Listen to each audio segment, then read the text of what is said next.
Hello, hello, hello. Welcome everybody to Tata Steel Chess 2024. We are at round number 7 already. And let's go and check what's happening at the boards over there. Let me just get here. Oh, Pragnananda versus Van Forest. There we have also the challenges section. Let me get the whole view of the tournament hall.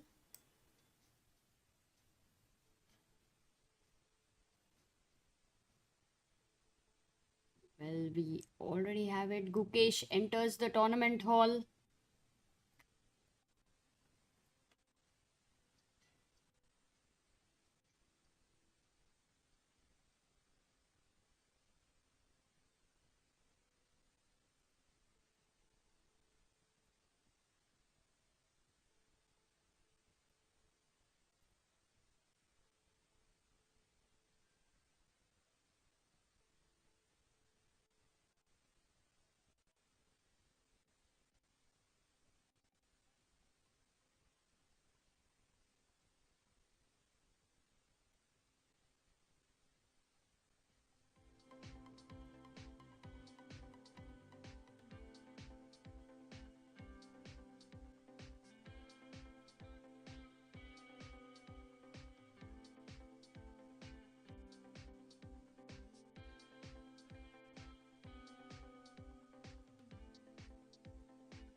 There we have the full tournament hall. We can see Vidit already at the board, Wijk at the board, Northerberg at the board, Gukesh just entered a while ago. Eline Rubers versus Salim Saleh. Guys, today is going to be exciting. Erwin Lamy meeting a photographer over there, I guess. But where is...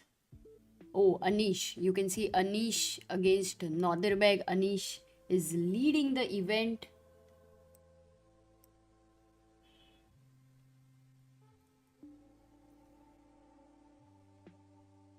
Where is Pragnananda? Has he entered yet?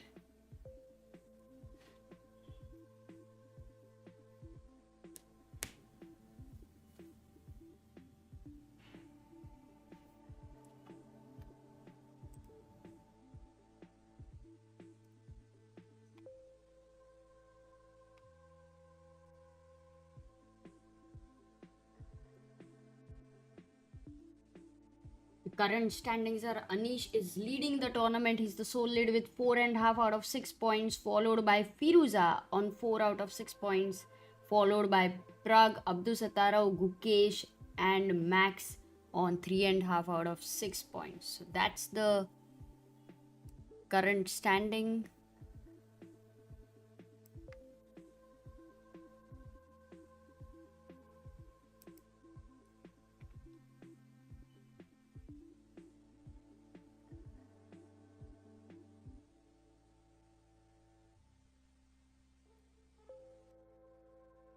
There we have Ali Reza entering. Oh, so maybe Ali Reza versus Vidit. I would say that's the matchup of the day.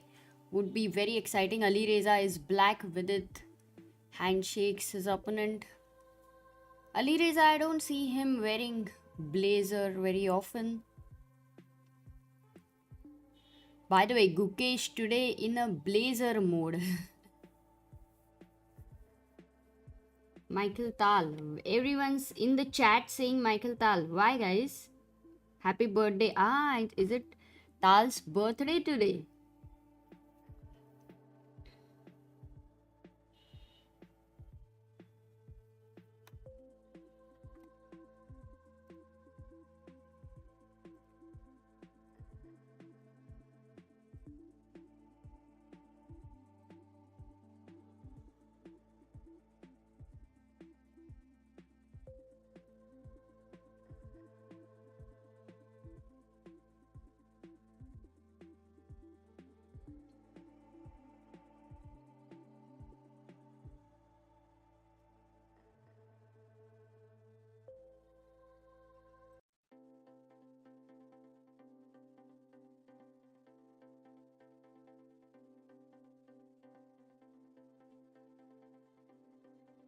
How do you like the background music, guys? Can you hear the music?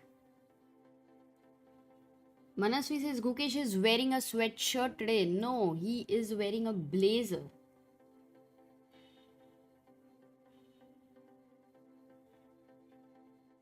Oh, you can't hear the music. Mm-hmm.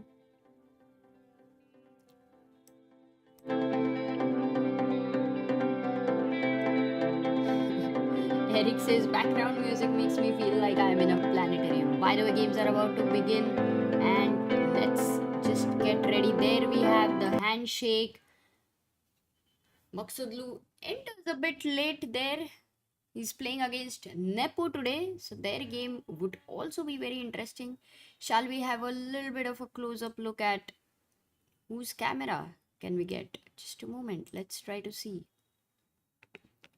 While we get the cameras, welcome everyone. How are you doing today? How is everything today?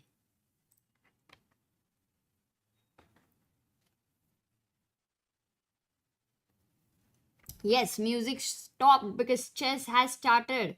And time to focus on chess, guys, on chess.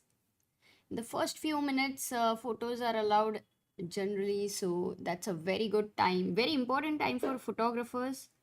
Do you want the music along with the commentary? Manasvi says super excited for the pairings today. Yeah, today's pairings are Vidit versus Firouzja. Now that's an exciting game for sure. On second board here on leeches we have Donchenko versus Zhu Wenjun. Now Zhu Wenjun is playing brilliant chess here, 2.5 out of 4. No, what's her score? 2.5 out of 6. And it's a very tough event. So that would be like, she will be aiming at beating Donchenko today. Gukesh versus Max warmer than Gukesh after a crazy game yesterday. He is on 2 out of 2. Is he looking for a hat trick? What do you think? Can Gukesh win his third game in a row? Because that would be an epic comeback.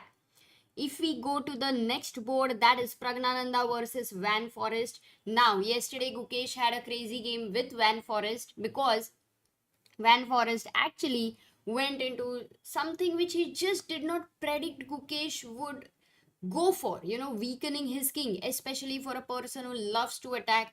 Gukesh was on the defending side as well as attacking side at once. So, how is the game going to go on today with Pragg versus Van Forest would be interesting to see. We also have Maghsoodloo versus Nepo. I would say this is again a very exciting matchup there. And of course, Northerbeg versus Giri, the most important one because Anish is the sole leader. Yesterday, he would definitely feel he would have missed some chances there. So today, with the black pieces, he will have to stay very solid against the great fighter Northerbeg. And there we have the all Chinese encounter Wijk versus Ding Liren. So the games have started. Have the game started? Oh, maybe we can just try to get the other angles there. Let's try. Here we have Pragg versus Van Forest. Oh, the games have not started or what? Maybe this would be a lag. It takes a little bit of time to just update it.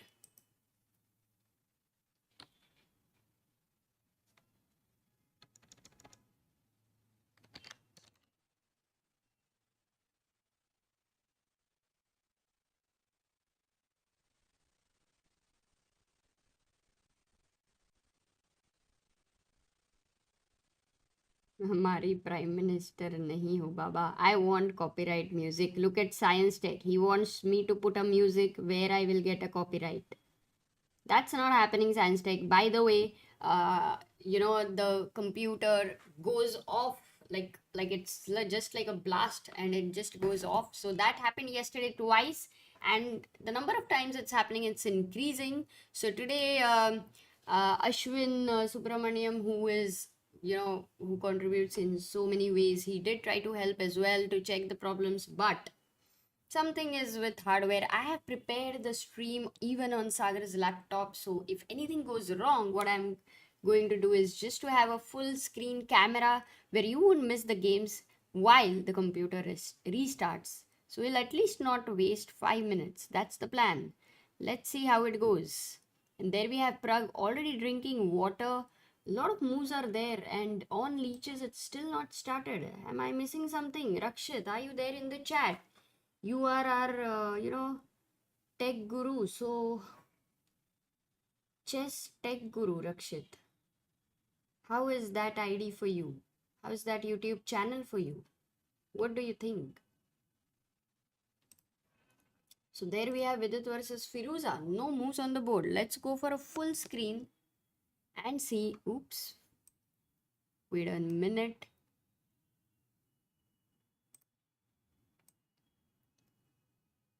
Today camera is not updating quickly. Yeah, there we have Pragg versus Van Forest. I think what I need to really do is also, I know why the other cameras are not working. Just give me a moment.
Okay, and there we go. We have the games on the screen right now.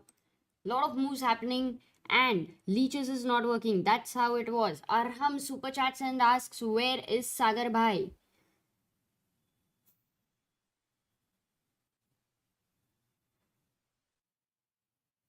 Where is Sagar Bhai? I will get to your question.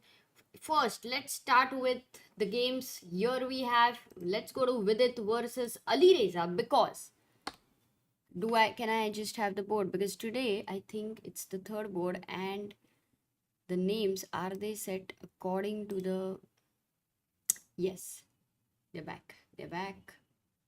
So third board, we have Vidit versus Ali Reza here. E4, C5. That's what Ali Reza goes for. Sicilian.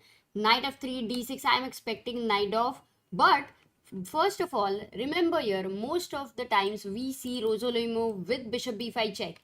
Here Vidit goes d4. Absolutely what we say, bindas, going for open Sicilian, not worrying about any preparation. C takes d4, knight takes d4, knight f6, knight c3, and there you go. We have knight off here, so I am also expecting Anish to come to the board and watch Vidit's game.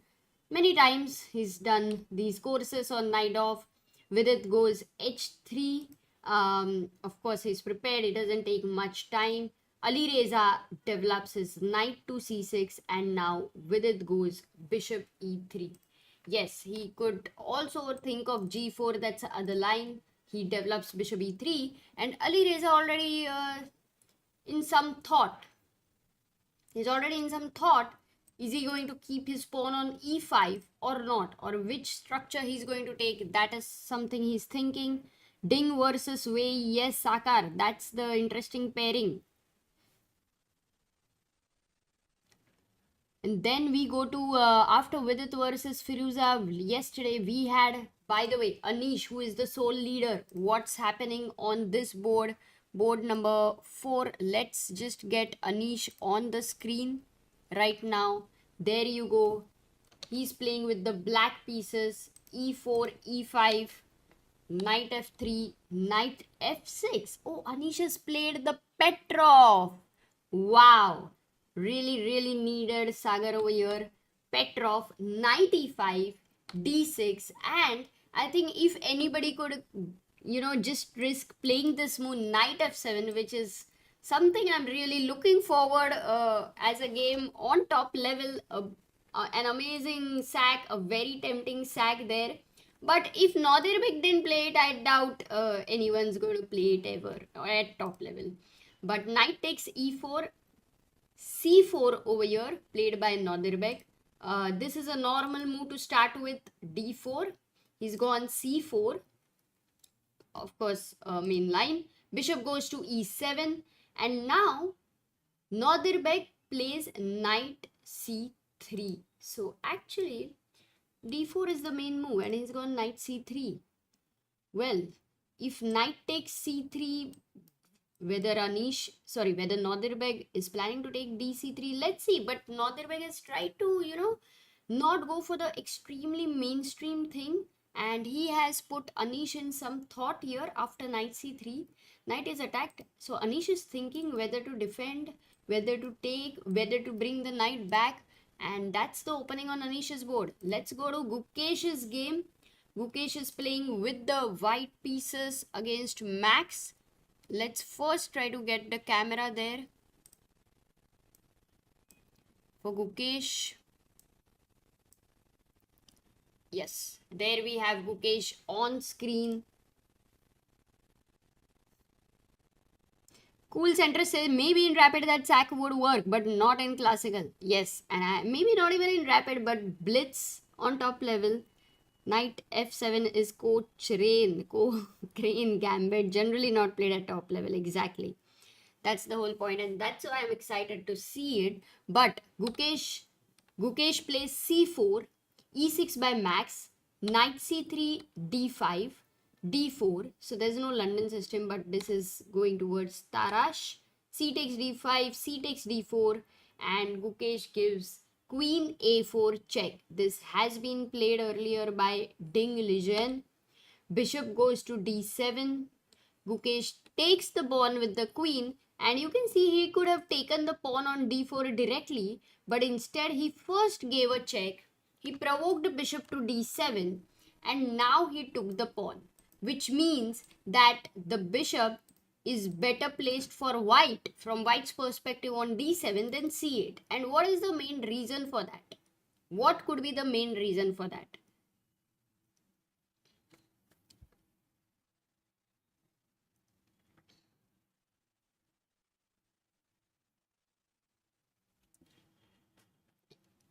Side has gone somewhere which I can't reveal, so that's the answer. Don't super chat more. Where is Sagar?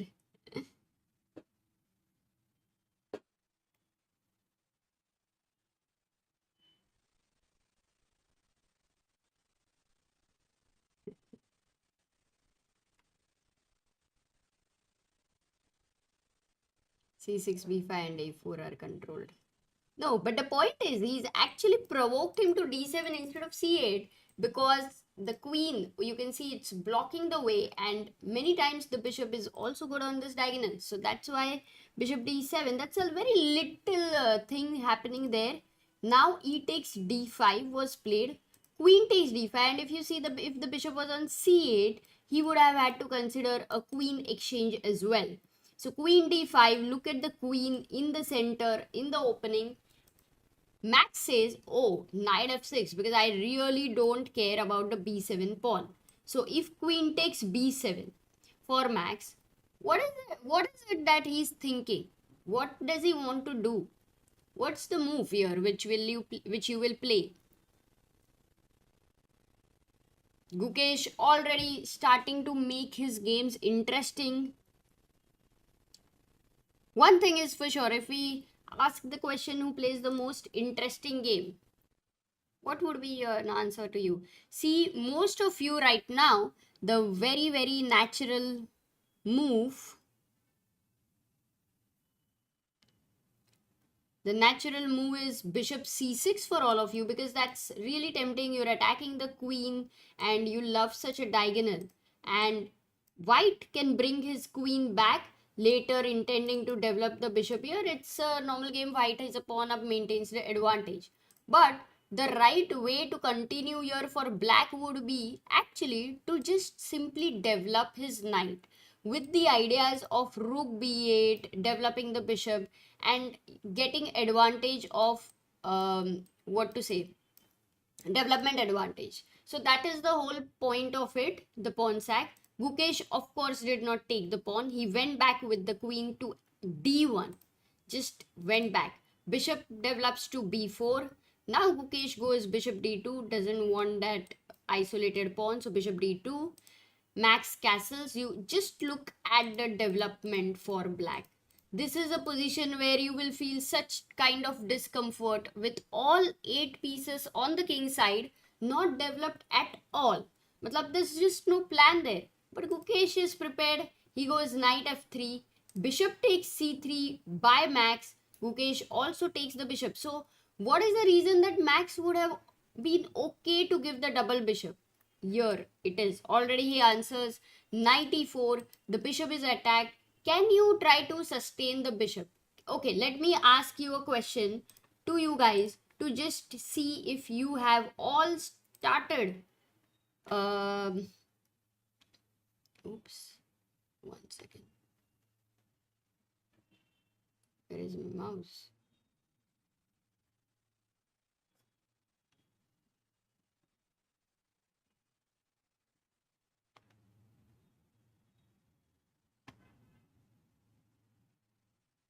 The funny thing is the mouse disappeared and now it's back. The question to you is, if white goes bishop b4, what is the move which comes to your mind? Sorry. What's the move that comes to your mind? Bishop b4. Ding, draw, Didi. Oh, Wei versus Ding has ended in a draw. Already, the Chinese players are like, no, we don't want to fight within us. So that's a very early result of the day. Wei versus Ding ending in a draw. Oh.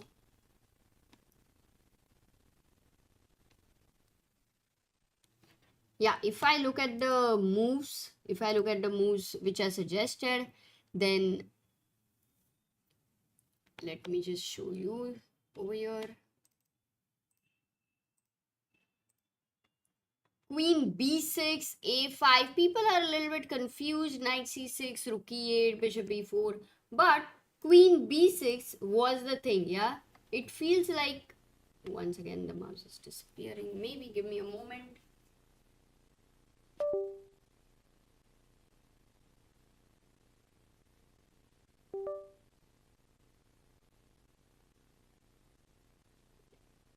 So queen b6 seems like you are attacking the f2 and b4, and it feels like bishop e4 was a blunder. But no, there is an important defense there.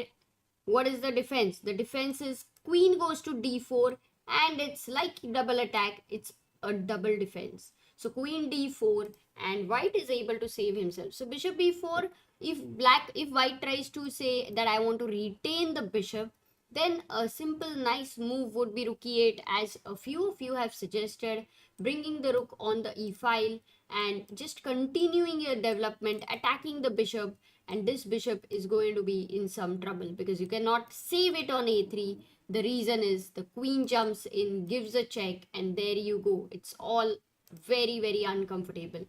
So knight e4, and Gukesh is thinking, because you will have to give up on this bishop, otherwise it gives a lot of tempi for black. So he's thinking here what to do.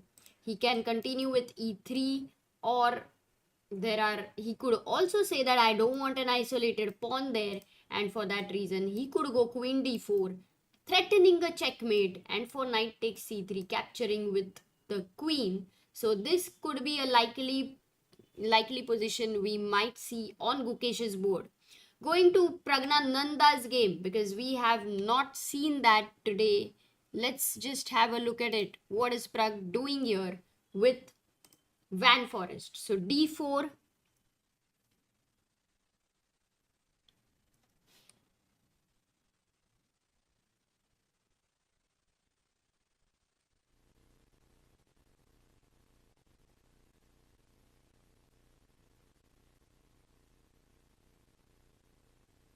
What's wrong with a5? Asks Eric in that position. Well, going back to Gukesh's position here with, where did you ask? After bishop b5? a5. No, but if you play a5 over here, then this is hanging. So am I missing somewhere? Let me know later where exactly was your question. But going to Pragnananda's game,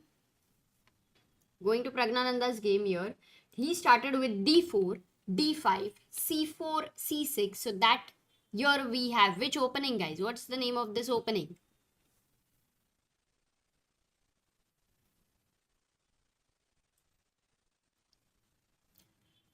Vishal asked, shouldn't I give ding and way 0-0 for fixing like that? No, okay, let's just have a look at this game, by the way, and you can see they played 32 moves here.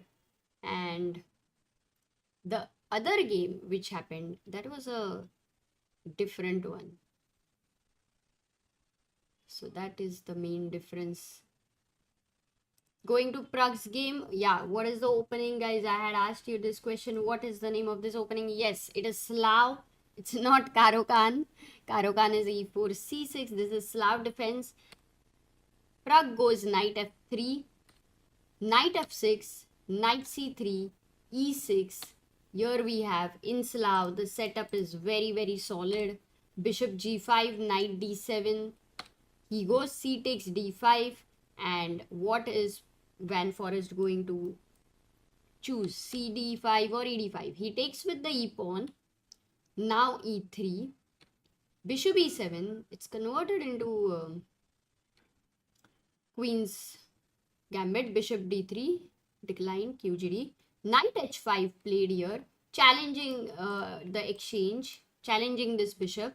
Bishop takes e7. Queen takes e7. The first exchange happening on the board. Dark square bishop is gone. Now what has black got for that exchange is the question. Castle, he castles, and Pragg is thinking over here. Now if you see the imbalance, if I have to ask you in this position, very obvious, all of you know it, but let's still see for the new people, what is the main imbalance in the position?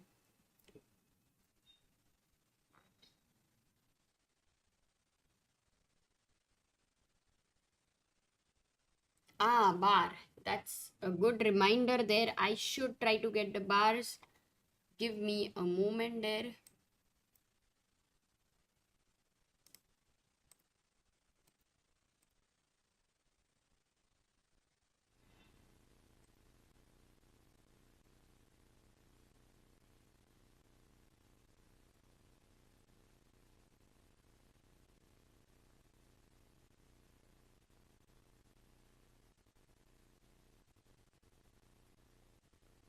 Oh, no, I didn't get everything. Wait.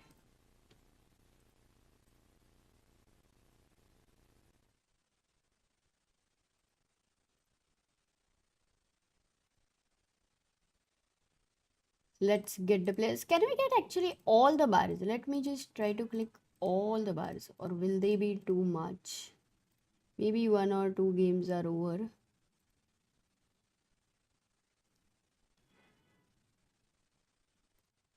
Let's try to see if we can get all the bars. No, they would be too many. No, we can't get all the bars. So let's just not do that. Let's first get the bars for the masters, and then we can get it for challengers as well. It's a little bit mixed up. Gukesh, Pragg.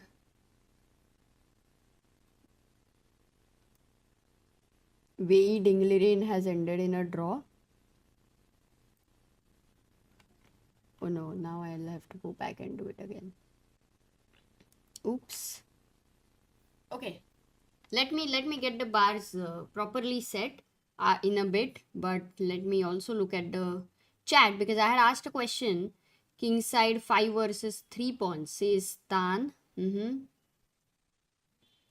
Active bishop, so that will come in knight. It says structure. It was not an easy question, but it was about the pawn structure here, because you can see that black is having a queen side majority, white is having a king side central majority. So the way we call this, which attack, this is an attack which white generally tries to do. Which is this attack? What is the name of the attack? This is Sagar's, I think, one of the favorite question. He does keep asking this.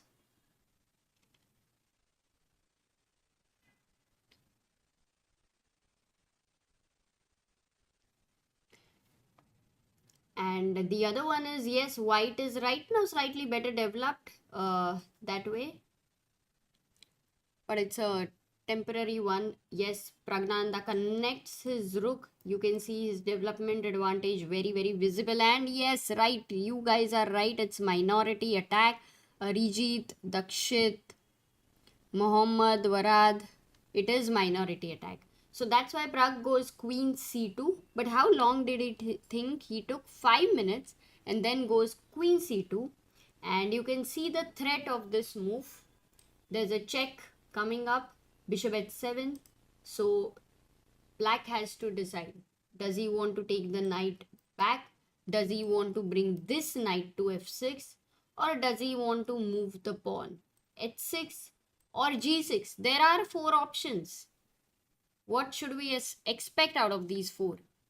And now, while you think, I will get the bars. I will improve on the bars.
Okay, there we have.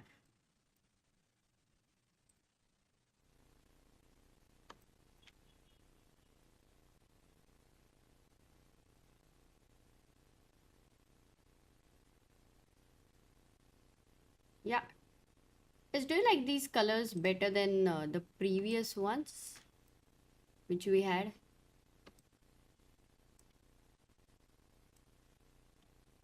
And are you able to read the names and everything properly?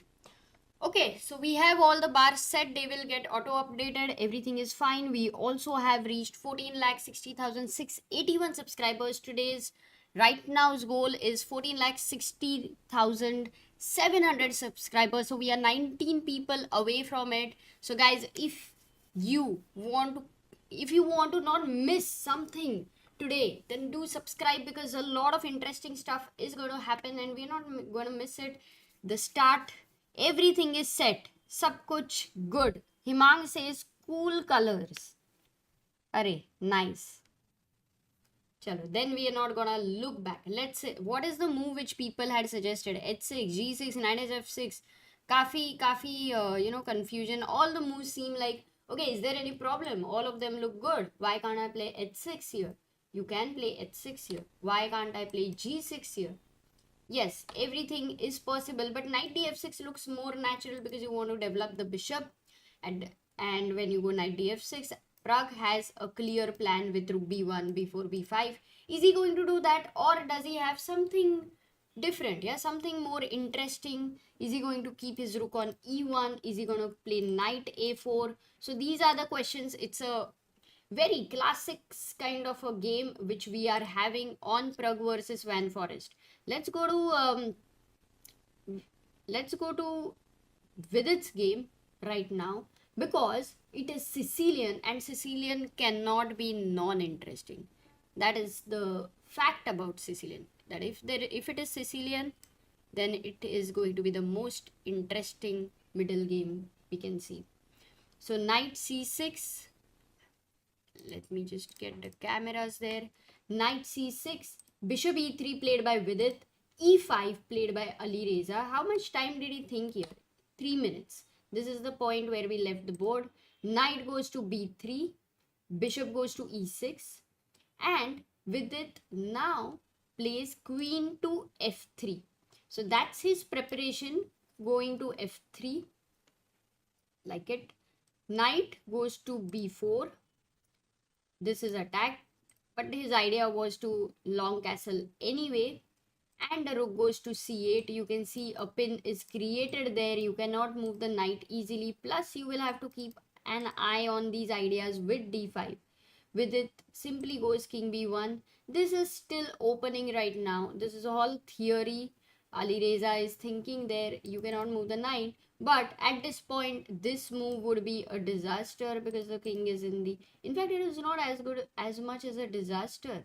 But what is the move White should play here? White to play, guys. If d5 on the board with the king in the center, what will you play?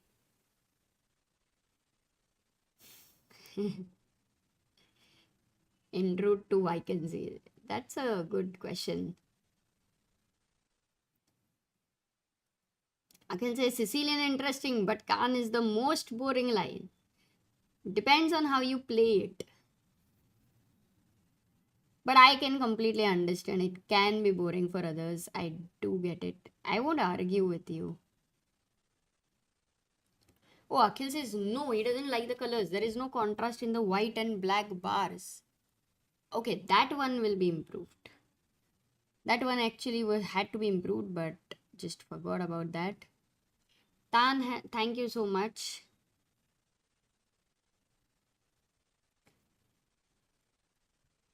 Spidey Spiderman super chats and says thank you Amruta for continue streaming. I always do maths side by side. ChessBase India live streaming chess. Oh, how do you do maths? Because that requires calculation, and calculation requires focus. So how do you manage to do this multitasking? Because we can learn from you.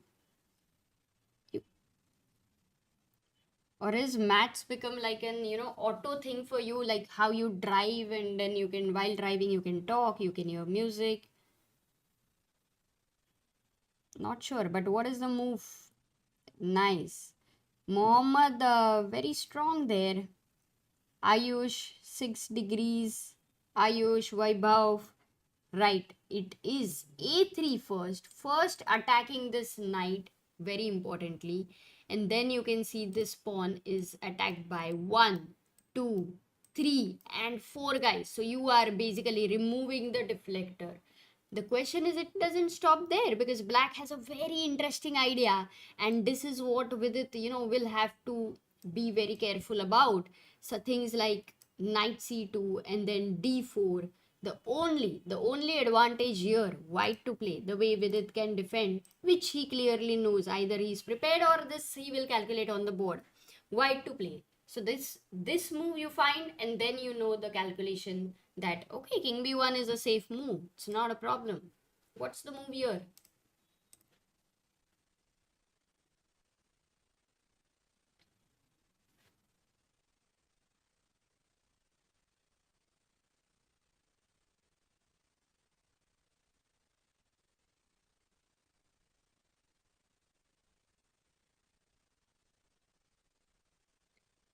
Akhil says most Indians have white today, as you can see from the bars in the game. Oh, yeah, Vidit, Pragg and Gukesh. Divya, Harika and Leon. Oh, mostly are all, and Anish is black.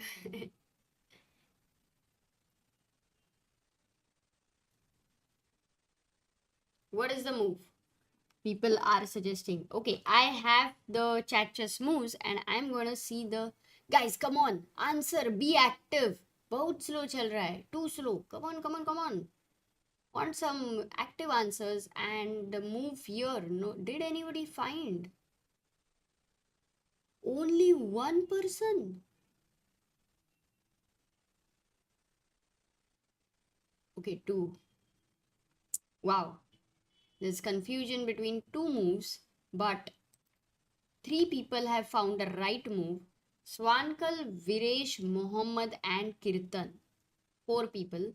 And others want to go for this move, Bishop G5. That's the move you want to go for.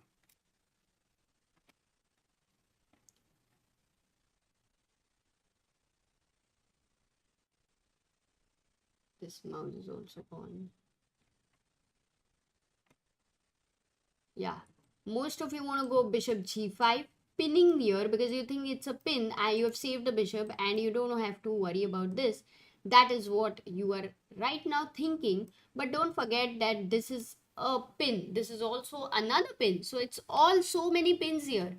There is one pin, there is two pin. So even if you move the bishop, you're going to lose a knight. Here a good move would be, here a good move would be knight d4. Exactly, you take this thing, you take this and then you take it, giving a disco threat, very strong threat. And now count the material. White is a pawn up with this king in the center, so white is clearly better. So that's what is king b1 about.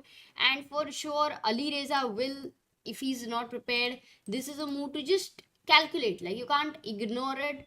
But if not, once you're done with the calculation, what you know is just develop your bishop there, or to move the queen away from this irritating pin there and go to c7, all the more extending pressure on the c2 point. And always remember, the ideas of knight c2 sack are in the air. Ali Reza is thinking about sacrifices in the future. That's his idea. He has a goal there with Vidit. So Vidit goes king b1. Okay, so I would definitely predict that Vidit versus Ali Reza is going to be a very interesting game. Going to Anish's game, because that is what to say, Petrov there with a little bit of a weird opening. May I just have Anish on the screen for us right now? Yeah, there we have Anish.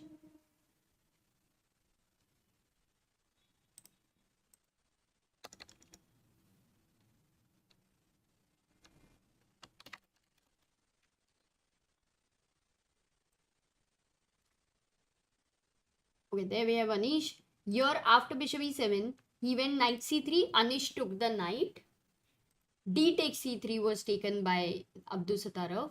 Anish castled.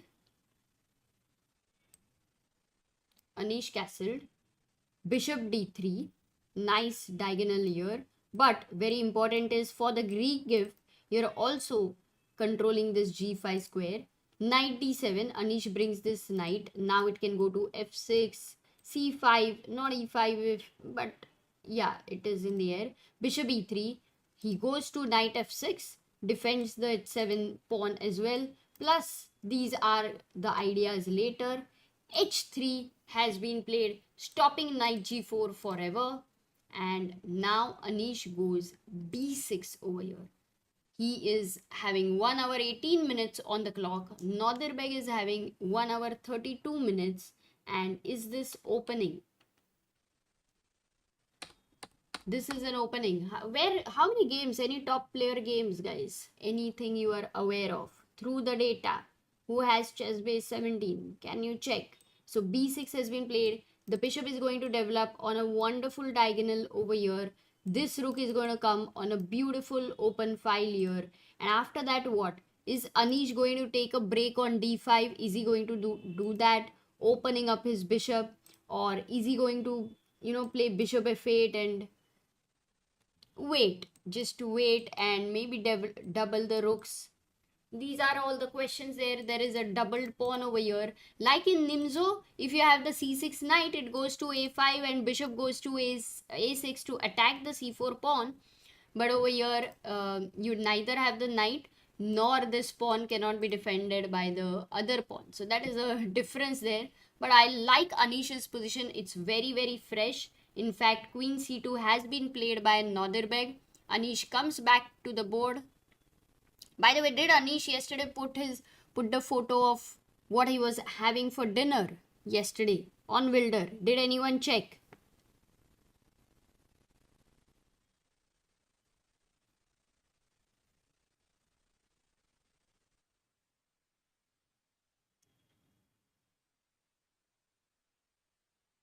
Himang says, by the way, today is the 25th anniversary of probably the most famous chess game of all time. Does anyone know which game it is? That's a very nice question, Himang.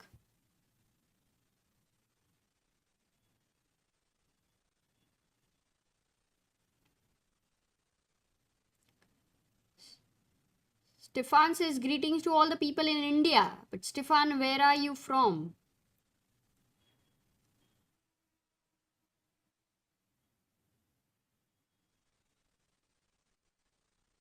Rakshit, what is that? Stream on background working. I did not get that. Gary's immortal.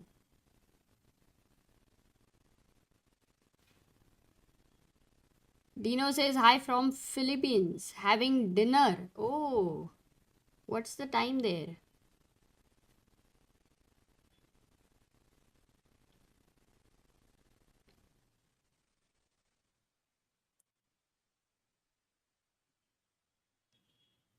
Stefan is from Germany. Amazing.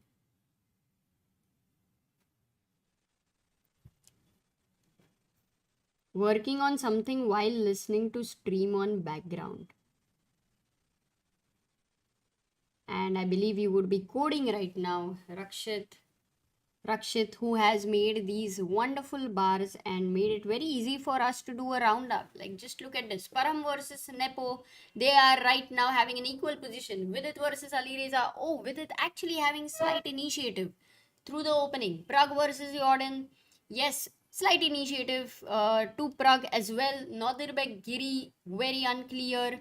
Gukesh versus Max. Gukesh having a pretty decent advantage. We should go there. Wei versus Ding. It's already a draw. Two Chinese players. They don't want to play against each other. A long game and put all the energy there. Divya versus Liam. Divya having slight edge. Harika versus Anton. Harika also having an edge. And Leon versus Stefan. Also Leon having slight initiative. So that's a very very good overview here with the bars. Rakshit OP ho jayega is ek bar. And also we are having a great day today. Nobody is having an inferior position.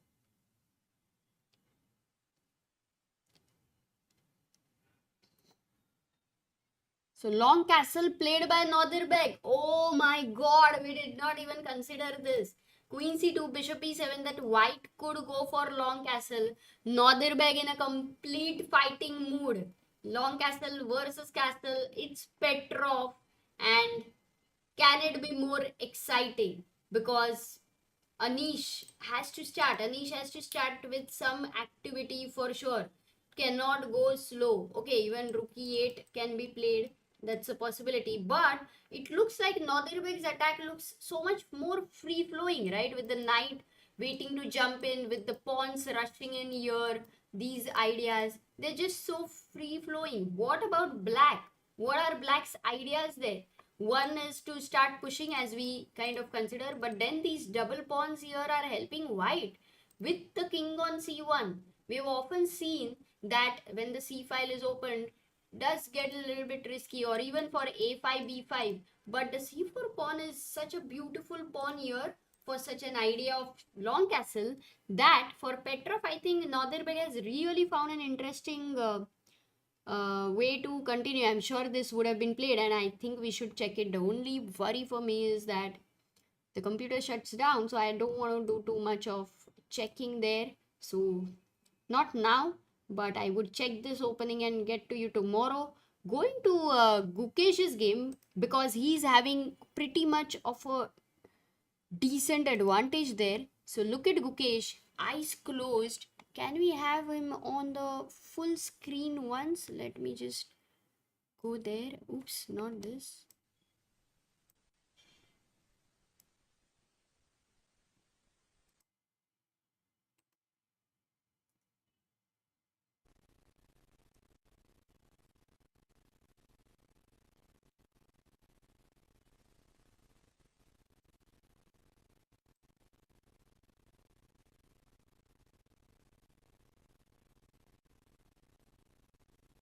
That is Gukesh for us there.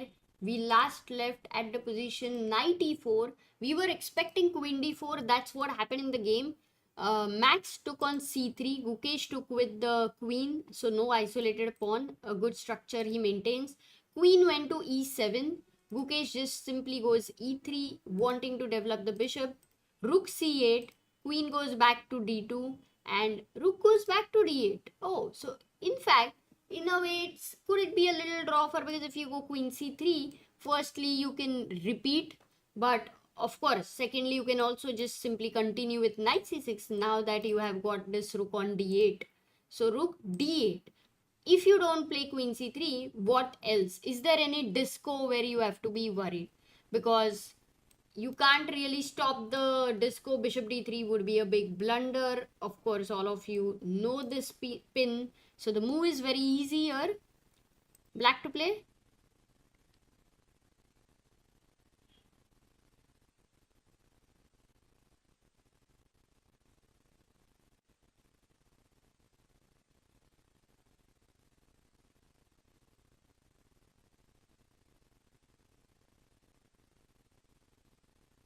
Rakshit says Leech's engine is weaker than the bar engine. If you play the top line on Leech's, Rook d1, Knight c6, you would see the evaluation increase on Leech's. Oh, wow. So the bar engine is much better. That means actually Gukesh's advantage of 0.7 is very important one, very critical one. Is this going to be Gukesh's third win in a row? Yes, guys, all of those who've said bishop b5 or bishop f5, that's the right move. Losing material there. So rook d8. So you can't just, say, okay, let me get rid of the disco there. You have to do something. And as Rakshit pointed out, rook d1 is a good move. The reason is that you are reverse pinning. It's all about pinning and pinning. So the bishop can't move, the rook is hanging. So then Max will naturally develop the knight to c6, developing move, also defend this guy here. And yes, there can be a disco, but you're not losing material immediately because max to max the bishop can go to g4. Okay, so here white still needs to find what to do. The main problem looks like the queen. Yeah, it's constantly coming under some attack. It's constantly being dodged. So if you go to the c file, then comes the other rook on the c file, and the question, where is your queen going to go? Let's say if you, and then you don't have time to develop as well. So rook c8 here, and you can go bishop e2, but this knight jumps in, the rook queen is attacked, the a2 is in pressure, so you don't feel comfortable here by giving so much activity to black. After rook d8, Gukesh is, that's why, trying to find something, but I'm very surprised with the kind of advantage. As Rakshit says, the bar's advantage will be better. How? Because if rook d1 knight c6 in natural sense also, there is an interesting move here.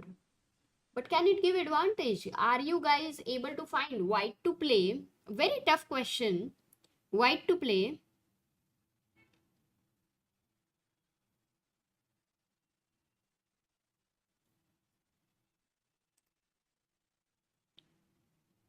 Sham says, can you please show points table once? Yes, okay. Let me show you. Here you have the standings. Anish, Giri leading. Firouzja on 4. Pragg, Abdusattorov, Gukesh, Max on 3.5. Vidit, Nepo, Ding, Wijk on 3. These are the standings. What is the move you guys are coming up with? Oh, Kaushik. That's amazing. Also, Prathamesh. Nice. Prashant. Prahlad. Oh, everybody. Lot of names starting with P. It is queen d6, a move which the computer suggests, because I while we were discussing about the queen having some problems, again and again being kicked, the queen itself is saying, okay, let me just get rid of those problems. So if you take here, and if we reach this end game, though white is not fully developed, so this is the end game which can get interesting, because white is a pawn up. Yes, I had forgotten about that. I believe many of you would also have forgotten about that.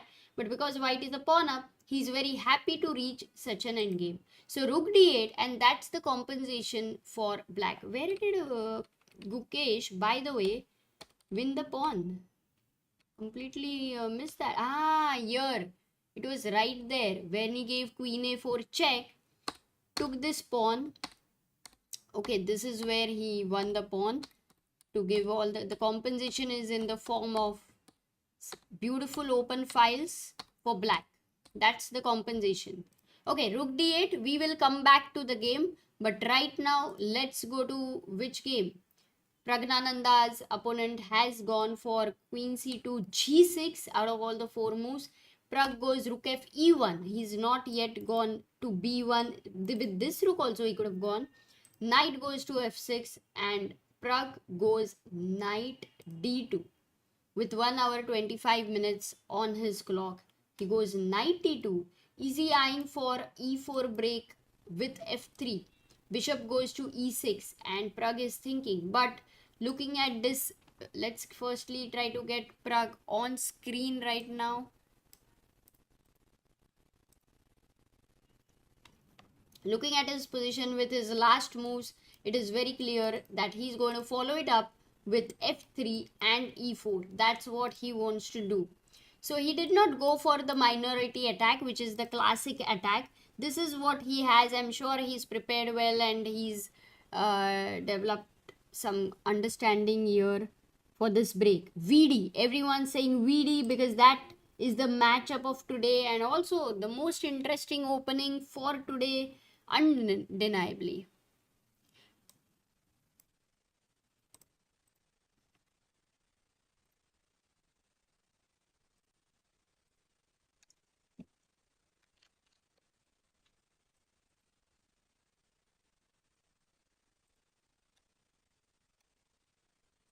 Okay, so there we have Vidit on the screen. We left at king b1, and just while we had discussed two possibilities, Firouzja has gone for queen c7. So for queen c7, let's try to think like Vidit. Okay, guys, you are at Tata Steel at this table where Vidit is sitting.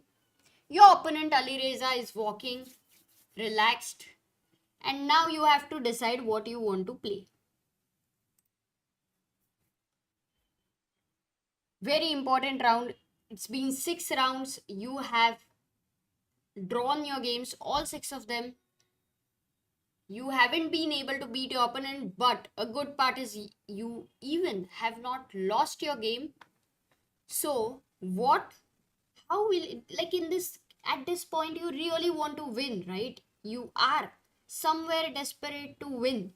Today's opening, where Vidit has chosen open Sicilian, also shows that he's in a very fighting mode.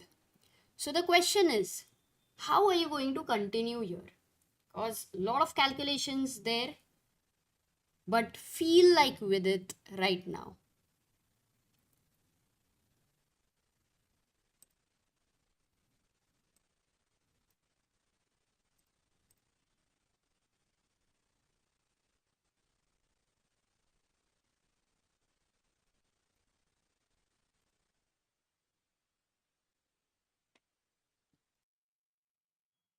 Here you see Vidit. Man, Vidit looks like so angry right now. Does he look like an angry young man? I have not seen that Vidit's expression. That one is definitely a new one.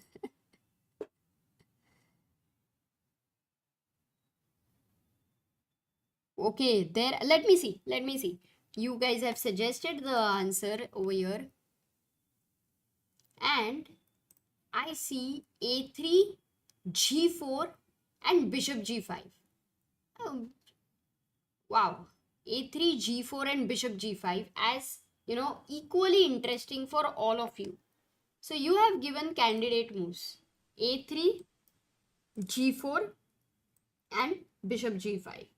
Okay, g4, the very first, the Sicilian move, you like to go g4 and you're very happy to push the knight away, which controls d5.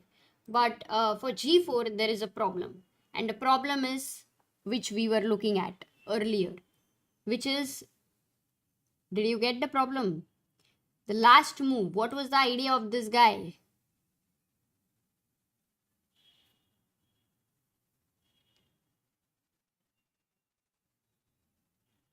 Saran says, Guki thinking for half an hour. Really?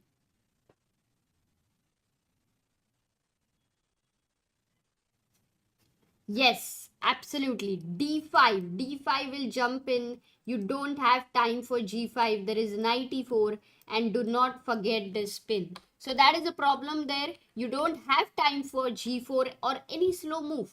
Next one. There was A3 and bishop G5. I'm going to go to A3 but bishop G5 is also a very interesting move there, attacking this and threatening directly to win the pawn. Bishop E7 will be played. But like others, like all of you had suggested, let me see who all got Vidit's move right. Who all could guess Vidit's move? A3.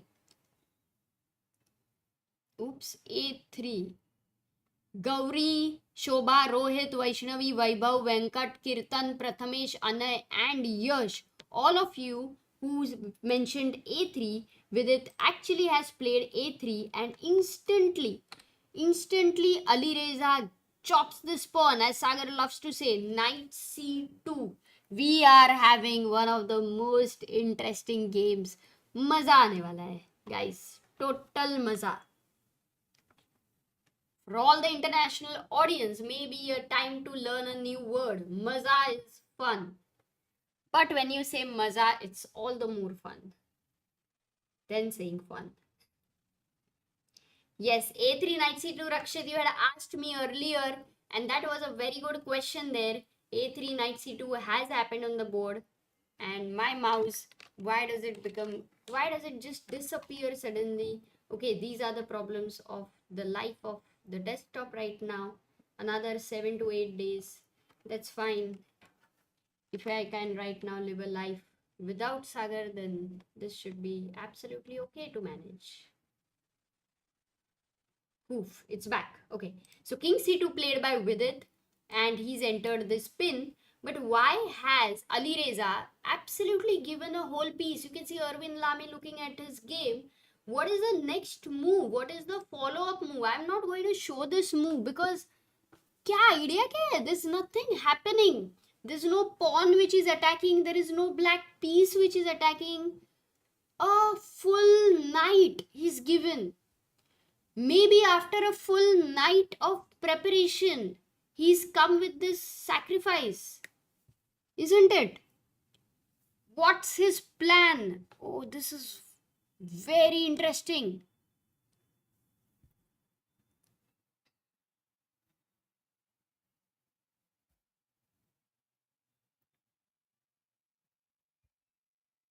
Pritam says Maza was a juice brand, I thought. That was Maza. But this is Maza.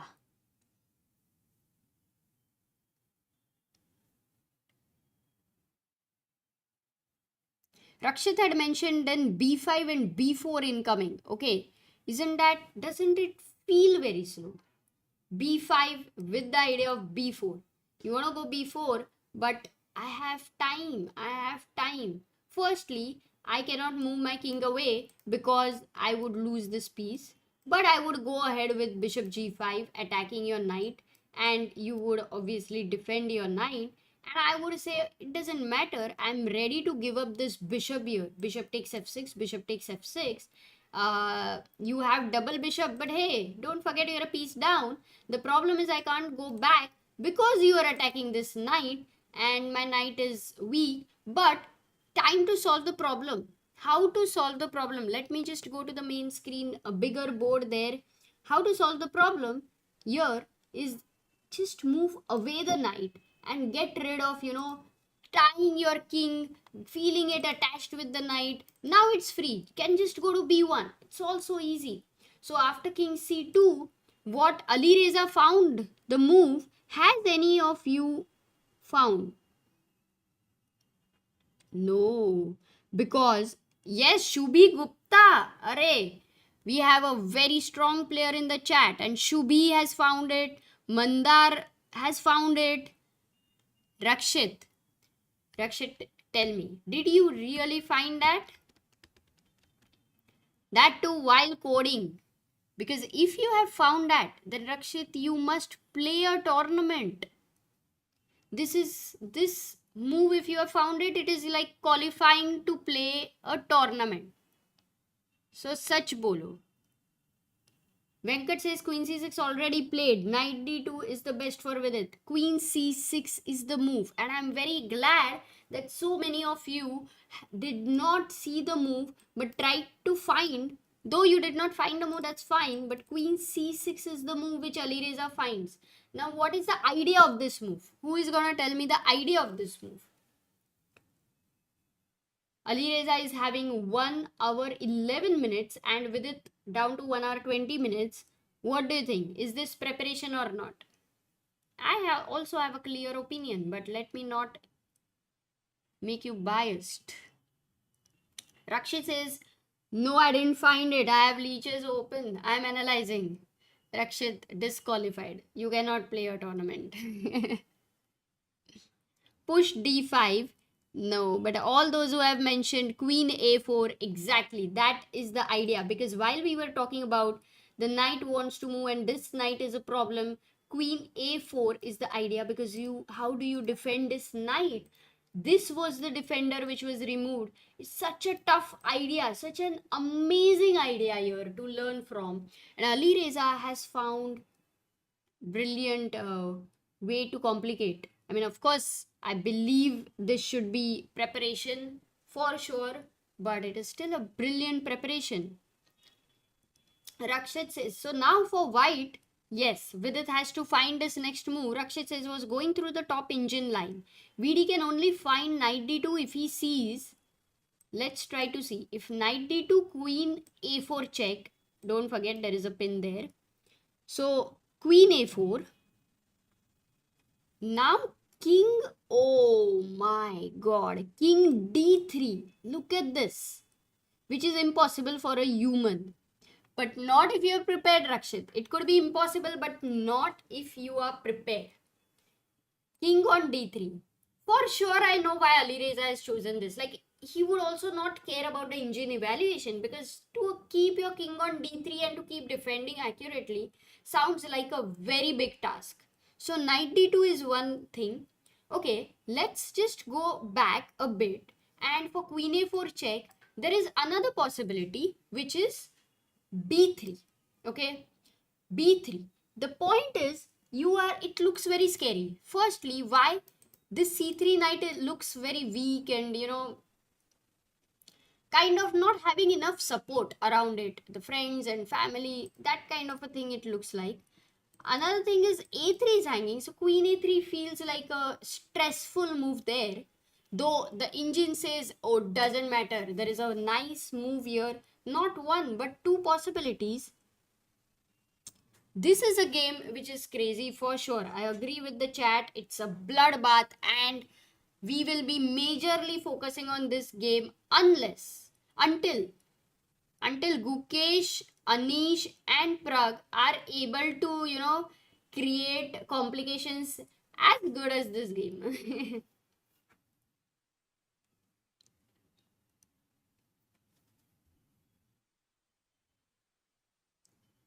Etiquette says ChessBase has this interactive way of live analysis with viewers based on chat, and this is very unique. Thank you so much, Etiquette. We have amazing community, chess community. So Keith Mascarenas from USA has developed this beautiful feature.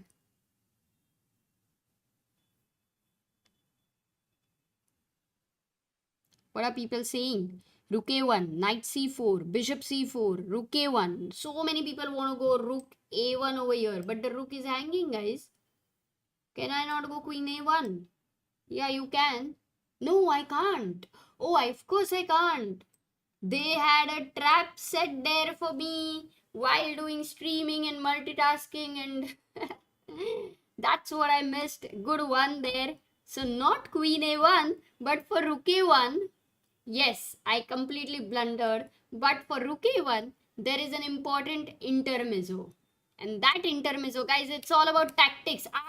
Today I will tell you, take a pen, take a notebook, write your answer like you are writing on a score sheet your move. Like every time a question is asked, imagine it's your game, imagine you have a score sheet and just write a move, write your move.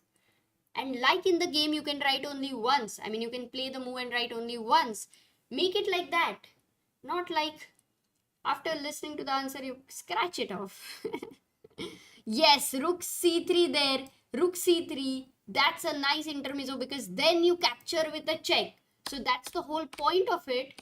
All tactics, and Vidit, of course, very good in tactics. So he will be able to calculate on the board. But b3 just looks scary. But after queen a3, the other moves which you guys had suggested was knight c4, attacking the queen here and asking where are you going to go, because you don't really have any of these squares. This, in fact, no squares here.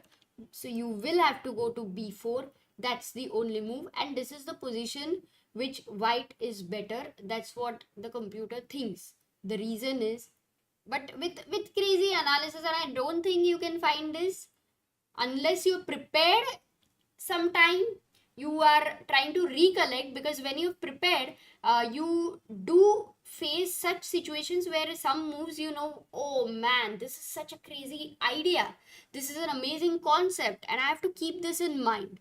Even if you keep those in mind, then you will still be able to find them on the board. If you can't remember it altogether, you will be able to find it on the board, because someday you have prepared it intensely and you know there is something very weird in this position, which is maybe like a move like bishop c1, which doesn't, you know, normally happen there with the idea of bishop a3. So this is the main point. But if you have not prepared this, then you won't go into this kind of a thing and you won't play b3. So I don't think I'm expecting b3 from Vidit. The other move, going king d3, keeping your king in the center on d3. How is this going to work? I mean, on what earth is this going to work? That is the question. What are the moves that feel very scary for you with the king on d3? You are with it. You are on that table. You are calculating from Ali Reza. How will Ali Reza think here with the black pieces? What is Ali Reza's style? Because of that, the next move, I'm sure that you will know what to start calculating with. Which is the move? If we can't open database to check the database, why don't we open the online ChessBase? There are some good games. Oh no, this one I'm going to definitely open no matter what happens. Even if the screen goes blue, it's fine. I'm going to bring in the other one. So let's do, because I can't really miss this. Anshul says sun wakes up and the first thing we talk about is how are Pragya, Vidit and Gukesh doing. He is 5-year-old. Thanks, Evia. Oh, that is so sweet. That is so epic. Wonderful. Thanks for sharing this with us. People are asking, what about Gukesh? Yes, we will also look at Gukesh. By the way, in the meantime, all of you 14,60,714 subscribers, thank you so much, because we had a little goal to cross 700 and we did cross 700. So, thank you. What was the question I asked? Yeah, what are the moves you are considering? For, oh, black's move, bishop c4 is one, queen c6 is one. And yes, Sendil gives a variation. King d3, rook c3, bc3 and d5. Amazing. So you guys wanted to first consider this check, and also go back queen c. I'm not sure about queen c6 though, but idea would be to save your queen. That was the reason, I think. Rook c3 is in Alireza style. Look at Divya watching with its game here, because this is such an interesting game that everybody would start calculating, and Divya, especially being an aggressive player, is not gonna miss this. Oh, I think we have to remove the stinger, in fact, because what I realize it, I don't know once if this, look at Nadirbek. He's also very excited about this moment. Rook takes c3, Vidit calculating intensely. I am only a little bit worried whether he had ever prepared this or not. Like, is he recollecting it, or is he calculating it on the board? Because if he has to calculate the whole thing on the board, it's very hard. It's going to be very, very hard. Wow. Asim says क्या सोच के sac मारा अली रेजा ने? Didn't make any sense. Ali रेजा ने सोचा नहीं, अली रेजा ने प्रिपेयर करके सैक मारा. But still I think Ali Reza could have, he is very capable to play this even without preparation. Okay, let's go to the main board on the main screen and continue our calculation. Rook c3. Okay, now let's say if you take with the king, you can take with the king or you can take with the pawn. But if you take with the king, wanting the a3 to be supported, don't forget that this is also protected. Then black is ready to jump in, open the center. The king is exposed, so you want to open the center. He wants to open this bishop. That's how the calculation will start. You can never imagine taking here, right, with this knight here.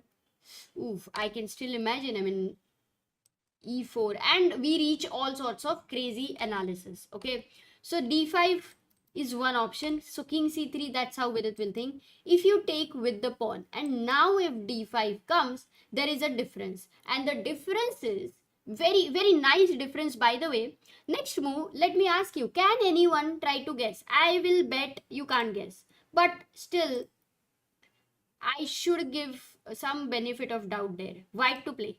I don't think even one person will find it. Let's see. White to play.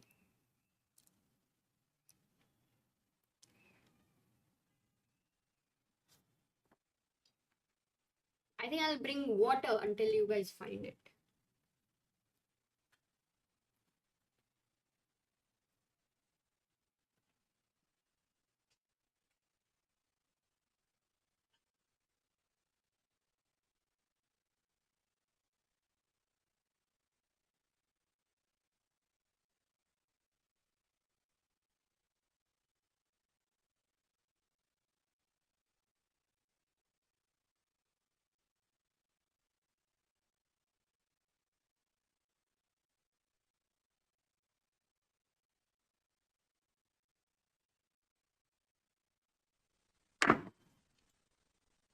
Ooh, so many people found it.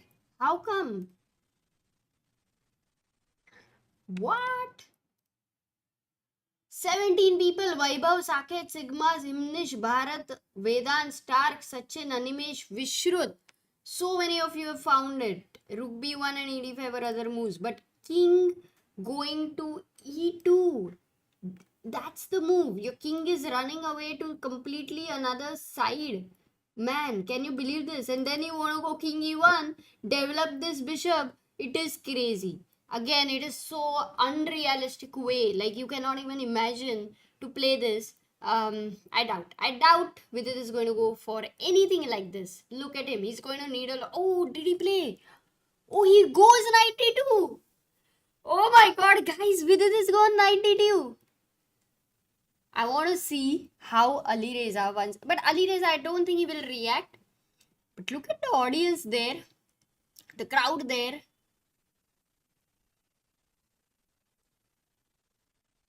Anish in his own thoughts and walking. Because if he would have a look at this position, he would of course know the preparation.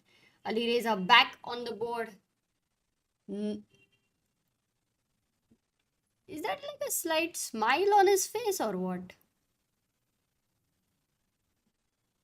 Yeah, it is, because maybe the smile, that very little smile that says that, okay, with it.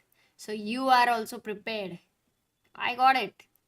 Let me think. Until which point you would be prepared? That would be the next question. Rakshit says Alireza is prepared to knight d2. There are many top level games in this line. Now time to check the line.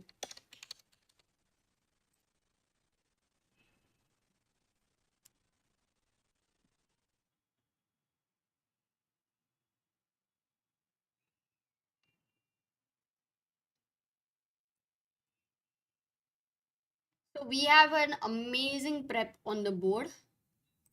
And if I also just check,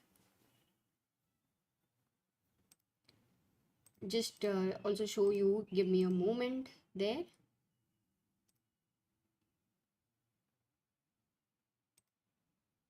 Yeah. Oh, guys, we are taking a risk here, but let's do that.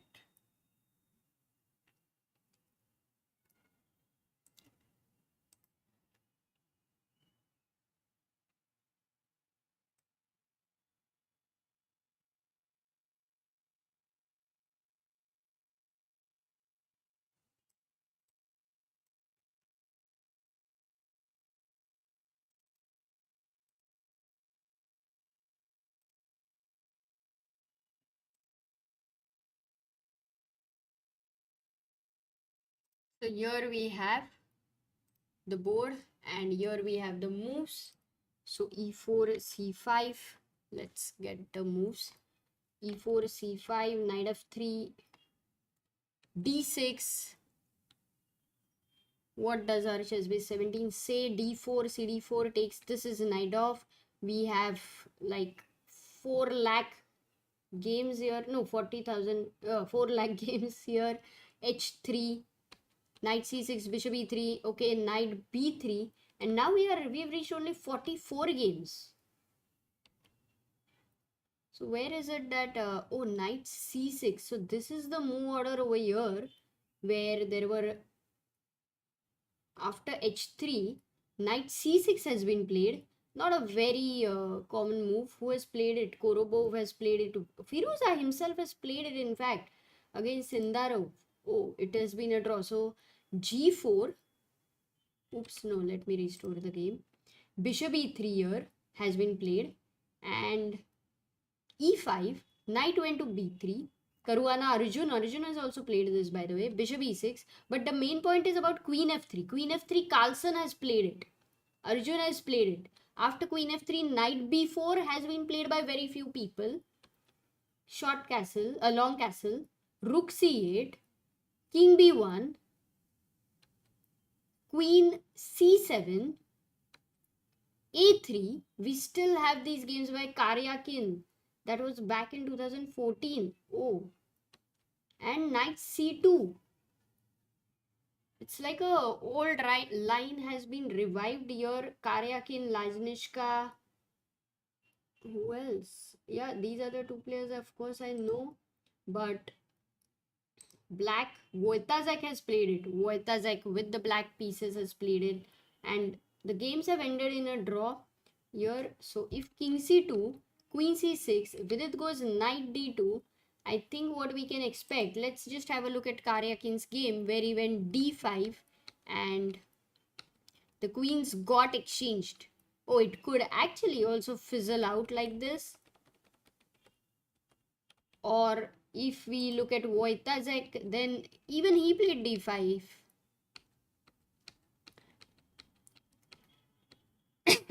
But the queens did not get exchanged, they had this perpetual. So yeah, so knight d2, so knight d2, for knight d2, d5, all 11 games. Let's go to the main board and see what is it that Vidit Alireza is going to do.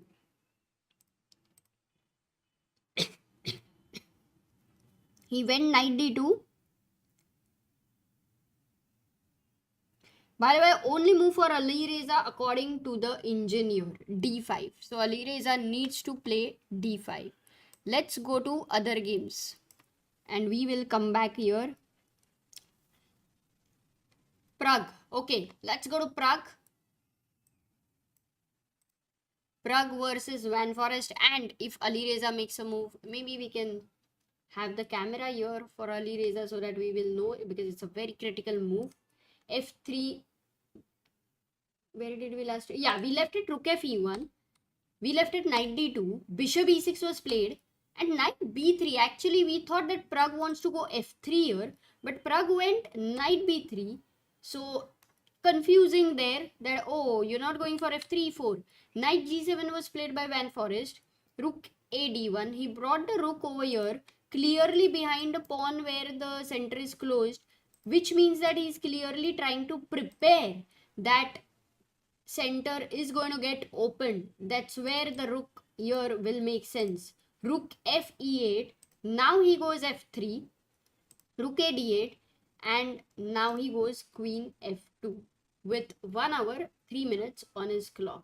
He's still maintaining and not, going for something like e4 there, because if he would go e4, d4, if you go fe4, your knight on b3 is protecting this, but you can remove the defender and you will lose the pawn. So you cannot do that. So he goes queen f2, and now he is protected d4 even further, and he is keeping an eye on this e4, but it has to be played carefully because the pawns can get, there is no c5. That's a good thing. Is he already threatening e4 then?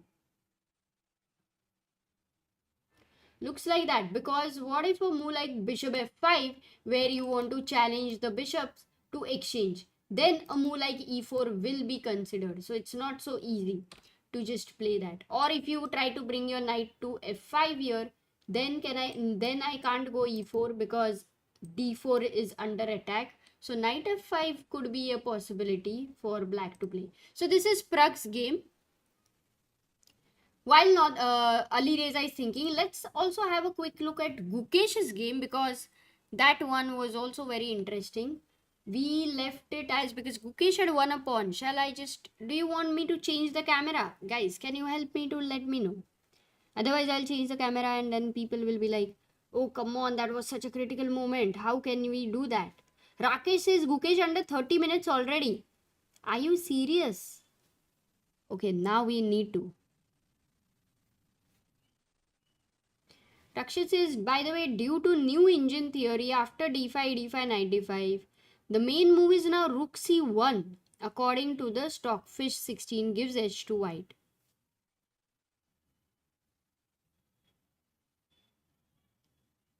Okay, so if Gukesh is so low on time, then we need to go and check the position. Let's go. Don't change. Acha, that's what people are saying. No, Ali Reza needs some time. Let's have a very quick change and come back, because Ali Reza will think. Here we have Gukesh on the board, and Gukesh's time 32 minutes, Max having 1 hour 46 minutes. Last few moves where we left queen d2, he went queen c3, they repeated, but then Gukesh said, no, I don't want a draw. He goes rook d1, rejecting the draw offer. Knight goes to c6. He goes queen d6 as well. After queen e8, bishop e2 developed. Bishop e6. The queen stays on a3. Keeps things defended there. Keeps an eye on a7 for the long term. Bishop d1, of course, you want to castle. But then black says, no, you can't castle. And this is the position Gukesh is having on the screen. Whether to play bishop e2, whether to kick the bishop with b3. This is all what he's thinking. But the king is still in the center. And the king being in the center is good if Gukesh can exchange the queens and have the extra pawn. But for now, Max, for the one pawn, is having not just great compensation on the board, but also off the board with the time which he has. Only 22 moves have been played. 18 moves are remaining. Gukesh will need to speed up. He's looking at his score sheet already to check the number of moves. Somewhere, though the position is not as stressful, due to the time pressure and the preparation of opponent, the whole thing psychologically, it all is definitely stressful for Gukesh, because such positions towards the end, you tend to make a sudden big inaccuracy. So this is what Gukesh will have to take care. Let's go to the next game. Anish Giri with the black pieces, because there we already saw being long castle versus castle, and it was a war. After long castle, Anish went h6. Actually, he goes h6. What's because he's given a hook here for the future. So h6 played, rook h e1, rook e8, and now bishop d4 by Nadirbek. Look at this amazing bishops over here. Beautiful bishops. Anish is thinking right now. He has to find a plan, and he has to find a way to break here, because this king needs to feel some pressure, and right now it has no pressure. It is like, okay, now my exams are over, I'm just completely relaxed, gonna watch movies, sleep, meet my friends and all that. That's what the king is feeling right now. Whereas black, here Anish is like the parents thinking like, come on, what do you have to do next? That's how trying to put pressure. Okay, let's go. That was just don't take it seriously, guys. Okay, going to Vidit's game. Any move has happened? Knight d2. No move has happened, but I would want to change the camera there, just because we don't want to miss this moment where Ali Reza needs to play d5. How many of you think Ali Reza will find a move? Manasvi says CBI is so prolific that they are uploading interviews and videos even during the live stream coverage. Mad.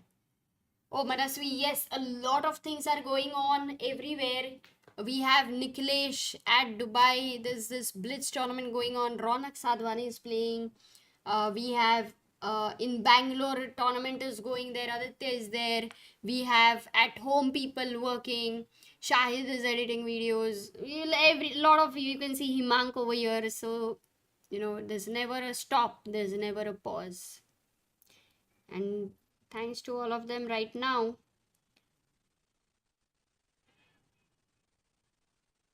Sagar is able to travel. Oh, Sandhu says, I just ordered your chess set. Oh, thank you, Sandhu. Do let us know later how you find it.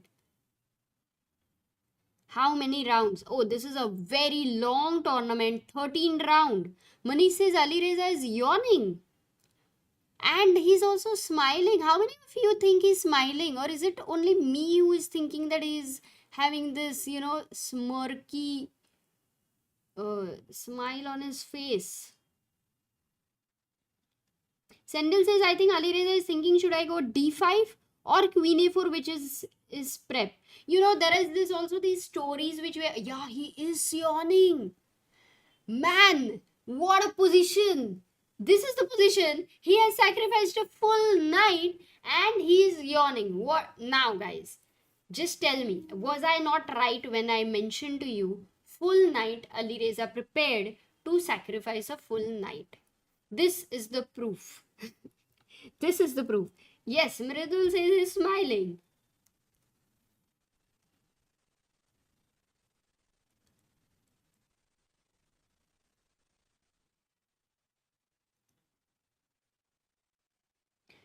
Shivbadev says, why is no player making any deadly mistake against VD?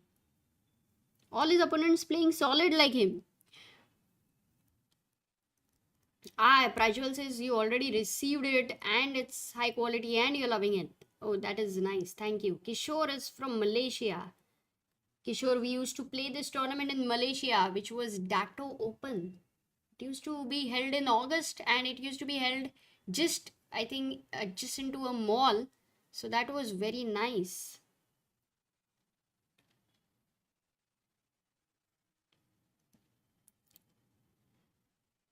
Isn't it, guys? So basically, if Ali Reza is yawning, which means he's also a little bit relaxed, this is all his preparation. Only thing is choosing. Sendel, you were saying that either he's thinking about d5 or queen a4 check. So d5 would be his preparation. It's no doubt.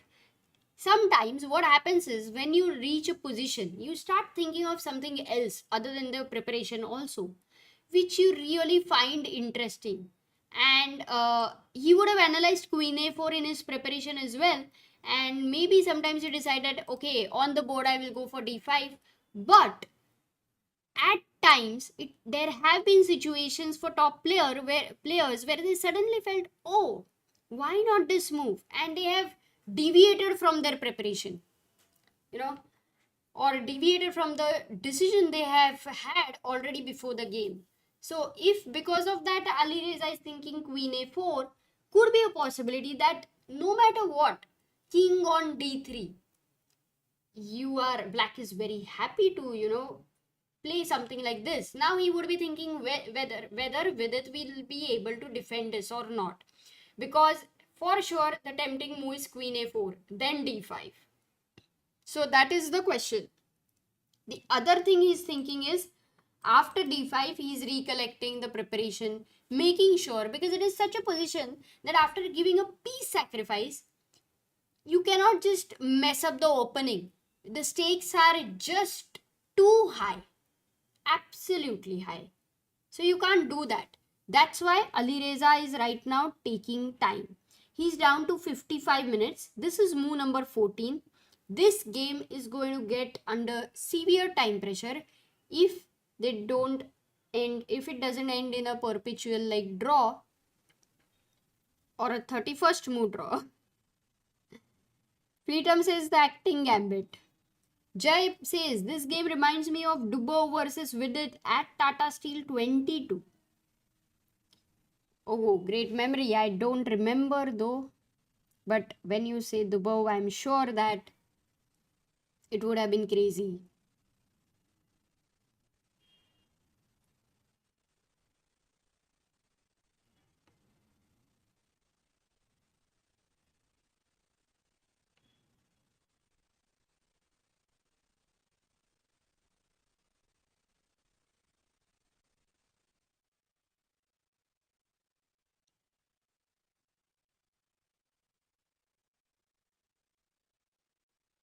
So that is about this game.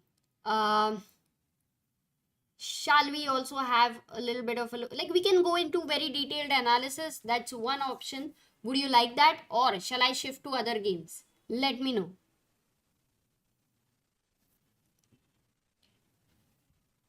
Varun, maybe you can just play a few games online without worrying about the result. Just start. Also watch the, on Chess Ranga, we have some very nice interactive way to learn. Try to learn over there. There are questions, you can give answers.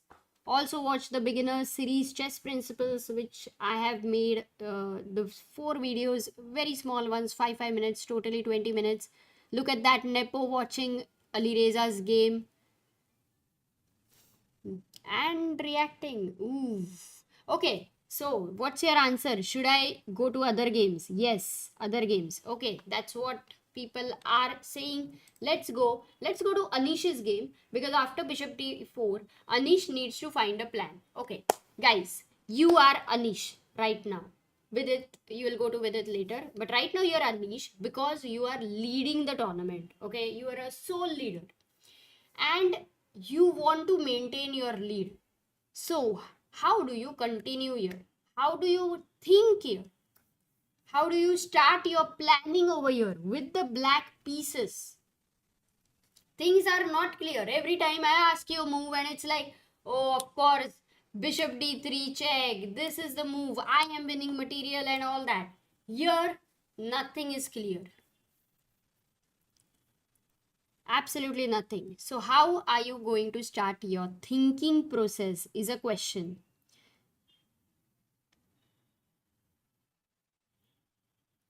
Harish, NSS, Shivam, everybody wants to go c5 here. I mean, maximum of you want to go c5 over here. c5. Attack this bishop. Ask the bishop whether you're going to take the knight or you are going to go back. And if you go back, then what's your plan? Okay, not one move. Try to tell me the plan in words. Let's try to use words to tell me the plan. Harsh says c5 idea is knight d2, knight e4. Oh, are you talking about white? No, idea is knight d2, knight e. Ah, no, knight d7. That also I don't believe. Little confused. I would capture the knight and play h5. So later after c5 you would want to take this. Oh, you want to capture this knight and go h5? Man, in words it's becoming a little complex. I did not expect that. But swap queen and bishop of white. How?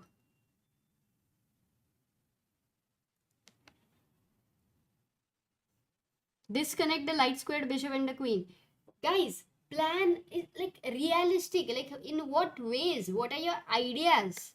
This is like, okay, I would also want to give a mate here, but try to take notations and words together to explain, which is also realistic. So that, yeah, that is what you were thinking. Are you thinking of bishop f3 and h5? Like actually giving up this bishop here and going h5. H5, what's your plan? Because I don't think you're stopping anything. And bishop f3, computer says it's not a very bad move. Interestingly, reroute bishops to the left. Mazar. Without notation, the way you are explaining the plans is a lot of fun. A5 attack. There says d5 idea is to activate the queen and give some attack. So d5 is what you want to open up the position. Namit says c5 first and then go for d5, basically wanting to open the position. You wanted to go rook g8. Yeah, rook g1 after you take on f3. I think they meant a5. Himang says. You mean takes and a5. Got it. Swapnil says, I would prefer connecting the rooks, which means you want to develop the queen and I want to exchange it. Sometimes when you look at these positions, the way you try to see is where do you want each piece? This is one question. Then the other question is also that which out of the pieces which exist on the board, which pieces would you like to be exchanged? Like, would you be happy if these two bishops were exchanged with each other? Would you be happy if these two were exchanged with each other? Would you be happy with if the light square bishops were exchanged with each other? So that about exchanges, that's one, remember.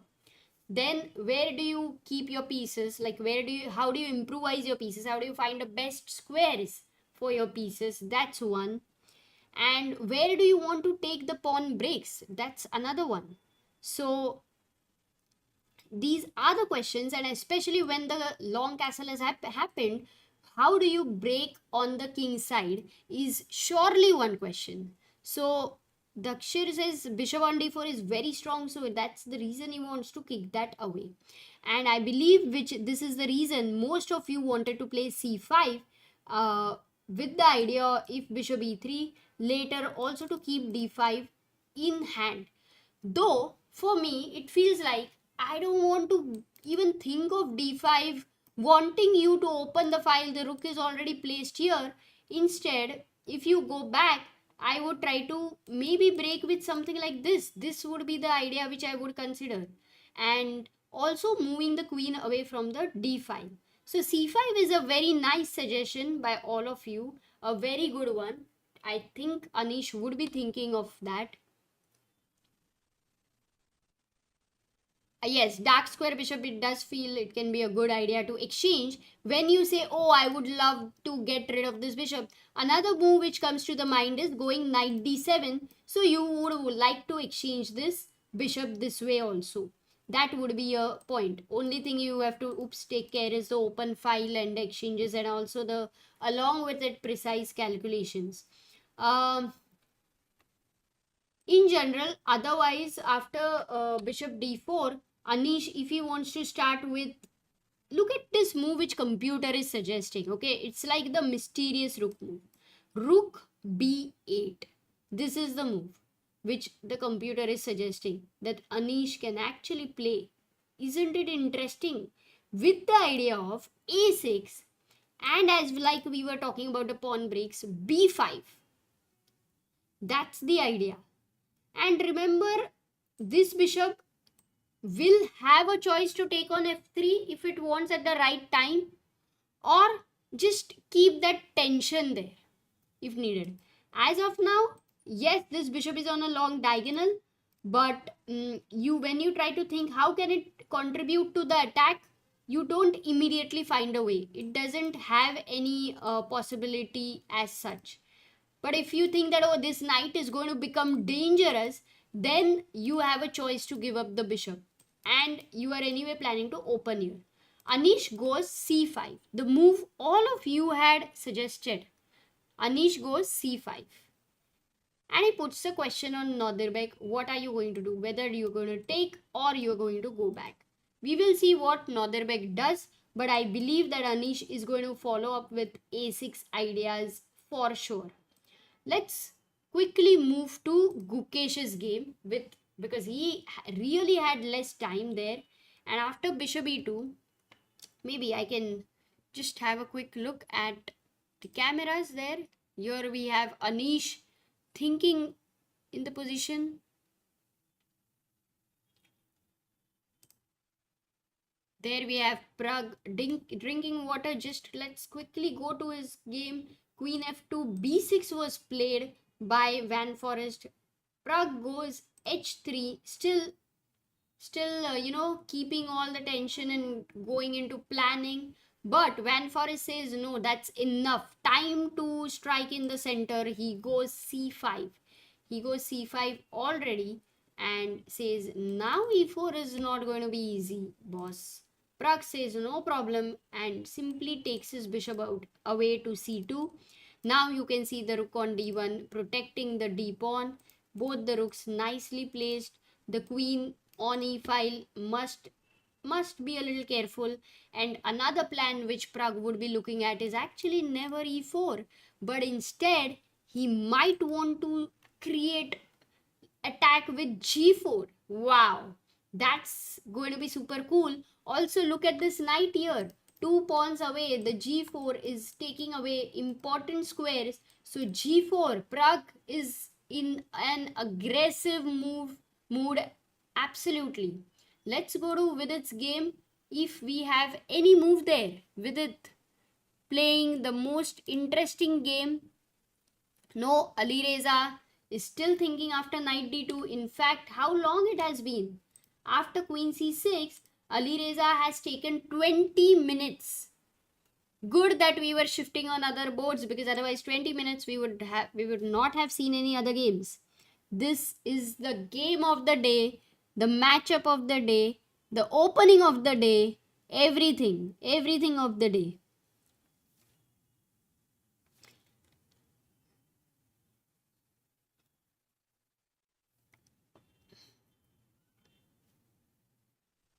Rakshit says close to 2 hours since games have started and no Indian is worst.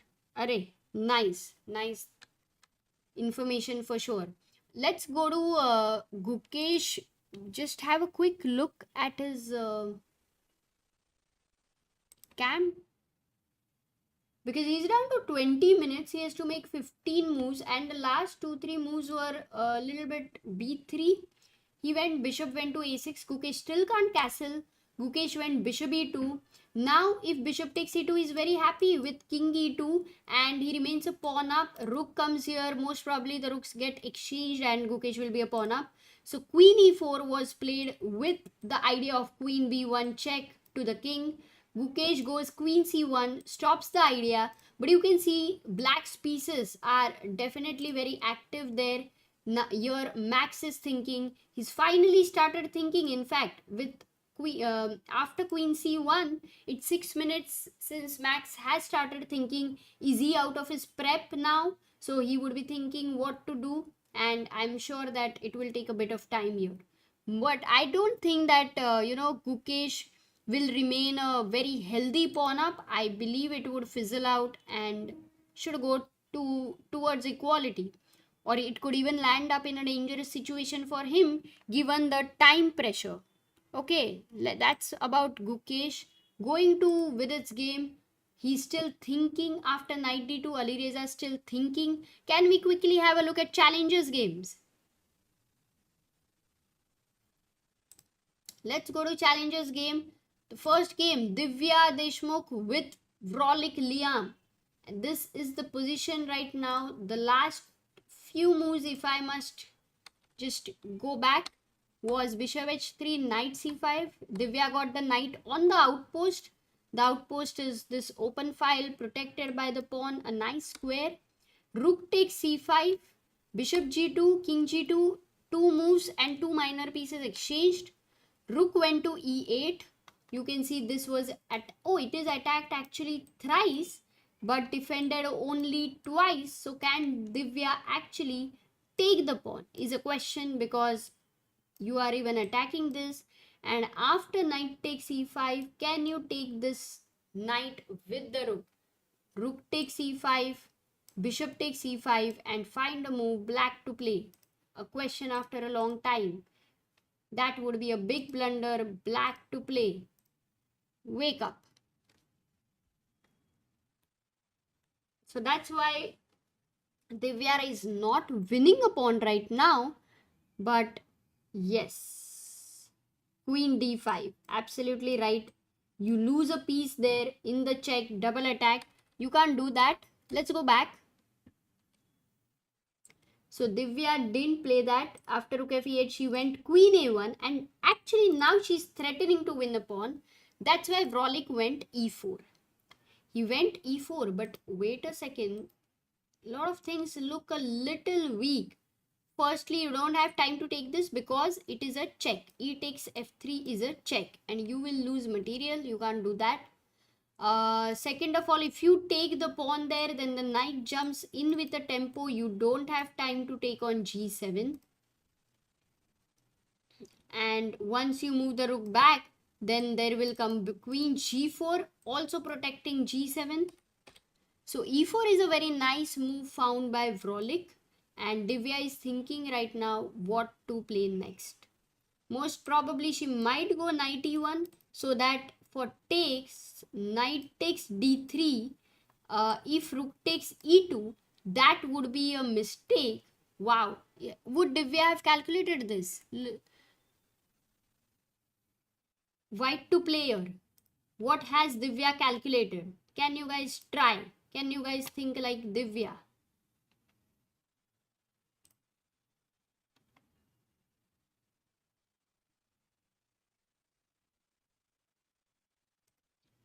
What has Divya calculated? It's a tough question.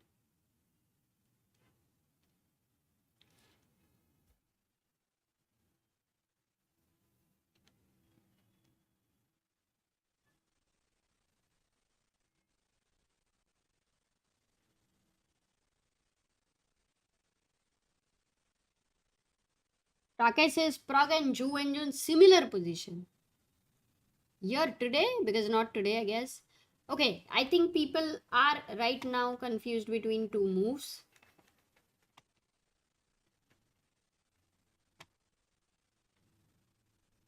And they are bishop f6 and knight f4 equally. Okay, but all those who are able to find knight f4, well done. Adarsh, Mohammad, Sendil, NSS, Vaishnavi, Football, Anay, Cooking, Kartikeya, Nihan. That is the right move, and this was the tough question there. The reason is, wait until my mouse comes back. By the way, we are at 14,60,761 subscribers, and the aim for now is to reach 800. 60 lakh 800 subscribers. Okay, bringing back what happens that I just, like, my mouse completely disappears, but it's so funny.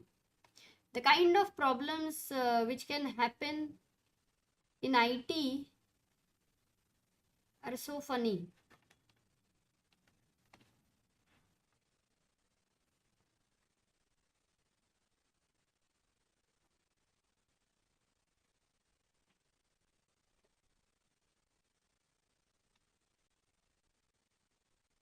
आजा भाई, किधर हो गए गायब?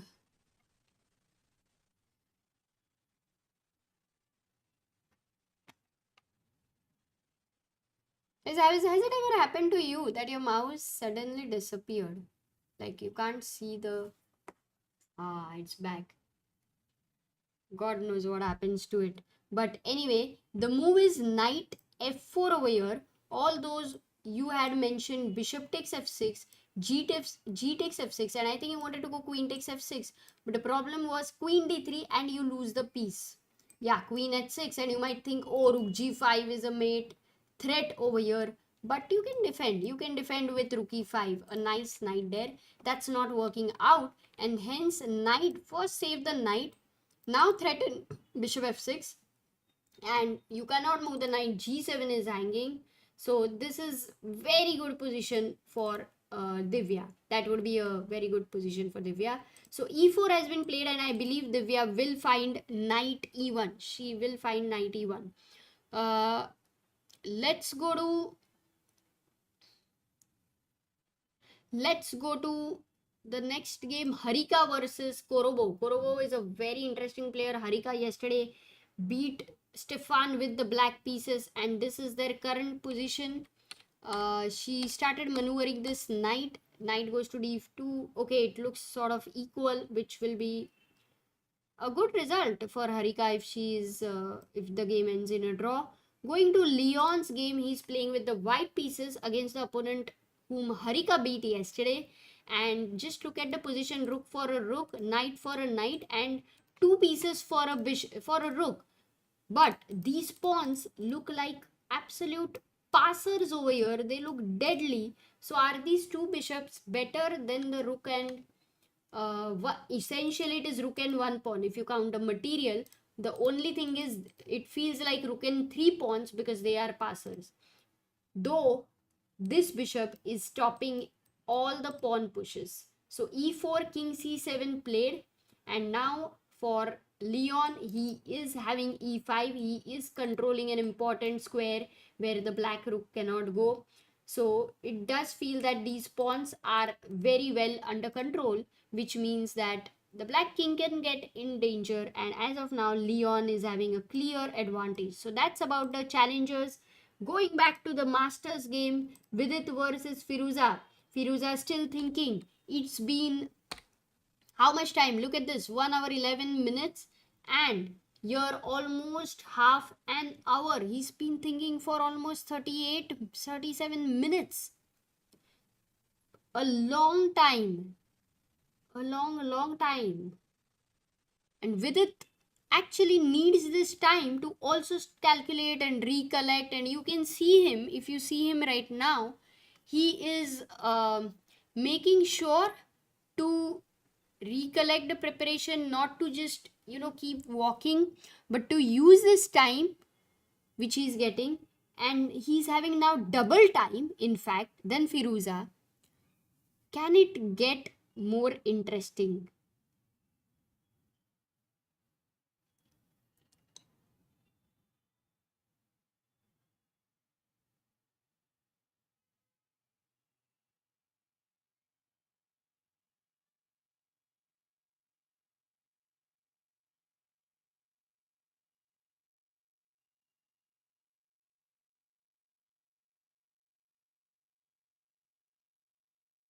Which poll? Should I put a poll on Vidit versus Alireza? That would be nice. Let me put on Vidit versus Alireza. What should I? Uh,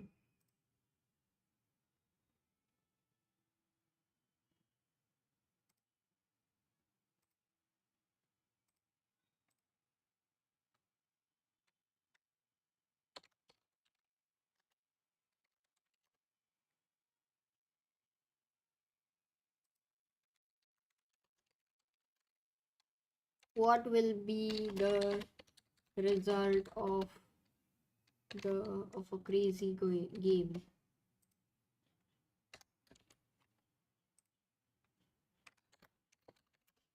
Vidit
Okay, there we have a poll. Guys, I put a poll there. 1 second.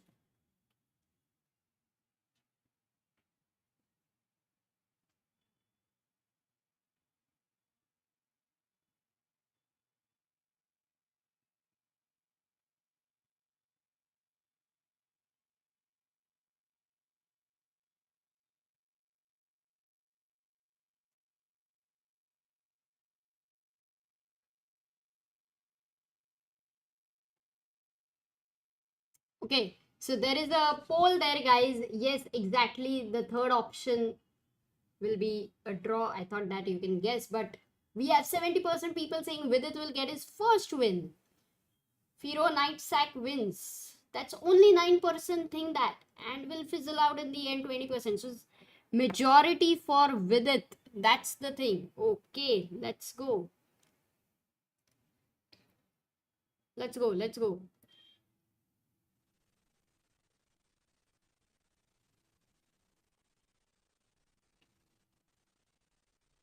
Arun says Alireza versus Vidit. Alireza had just 30 minutes left with 14 moves on the board. Will it be a rapid game for him from now on? Am I missing something? No, that's for sure that like either. Oh, he played Queen A4 check. Like we were guessing. I want to see what Vidit is going to react. Vidit has not even realized he's made a move. Oh, there he is. Comes back to the board. Queen A4 check. Not D5. Is Vidit prepared for this? No, we can't understand from Vidit's face. Yeah, but is there a very slight happiness there? You see, what do you guys think? Looking at Vidit right now, is he happy? Does he remember his preparation?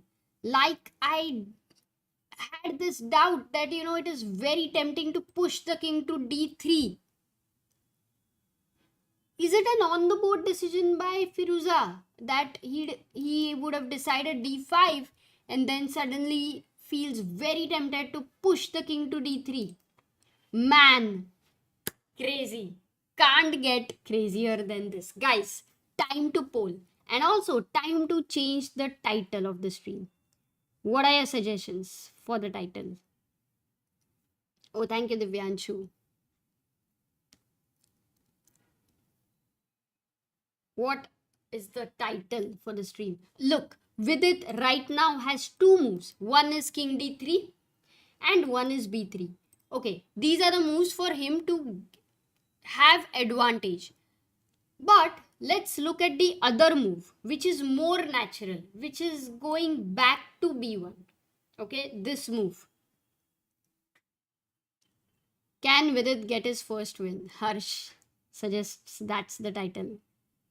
Okay, that is definitely a.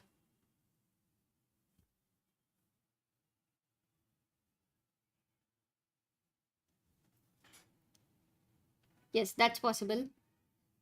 So, can he go king b1 over here? Because the problem with king b1 is similar. Rook takes c3. Obviously, this sack is what black is rooting for. B takes c3. And here, not queen takes a3. Not queen takes a3 because again and again and again, white is going bishop c4. But to play d5, a good move, opening up your bishop like a razor, stopping bishop c4, stopping knight c4, having this pawn over here, and also threatening, knight e4. So a lot of ideas there with this move. If you take on d5, there's always trouble to the queen, and of course here it's going to get over. So the question is bishop a3 as well, and you have all the mating nets happening around you. The question is, king b1 looks even more scary. Though it is a safe spot, the king still feels a little better on d3. But in a game, when you have to play king d3, ooh, there is definitely there's all the time tension. It's like, yes, you are at home, you have left the door of your house open, and but you are at home, yeah, but you are inside the bedroom, inside your study room. There is a living room there, the door is fully open, and somebody can come and take the things in your living room, in the hall.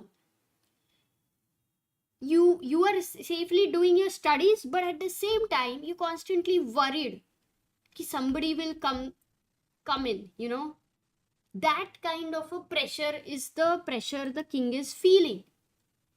Whoever is studying right now in their study room, if nobody is at the house, can you leave the main door open?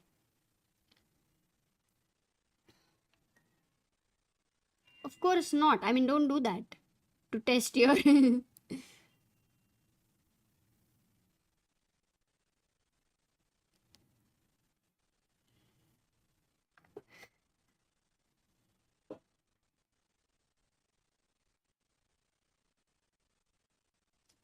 okay, let's go and make the board bigger while Vidit is singing. First question to all of you. How long do you think Vidit is going to think here?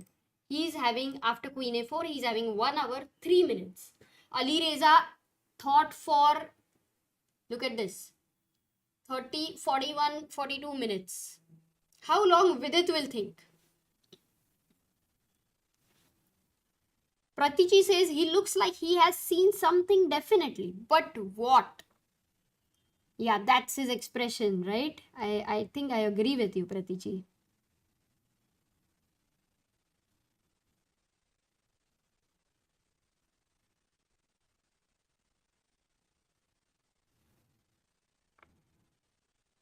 Pratichi says also way too many expressions than usual for Vidit. Yeah, we've not seen, I mean, generally Anish and Nepo, but Vidit, actually,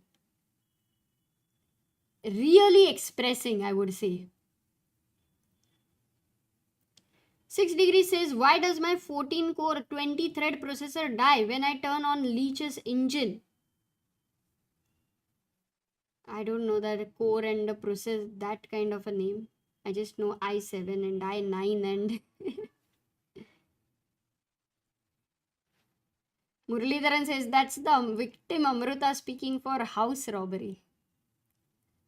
Not yet. Not yet.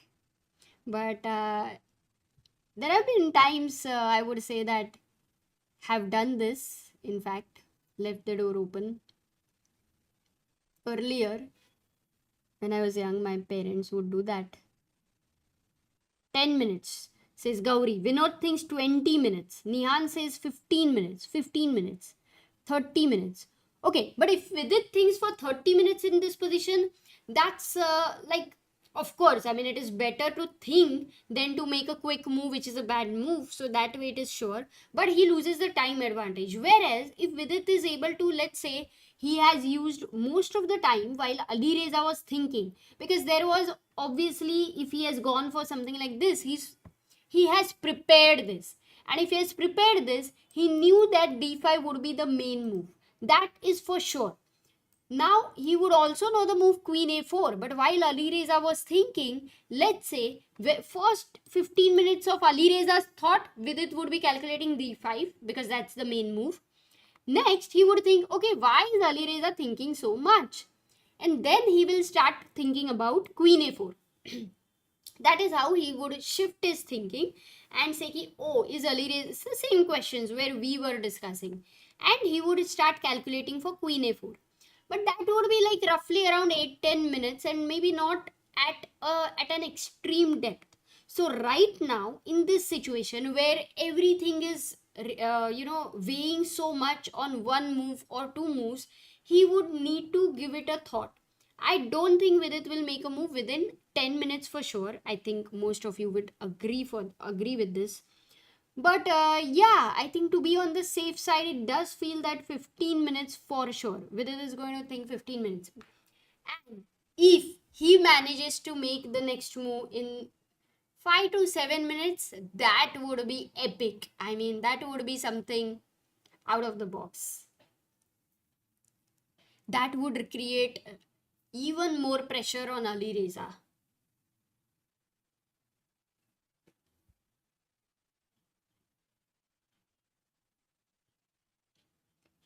Okay, time to change the title.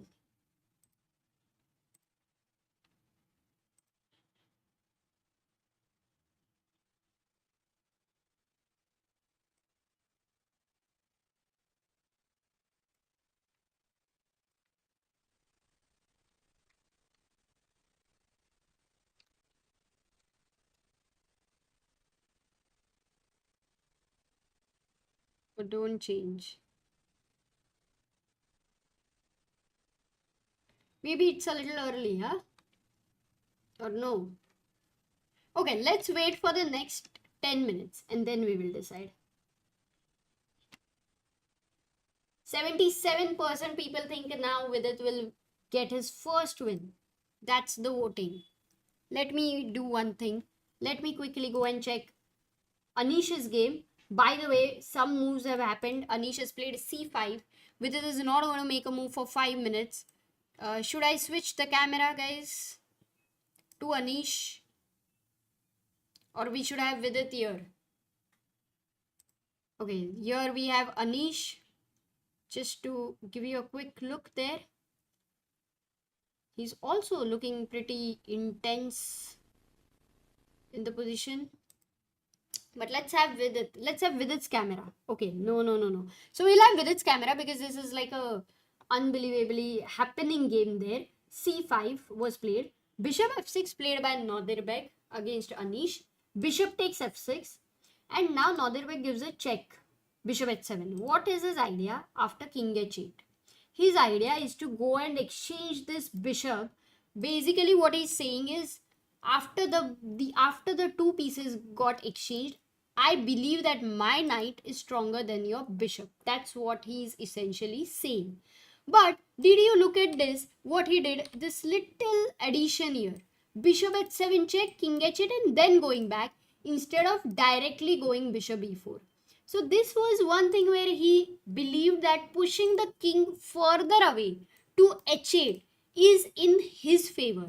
That was the decision. How long did he think for bishop e4 would be a question. You can see king h8, bishop f6 and bishop h7. No, he didn't think at all. So it was very clear to him when he had played bishop d4.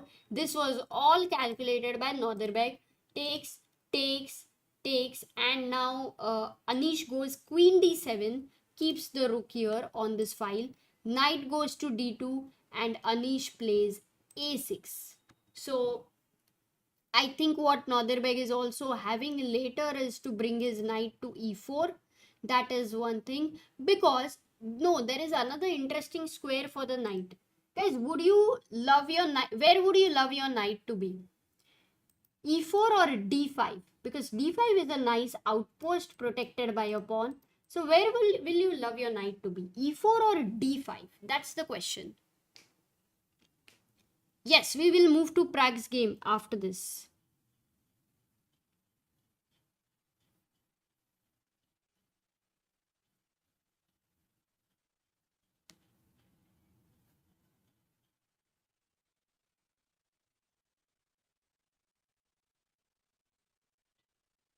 D5. Most of you want to go to D5. So that you want to go knight F1, knight E3 and you want to go to D5. That's where you want to go. And I would love it to go to E4 for the reason that D6 is a backward pawn and then you have this rook over here also attacks the bishop here. So that way I would love for it to go to e4 because it looks like a direct threat if you can manage that. But yeah, let's see where Abdusattorov is going to take the knight. There is no right answer here. I do feel knight e4 would be stronger in this scenario. But let's see what happens. Okay, going to Pragg's game because it's been a while. And is he attacking with g4 or not yet?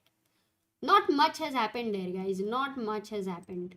Okay, c5, because you know what we feel, so much is happening in Vidit versus Alireza that it feels like, oh, in this time too much would be happening in other games as well. But no, it's all calm right now. It's all calm. I think when did Vidit just yawn right now?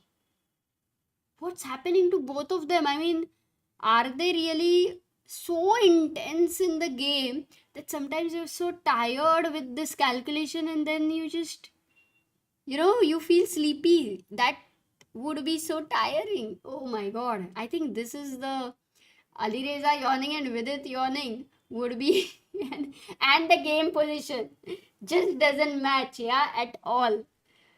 Let's go to Pragg right now. Board number 6. There we have. Just felt that he was about to make a move, but no. I think 5 minutes are already over, right? We were discussing. Here we have Pragg versus Van Forest. c5. Bishop c2 was played by Pragg. This also we saw. And h6 by Van Forest. Pragg went a3. Look at Pragg's moves. Can you even understand what he's trying to do?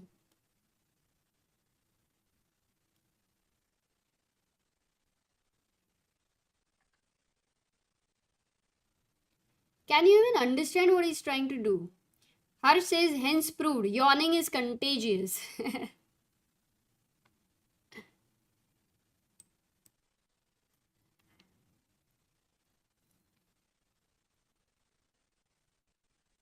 You know what he's trying to do? So basically, he's...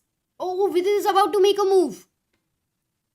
Let's go, let's go. We can come back to Pragg's game later. It's all going calm and slow and very interesting decisions, by the way, there too, to explain. But, oh, camera, please, please, please, please. Hello, hello, hello. Yeah, thank God. Just look at Vidit right now.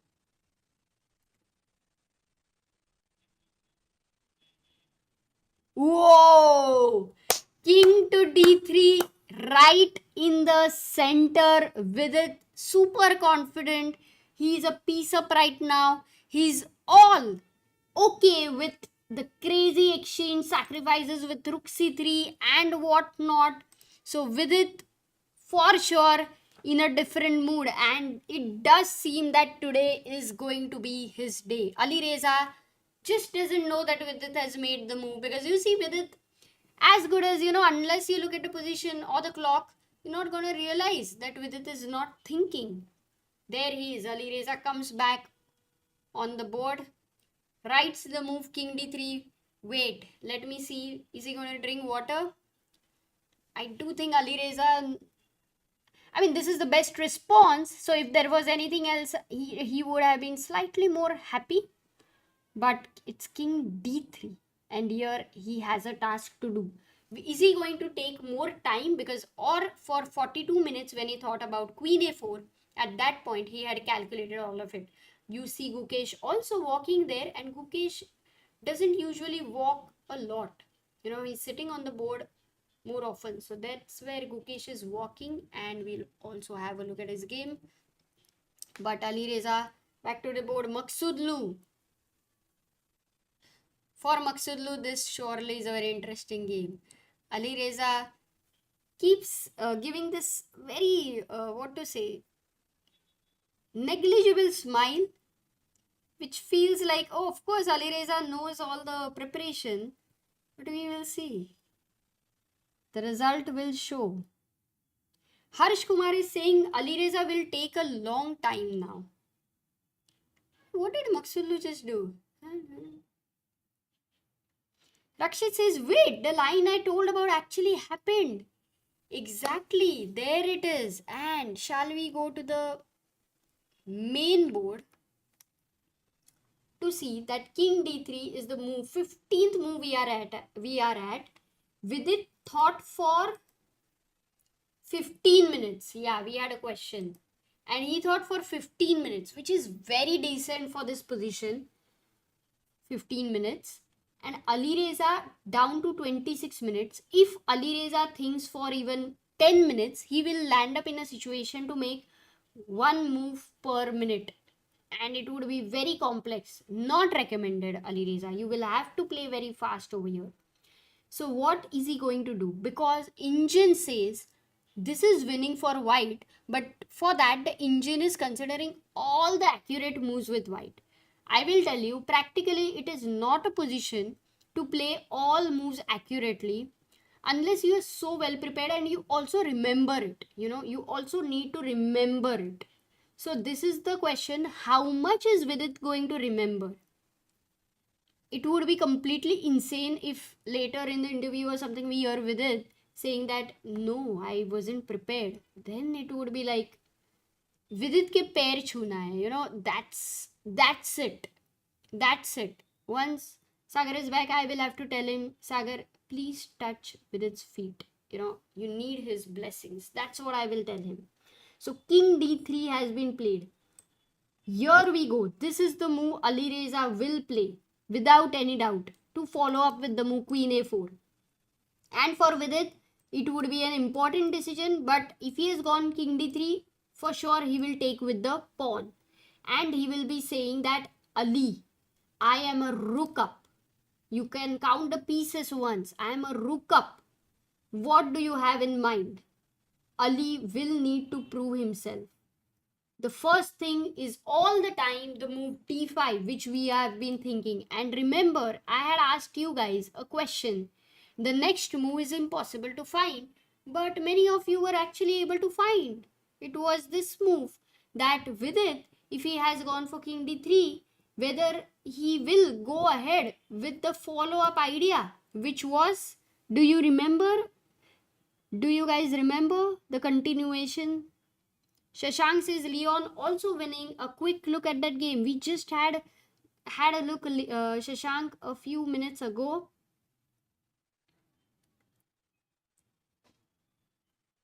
But yeah, we will still.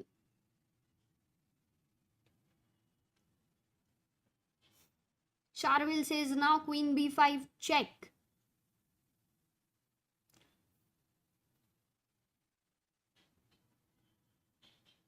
Yes, absolutely. King e2 is the move. Taking the king to a safer place, which we thought was a very difficult move because you are still taking your king. This bishop is not developing. This rook is there. All for the fact that you are a rook up. And this, I would not at all make a mistake to say that white is winning. Absolutely not, because the engine evaluation, okay, what is the engine evaluation on these bars which we have right now? The engine evaluation is 0.9. Rakshit, if you can help with suggesting that, is this 0.9 should we trust, or is the Leach's evaluation of the weak engine which shows 2.5, that is what we should trust? Can you first help us? Because for me, if I would not look at the engine, I would still not even consider 0.9, but it would be 0.5 or something. Rakshit says, I take my words back. Leach's engine definitely stronger. My bar fails to understand King E2 can be played. That is why But Rakshit, it's a good mistake, because I would say that as a human in this position with the king, as we were discussing, you've left the main door open and you are tensed. Now that is the tension. When does our mind doesn't work well? Whenever in panic mode, whenever we are worried, that is the time when we cannot give our fullest. We cannot give our 100%, though we want to, though we are trying to, we are unable to give 100%. And this is the point where the king is in the center. There is this tension. That tension, will it make Vidit at some point to make a mistake? Or is Vidit absolutely, uh, in depth of the position where he knows how to get out of the problems, and he's actually not tense, but he's calculating all without tension, and then he's not going to make that mistake. That will only be proved with the result, because if Vidit doesn't make a mistake, he is, right there. He knows what he was doing without any stress. And I would be amazed if that happens. It would be not just a first win for Vidit, but it would be a epic win for Vidit. This one would be epic win. Rakshit says he wouldn't have played King D3 if he didn't see King E2. Are you sure about that? Because here, let's say you play E takes D5. What's black going to do? Bishop takes d5, attacking the queen. And now he goes queen f5. Now this check is there. How does black continue? He goes bishop e6 is one. Or you would first want to give a check to the king. So queen b5 check. Now what do you do? Because if you go c4, then bishop c4. And if knight c4, oh, what's the move? Find a move. Black to play here. Black to play. And by the way, guys, thank you so much, because we have reached 14 lakh 60,000 and we have crossed 800, the goal of 800. We've reached 14 lakh 60,814 subscribers. That is so kind of you for subscribing and also liking the stream. I'm assuming that you subscribe because you like the stream. What's the move? Oh my god. One second. I actually underestimated, but most of you want to go queen b3 check, thinking that you are winning something there, but no, not at all. I'm supporting this. I'm supporting this. You don't really have a good check. If queen a2 check, then the king goes to e1, and you still don't have a check. So that was, unfortunately, a mistake. Most of you, actually lot of you, more than 20 people fell for queen b3, but the right move was e4 check, and look at your queen on f5, that's hanging. So that was the right move, e4, being alert, and a different kind of tactic. You're not at all looking at the king there. So c4, if you take bishop, so c4 would be a big mistake, and you would have to go king c2. And then is it a perpetual? Queen a4 check. If king d3, perpetual there. If you go king b2, that's over, because this bishop will come to a3. What has Ali Reza played? He made, rook c3. Wow, are we going for that? Rook c3 happening.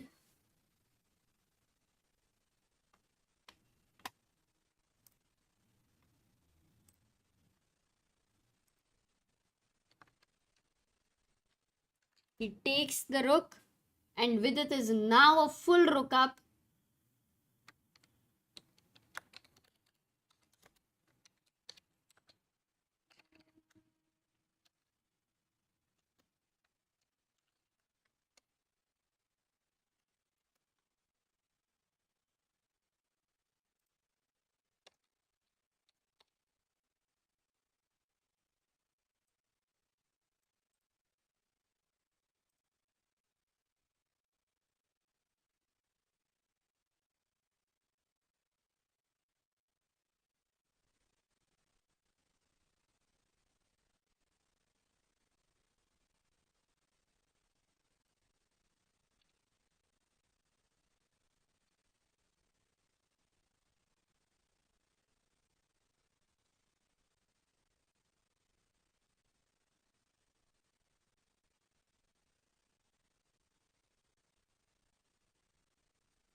Oh, update the board. One second. B takes c3 has been played by Vidit. I'm just trying to change the title, but it's not fitting in, so it's not able to do that. So that's why.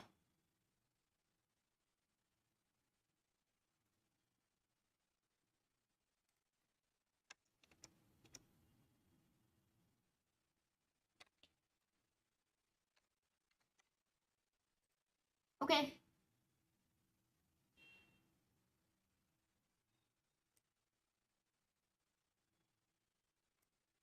Later.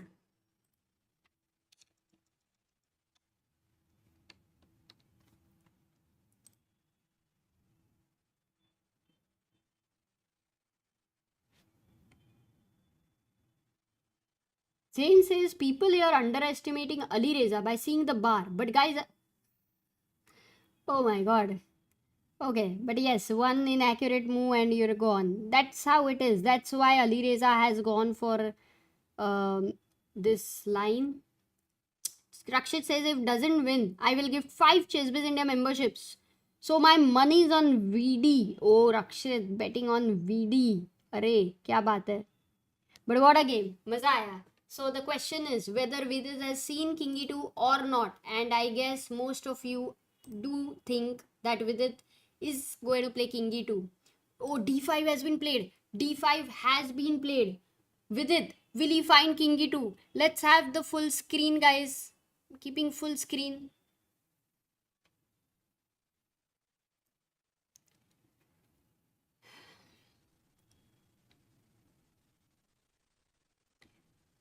My weak bar evaluating this as 0-0 even after King E2. Abai says King D3, what is he doing there? For all those who have joined new, you guys are late and you guys have missed some epic opening there and all the expressions and all the happenings, analysis. It has been the most amazing game and matchup of today. Night off happened. Ali Reza went for something very creative. We believe it is all opening preparation and with it OP guys. With it plays King E2. There we have deserves a full screen. King E2 on the board. Now this is serious. This is serious pressure on Ali Reza. Absolutely. Not sure how long he's going to think here because firstly there are a lot of possibilities. There is D4, there is knight E4, there is bishop A3. At least these are the top 3 moves the engine recommends. You can see Van Forest there seeing the game, Divya there. Absolutely, I'm sure Divya would be so excited for this game. In fact, maybe more than her game because this is her kind of a position.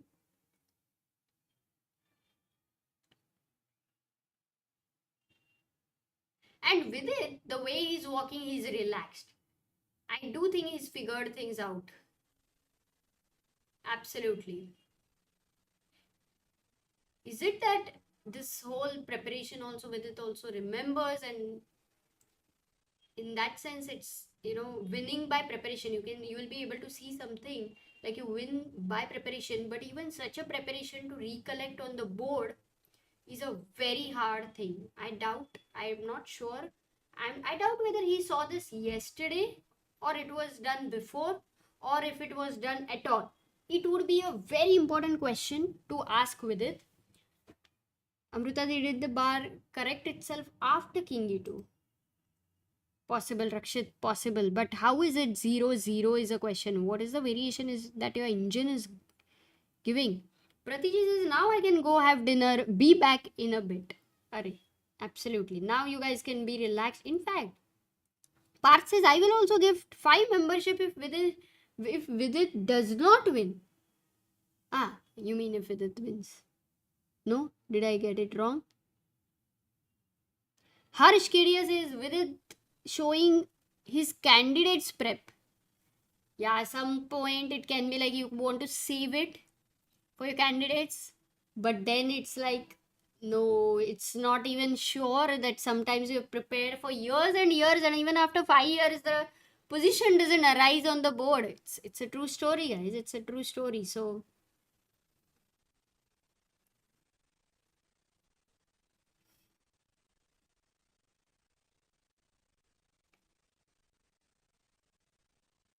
Rakshit said if Vidit doesn't win, he will give 5. Ah, I got it wrong. I thought if Vidit wins, he will give 5. Because you believe that Vidit is going to win.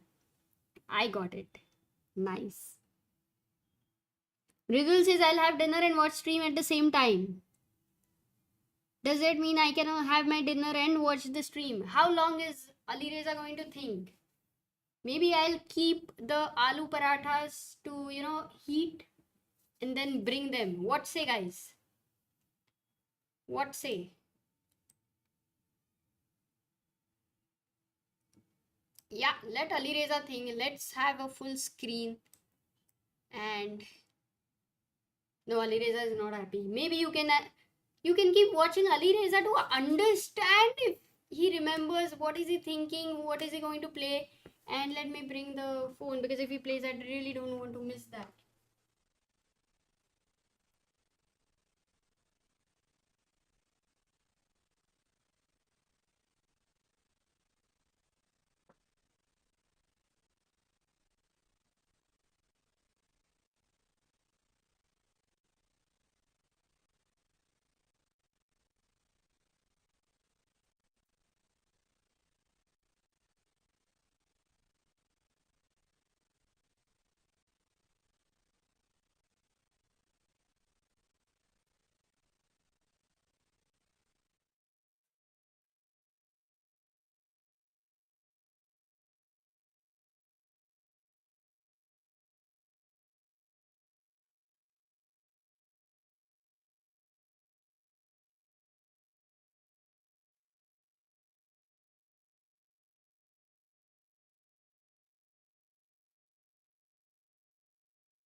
Okay, Ali Reza has not played. He's down to 11 minutes.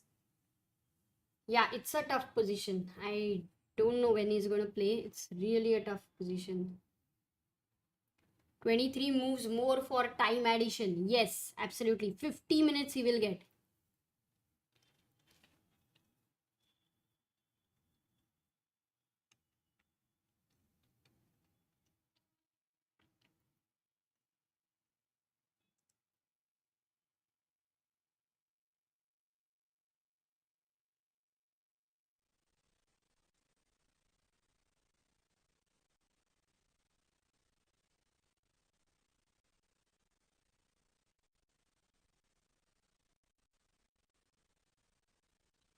Okay, he plays.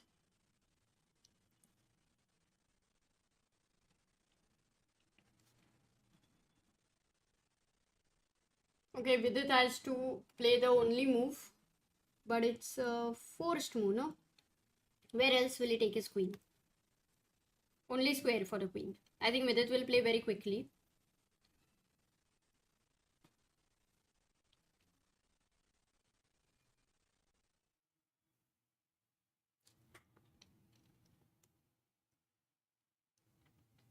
Yeah, there he goes.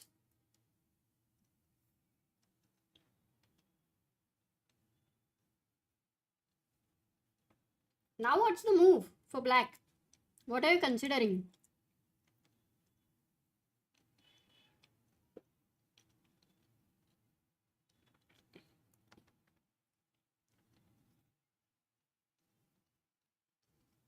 Nepo there, finding the position interesting.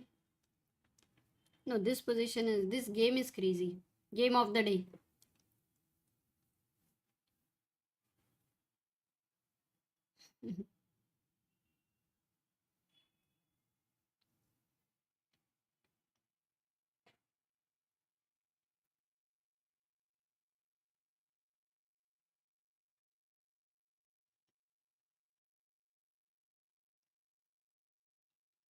Look at the crowd there. Oh my god.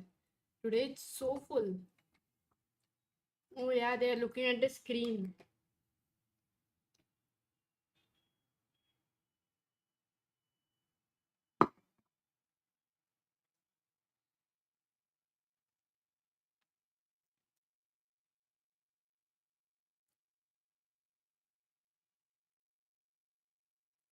Oh, I did, huh?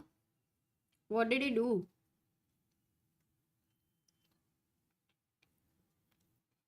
Show bars once. Okay, let's go so that you get the idea of other matches. That's also good idea.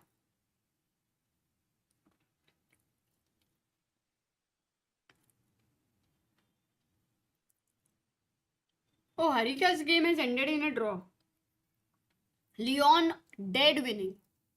Divya slight initiative. Waiting draw in the beginning.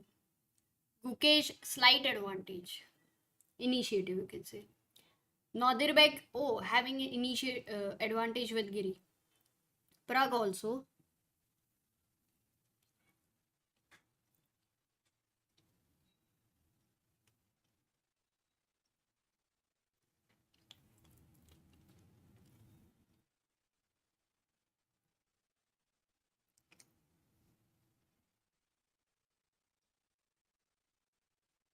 Sandsteak says, wait, I'm bringing my dinner to my bedroom.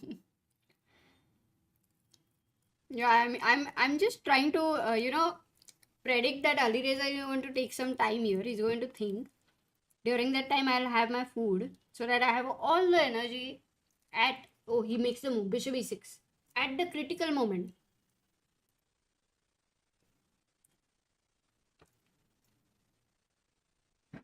Himang says Gukesh's game will end in a draw, I think. Knight d7, Vidit is thinking. Now Vidit is a choice, and I believe Vidit will take time. Unless Vidit is going to really use Ali Reza's time pressure here.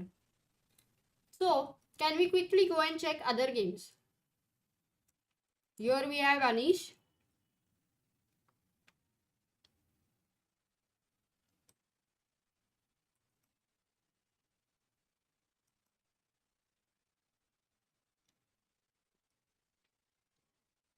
You can see Nadirbek thinking. Here we have Anish. Queen e8, rooks have been exchanged, and Nadirbek is thinking because if he takes the pawn right now, here queen takes d6, that's a big blunder because of. Quickly, guys, we don't have much time. Quickly. What's the reason? It's a blunder.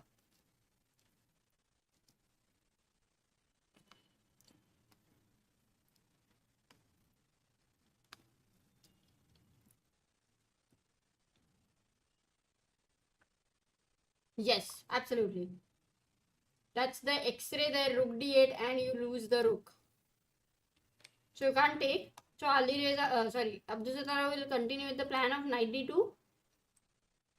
And knight e4, and Anish is seriously needs to think what's his plan, because the knight is better than the bishop, and d6 is a crazy weakness.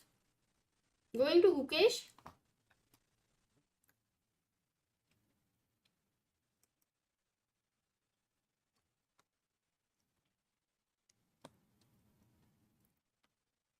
Here we have 38th move. Gukesh is having 6 minutes, 1 hour lower than max, but it's a rook endgame,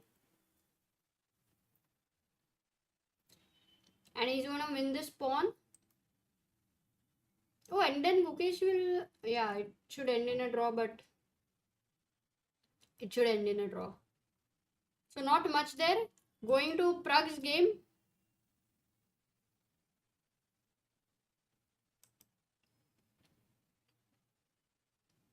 Did VD make a move, by the way? No, not yet. He's just drinking water right now without making a move. So going to Pragg's game here.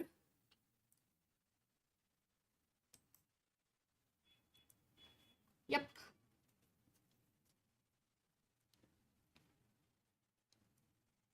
Kshitish says Nordirbek will be motivated today because if he wins, he will become a joint leader with Anish.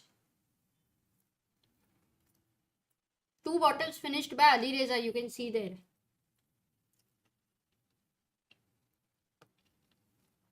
Divya, it seems, completely interested in Vidit's game. Yeah, this is the position for Pragg right now. What's the... Wait a second, let me just... Yeah, this is the camera. Pragg is not on the board, yeah? Yeah, that's why we can't see him. But the last... Oh, he did go after A3, which is where we left. I wanted to say that how... Look at Pragg. He's making sure to first, set up everything. The pawns, the squares, with A3 is controlled, the piece movements, everything. He's taking time for that. He's settled everything, and only then after knight f5 he goes for g4 at the right time. He waits for it. He could have done it before, but he waits until he can wait. And then he goes g4. The knight goes back to g7. In a way, Pragg got this a3 move as an extra move. And now Pragg goes back with the knight to maneuver. Where is the knight heading to? That's the question. Where is the knight heading to? Okay, let's go to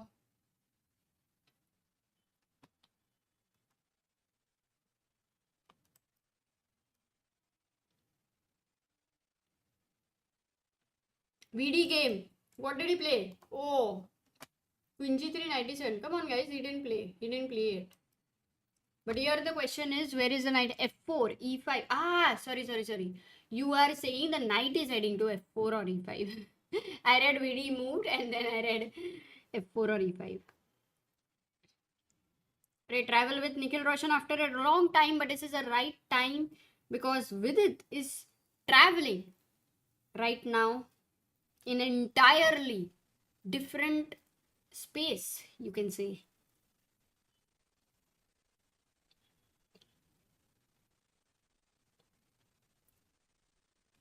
I am eating aloo paratha and pumpkin soup.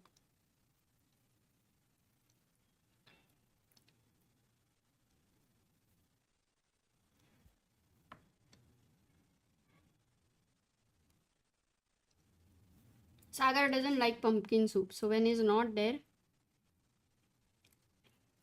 I get it done.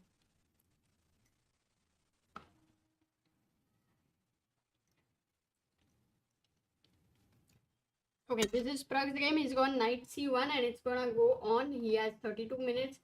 There are 18 moves to be made. Pragg's knight is going to d3 and e5 and lots of things incoming there. It's going to be a long game.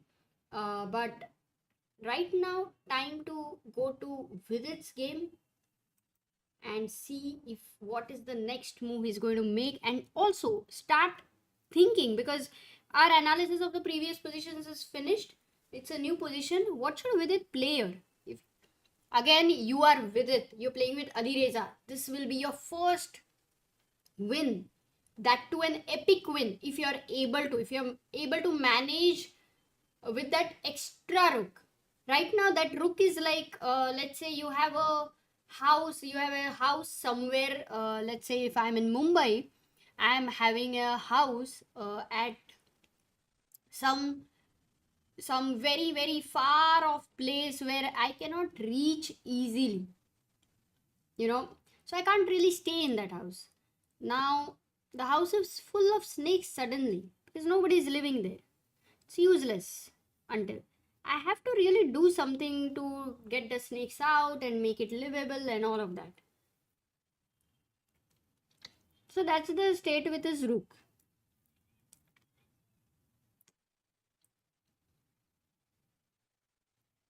Can Vidit actually activate his rook later?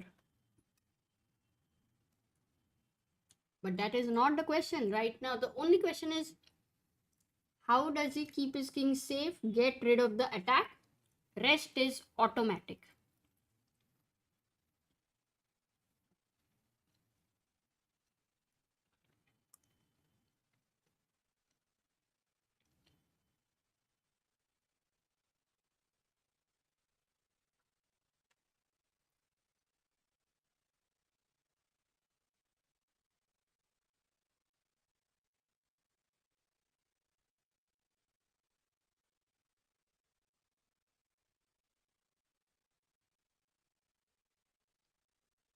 Abhishek says, I also want aloo paratha. No one to give ghar ka khana in Malta. Oh wow, Malta. That's a nice place. Why is justice for pumpkin soup?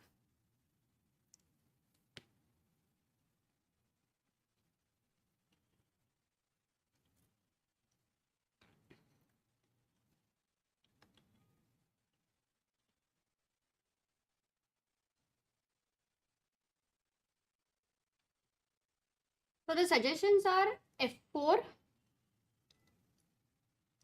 What is b1? Ah, maybe knight b1 or what? Knight b1, king e1, f4, knight b1 and king b1 are the three suggestions from you guys. King e1.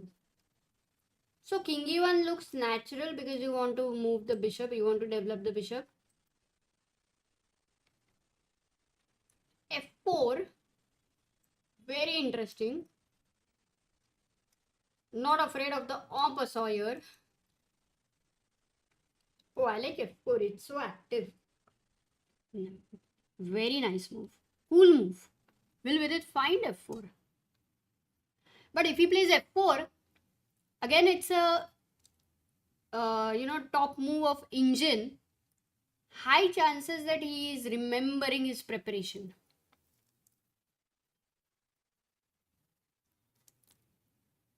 I think this was the reason for Queen a4 why Ali Reza was trying to think whether to go d5 or Queen a5.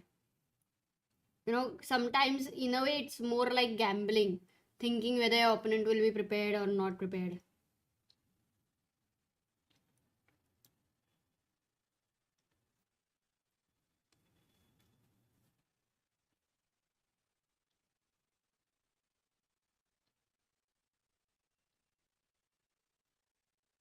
Very interesting questions in the chat. I'd like to take them.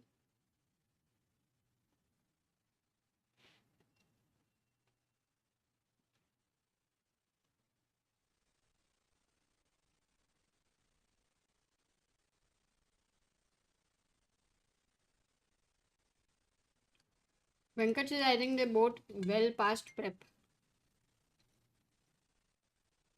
By the way, guys, this is the position, current position.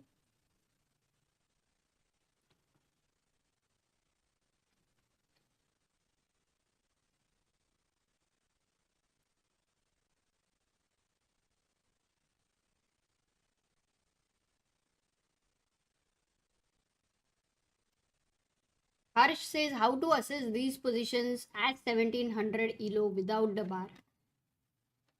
Yes, without the bar only, because in your game when you're playing, you won't have the bar. So Firstly, it's a very difficult thing to assess such positions. I think this is a where the material imbalance is one of the major things, like a very advanced concept there. But uh, the way you would look while material imbalance exists, one very key factor is the piece activity. That plays a key role there. If you see, white is a rook up, and this bar should have been here, like, it's like over, it should have been there, but it's not the case, because the rook is not yet active, the bishop is not yet active, and the king, the queen, the black pieces, the way they are active, and the king in the center. So with this you also understand that the weak king, this is another thing which is the weak king is one of the things, I think, where even for engine, sometimes when it says it's winning with the weak king, it's the accurate moves. But if you many times look at the games where the king is weak and how it ends, it's very difficult to play accurately. And these are the main difficult scenarios, I would say, in assessing. But I would recommend you to look at Silman's Reassess Your Chess, where there is also a chapter material imbalance, which will really be very helpful. You need to develop the understanding of the pieces, basically the minor pieces, the major pieces, when they are good, when they are not good, when a bishop could be better than a knight, when the knight could be better than a bishop. All these questions, there we have Ali Reza actually makes them, oh, Vidit makes the move, and he goes king e1. Wow, that is a good move. Anish at the screen, but he just looked and quickly moved away, because Anish is in a very different, he's into his own game there. Ali Reza absolutely without a thought now playing very fast f5. It's getting intense. With it still has to be careful. As I said, this is not at all over. Just don't trust the bar over here. Anything can change at any moment with your weak king in the center and without being able to develop. And that too when your opponent is Ali Reza. Gukesh there watching the game. Is Gukesh giving any reaction? No, Gukesh is no reaction. So yeah, I would really recommend you to study Reassess, where you develop the piece understanding. That helps a lot of such kind of positions.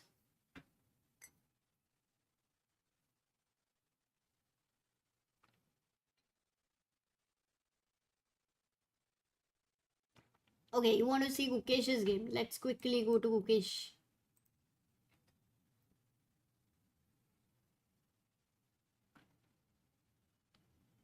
Gukesh has gone rook b2. He's saving his pawns. Whichever pawn will be attacked, it will be saved. So Gukesh will still try, because he's a pawn up, and he will try to win one pawn. If that happens, then good chances. It's not like a dead draw, even if whatever the bar shows, because of the material still, and because Max will still have to figure certain things out. Going to Prague's game quickly. After queen g3, no, after knight c1, h5 was played by Van Forest, and Pragg brings his queen to g3. Okay, and Pragg is having 29 minutes, Van Forest having 19 minutes. They are on move number 23rd. This is also slowly going to get into time pressure there. Pragg is holding the position. Everything is in control there. Anish, who was a little bit in inferior position, knight d2 was played by Abdusattorov. He found it. Queen e6 and knight went to e4, attacking both the guys. d6 weak pawn. Anish goes back, bishop e7. Queen d5, again a very powerful move by Abdusattorov, very well understanding the exchanges, that if these queens are exchanged, this pawn is still weak there, and he doesn't at all mind. Important is definitely not to take with the pawn and just mess it all up. It would be a big positional blunder. You see here, the material is equal, but still such a move just changes the bar evaluation, and this is what it is called as a positional blunder. It's not like you have lost any material or any tactics, but just the move takes away the piece activity sometimes, and that kind of a move, a positional blunder. So rook d5 attacking here, and when the rook goes to d8, this is the position I think which Abdusattorov will be aiming at. That's why Anish plays rook d8, and it's a very good decision because he's very happy if queen e6 fe6 happens, because then he gets d5, which will be easier. So Nadir Beg is not going to take there, and for Nadir Beg, if he wants to take here and then play things like b4 and all, it's not easy. So he will have to think of f4, g4 ideas. So we will come back to this, but Anish has to defend. Anish is on the defending side, and with Nadir Beg as white, it's not easy. Oh, he takes cb5. That's happening on the board. Let's go to Vidit's game very quickly. After f5, Vidit is giving a big thought. Also, to have a quick look at Divya's game, Divya was having very slight initiative, if I remember. And right now Divya is having rook and bishop versus rook and knight. So this is equal. Yeah, this is close to equal. Harika's game has ended in a draw and Leon has won. So Divya is also drawing here. So in challenges we don't have any losses. That is a great result. And there you go. Vidit makes a move. Not too much of thought there. It was pretty clear to him. Just simply develops the bishop. Now guys, one question to all of you, okay? One question. Only the people who have joined late. Let's not, all of those who were already there don't answer, okay? Next move, like let's say whatever black plays, suppose h6, yeah, just an example. H6 is bad. I mean, any move is a bad move. But can white short castle? That's the question. Those who joined just 2 minutes ago, please do ask, can white short castle?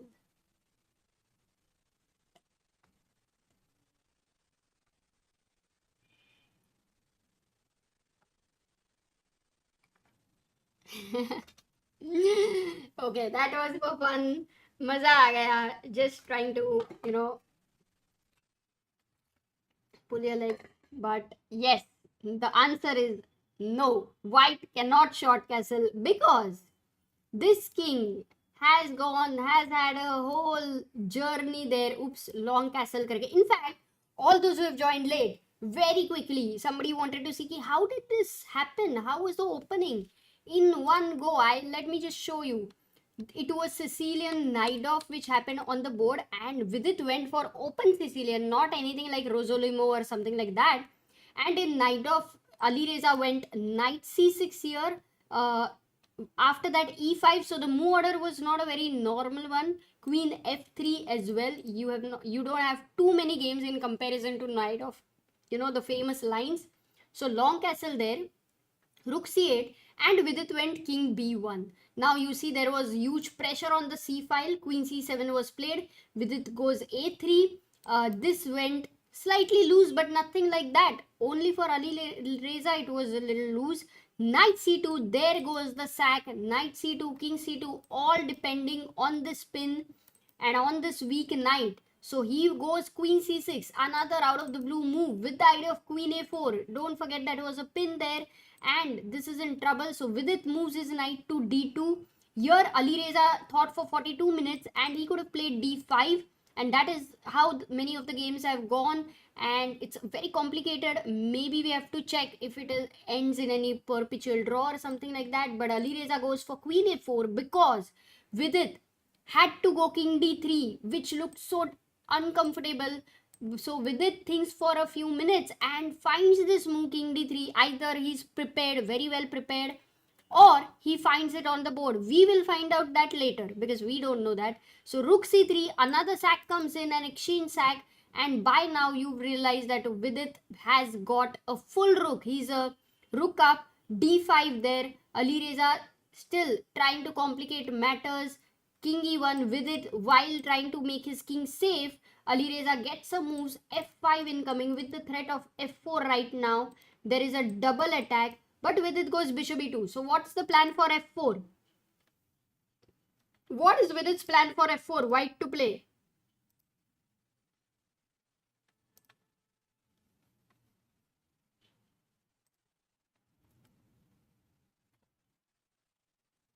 So that was the, what to say?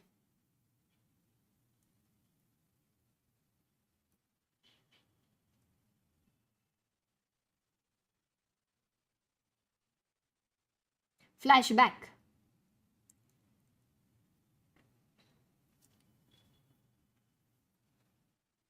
Yes. Yes. Sharvil, Kartikeya, CD, Prathamesh, Sauradeep, Kalyani, Ajay Tan, Brahadesh, and Hasnain. It's correct. The move is bishop f4 here, taking on f4, e takes f4, queen takes f4. It's like भगवान ने इतना दिया है, थोड़ा तुम भी दे दो. You have so much material, you don't need so much material, give it away. So bishop f4, that's the move. Takes, and queen takes f4. Now you're no more a rook up, but you are an exchange up. How many pawns? 5 pawns. So you are a pure exchange up here, over here with the white pieces, and this pawn is hanging. This king is in fact also in the center, but the only difference between this king and the black king is that black king can castle. It has not moved before, whereas the white king just looks like it can castle, but it cannot castle. It's traveled the whole world and it's come back to its home. That's the thing. So queen f4, and this is a great position for Vidit, because if Alireza tries to defend his pawn, then in comes queen b8, and he will have to be careful about his king as well. So that is one idea if Alireza goes f4. If Alireza doesn't go f4, what else can he do? Because it is so tempting to take this pawn. And if you take with the bishop, the problem is g7 is hanging. So your bishop is tied down to the defense there. And just look at this king. It's like it has so many bodyguards right now. Nobody can attack it. So it's pretty safe with all those bodyguards. Going back, if you can't take the a3 pawn with the bishop, then the next question comes to, okay, can I take with the queen? Also attack with the pawn, because for sure I know that if my pawn start advancing, that's a very good compensation as well. You cannot castle still and you cannot bring your rook in the game still. So queen a3. Now at this position, how does Vidit reply? How does he improve the position? These are the questions.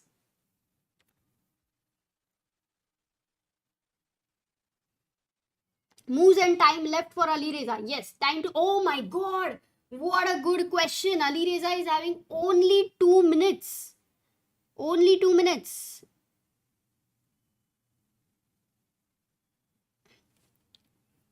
Asim in the chat, when the pawn fork, bishop and queen, can we do bishop h5, g6, bishop g6, queen g6? How is this? Oh, that's a good idea. Alireza plays g6. That's why Asim, to stop your idea, he's gone this. Because after queen a3, bishop h5, maybe here you wanted to say something like this. Queen g6. How is this idea? Because if you go bishop f7, then you pick up another pawn. So, and if you move your king, where do you go? King e7 with the threat of protecting here. Then comes in bishop g5. So that was a great idea. And for that, Alireza goes g6 and firstly stops bishop h5. Also by playing g6, he has revived the threat of bishop a3. No more tension on the g7, because if Alireza manages to castle, okay, another rook comes in and then the f4 becomes dangerous. So he needs right now bishop a3 and short castle. These are the two moves he needs. Even maybe bishop g7 possible, but yeah, he needs to develop the bishop and short castle. For Vidit, for these two moves, he needs to be prepared. How can he prepare? How can he still improvise the position? 33 minutes he's having. Half an hour more than Alireza. 20 moves to make. So for Vidit, 20 moves in 33 minutes. And for Alireza, 20 moves in 2 minutes. I'll leave it up to you to calculate. How much does that come to? And we have 4,000 people watching. Guys, do like and subscribe the stream. It is we have reached 14 lakhs 60,860 subscribers. Our goal is to reach 900 subscribers.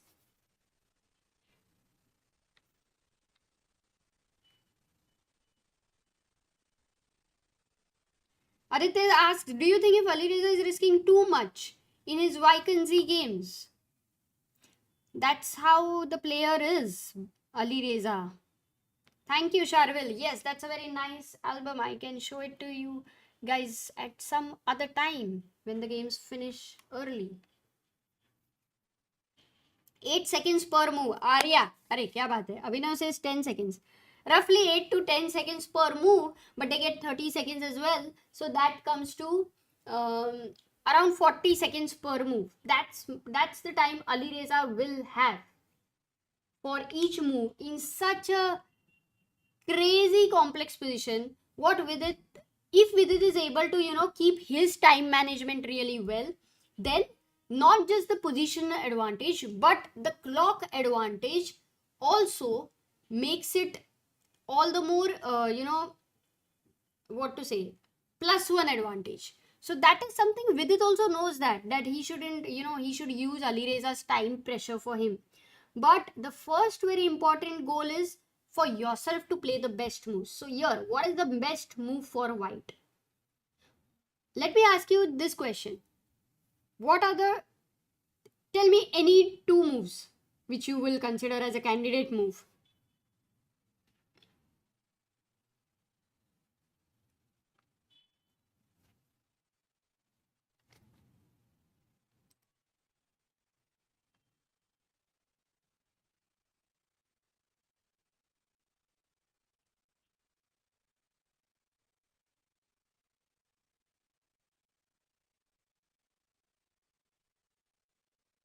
Wow. F4 and H4 and Bishop G5. Okay, for you, if you all of you, many of you are wanting and thinking of the move F4, oops, and H4, then that's a good news, because these really are two very nice moves available with Vidit, because black wants to short castle, and there you have H4, H5 already. This is the way this rook, your material up, you are trying to activate. So I really love H4. And F4 is a move where you stop opponent's F4. So also attacking E5. So that's exciting. I'm sure Vidit will play one of the moves. But there is another move. Is this artificial castling too slow? Not very sure. But F4 or H4. Let's see what Vidit will do. 30 minutes. Quickly checking out what's happening on other games. Anish, Giri. After F4, King G8. Oops. Yeah. Oh, F4 happened in the game. Abdusattorov did play F4. King G8. F5 was played, forcing him to take on D5. You see, the queen can't go anywhere here. So it's forced to take. Rook takes D5. And that is a clear advantage for Nadir Beg. Oh my god. B4, King E8. Oh, there you go. Vidit makes the move. H4 on the board, preparing for Firouzja's short castle. Vidit is like, भाई मैं भी तो attack करूंगा, तेरा time अभी हो गया, अभी मेरा टाइम आया है. So that's what Vidit is saying, that it's my time to attack. Let's go.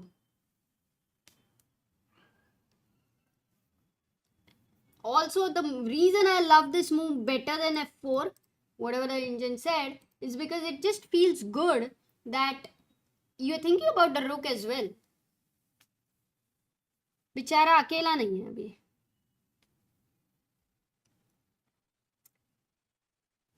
We have Arya who says watching from CT, USA. What is CT? Which place is it? Mrs. Dawn commentary. Today Vidit wins. Yes, in the end. I will try to do dawn commentary. Okay, let's go to Connecticut. Oh, I've never heard about this place. Nice. Connecticut.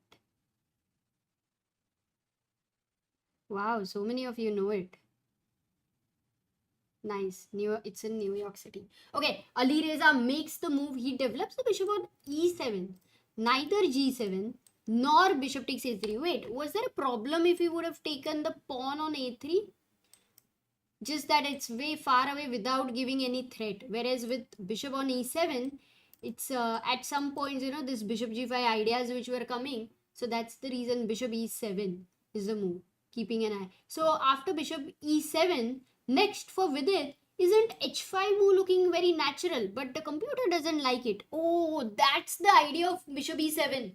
Oh, Ali Reza, smart. Ali Reza not, Ali Reza being resourceful. That's how we can put it. 45 seconds for Ali Reza. Oh.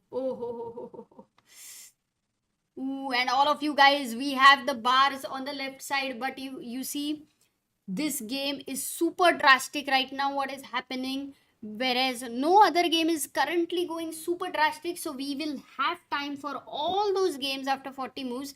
You cannot miss such a game. You cannot, because you don't get such a game every day. I mean, you get every day one game like this, which is the game which we focus. Okay, so today's aim, guys, we have 14,60,884 subscribers. Let's try to reach 916 more to go, and I'm sure we will reach there. For now, if h5, the move here which people did they find it? Yes, Karan, Deepika, well done, and a few others. G5 is the move, and you see this bishop does the work right now here, because you cannot take, there is a pin and you will lose a piece.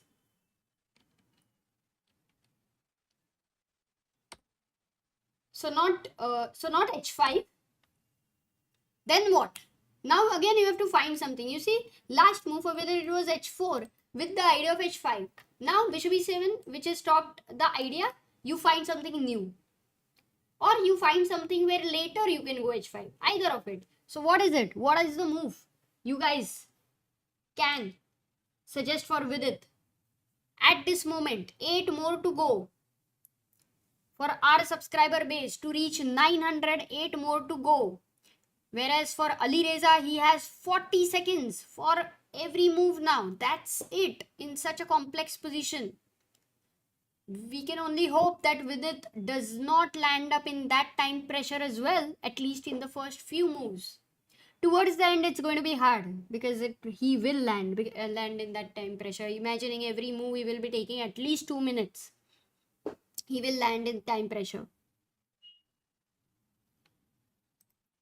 Okay, I think most of you are suggesting the move. In fact, 35 of you are suggesting the move bishop g5.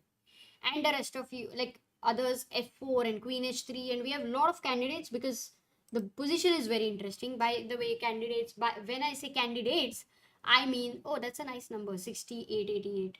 By candidates, I mean the candidate moves. Even before candidates tournament, there is in chess, we have candidate moves, which means that the options at a given point, which seriously can be considered, because they're like, if you think about the options, they're like just innumerable. So the candidates are the shortlisted ones, like which we start our thinking process with. So bishop e7, and most of you want to go bishop g5. Oh, I understand why the problem happens. Yeah, got it. Yeah, bishop g5 is the move which many of you want to play. Bishop g5, very interesting suggestion. And for f4, your queen will be attacked, but then you will again have to take it, because if you don't take it, then your queen is trapped. No, your queen can go to h2. But somehow, no, you don't like it, right? The knight is jumping in on c5 there. 93 ideas. So you will have to take here. That looks a little bit manageable. Takes, but then there are ideas with later f2 point. You will have to be careful. So after bishop e7, bishop g5, no, I mean it's a suggestion, but with it will have to be careful. Other suggestion was f4 because that's the other move which we were considering instead of h4. If you take on f4, then bishop f4, and if black just short castles, let's say, then you go h5, and this is a great position for you. You are the one devastating black. So that should be okay. So f4, bishop f4, of course, I mean, Alireza can go queen a3 and all that. But f4 is a nice move, and I believe Vidit will go for f4. There is another idea to stop f4, by the way, which is pinning the bishop. Pin the bishop and stop f4. But black can short castle right now. And this time, the difference is you can go bishop g5. Because now there is no f4 still. So that's a nice idea. So, so this is also possible. Queen h3 and f4. I am expecting either of the two moves by Vidit. How much time? 24 minutes he's having on the clock. Firouzja with 1 minute. Let's quickly, while Vidit... Oh, is he going to make a move? Feels like he's going to make a move. While Vidit is thinking, let's go and check Anish Giri. Anish Giri is in trouble as we were discussing this endgame. Technically, white is clearly, positionally, clearly better. So Anish has a big task to do, but if Nadirbek is up to his, his best, then even the best Anish will not be able to defend this position. Going to Gukesh's game, which was looking like a draw, it is Max is right up to it. He is defending well with a pawn less, and this seems like moving towards equality as of now. Going to Pragnananda's game, which was very interesting, and a lot of positional decisions happening there as well. After Queen G3 was played, Bishop C8 played by Van Forest. Now he went back with the bishop and he wants to reroute it to another diagonal. Knight went to d3, just following up with the plan of rerouting it. Bishop went to b7. So from e7, e6, it decided to be on this diagonal because at some point, after exchanges, d4 ideas would exist. Bishop a4 by Pragg. Very interesting. Out of nowhere, attacking this rook. Rook goes to f8. Could he have gone knight d7? Yeah, it looks like a mistake because everything h5, d5, everywhere it looks very loose. Vidit makes a move. We'll go back and we'll come here again. h4, bishop e7. What has Vidit played? Oh! He plays bishop g5. He's played bishop g5. The move which most of you had suggested, which is great, by the way, because see, you understand what is very natural. But here, Alireza has counterplay. Of course, Vidit will have advantage. I don't know if in which most accurate play, but f4 is the move. I'm sure Vidit has considered this move. No, Alireza doesn't need time to play this. He goes f4. He goes f4. Vidit. Is Vidit planning to keep the material or what with queen h2? It's an interesting question.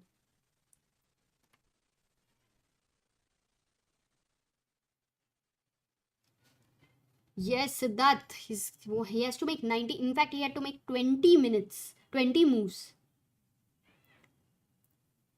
Shubham says watching from St. Etienne, France. Go with it.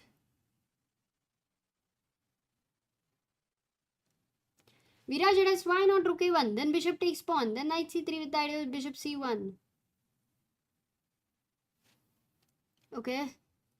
I think that was a little long back. With it about to make a move, it seems f4, it's pretty forcing. Either you go back or you go bishop f4. You have nothing else but the best way to continue. What is the most practical way to continue? Yeah, if he's gone bishop g5, allowed f4.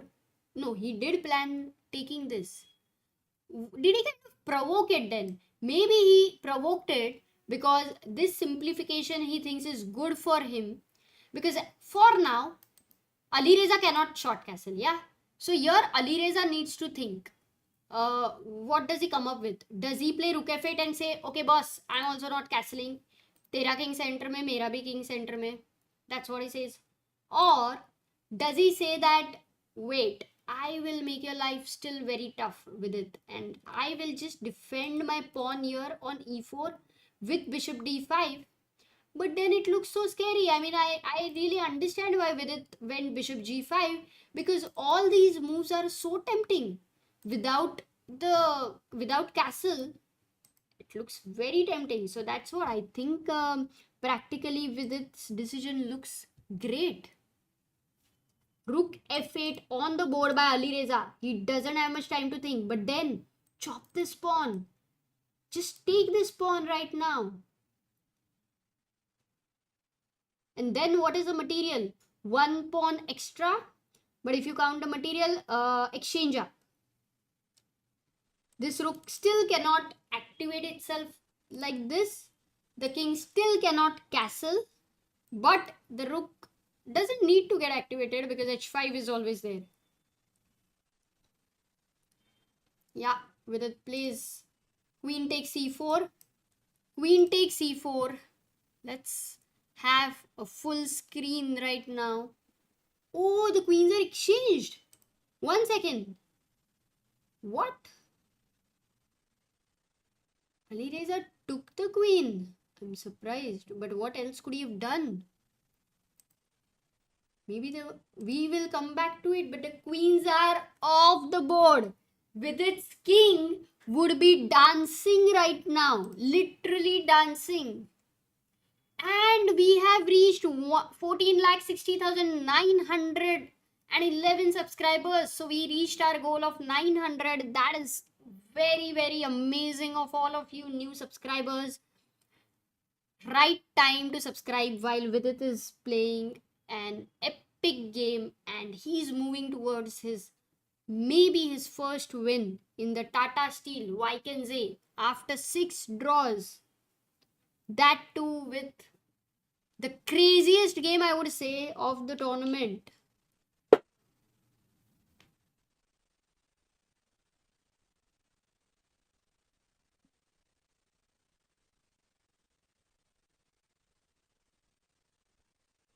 Jeet says king starts dancing when the queen goes away. I see.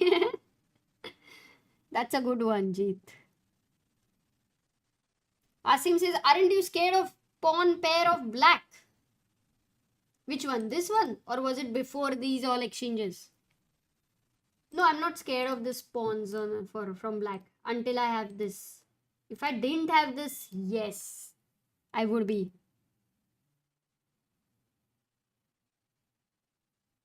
Pratichi says always count on Vidit for taking pawns. That's true. Oh, we have Pakrul Mishu watching from Drammen, Norway. That's nice. Magnus country. Vidit makes his move. He goes h5.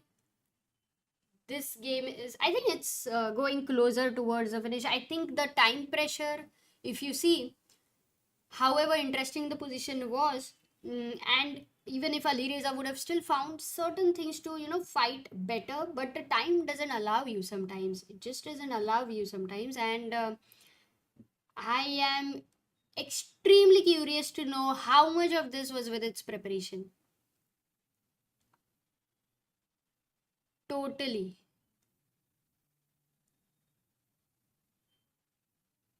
Unbelievable. Oof. With it actually standing, yeah. Just let's go to the full screen for a moment. It deserves it. With it not on the board. Well, my main question was, after queen takes e4, going back to the main board, after queen takes e4, sorry, how was stupid, because you have attacked both of them. How do you avoid the exchange? You can't. So rook f8, why did Ali Reza play rook f8?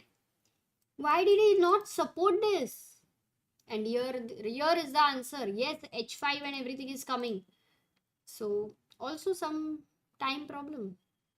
Though this is bad, though this is a bad position, I don't even say that after bishop d5 it's good for him or anything like that. Okay, h5 is played. You can already sense from Ali Reza's body language that yes, I know I'm having a very bad position. He's saying that.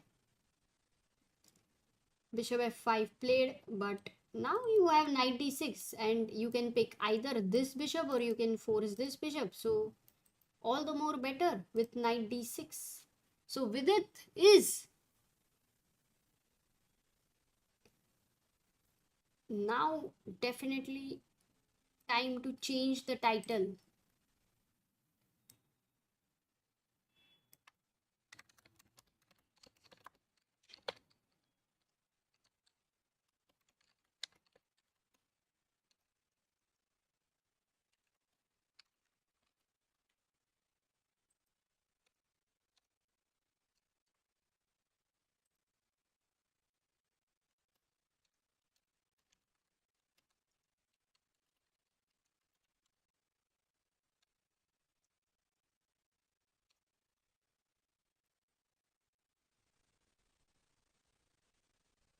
But there we have the title changed for now.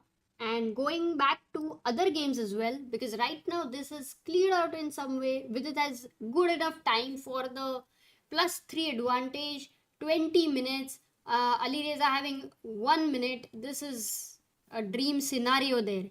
Let's go to the next game. Harsh says, I'm watching from Kalora, Saleben, Sweden here for college. Oh, wow. Sweden. Not many people from Sweden.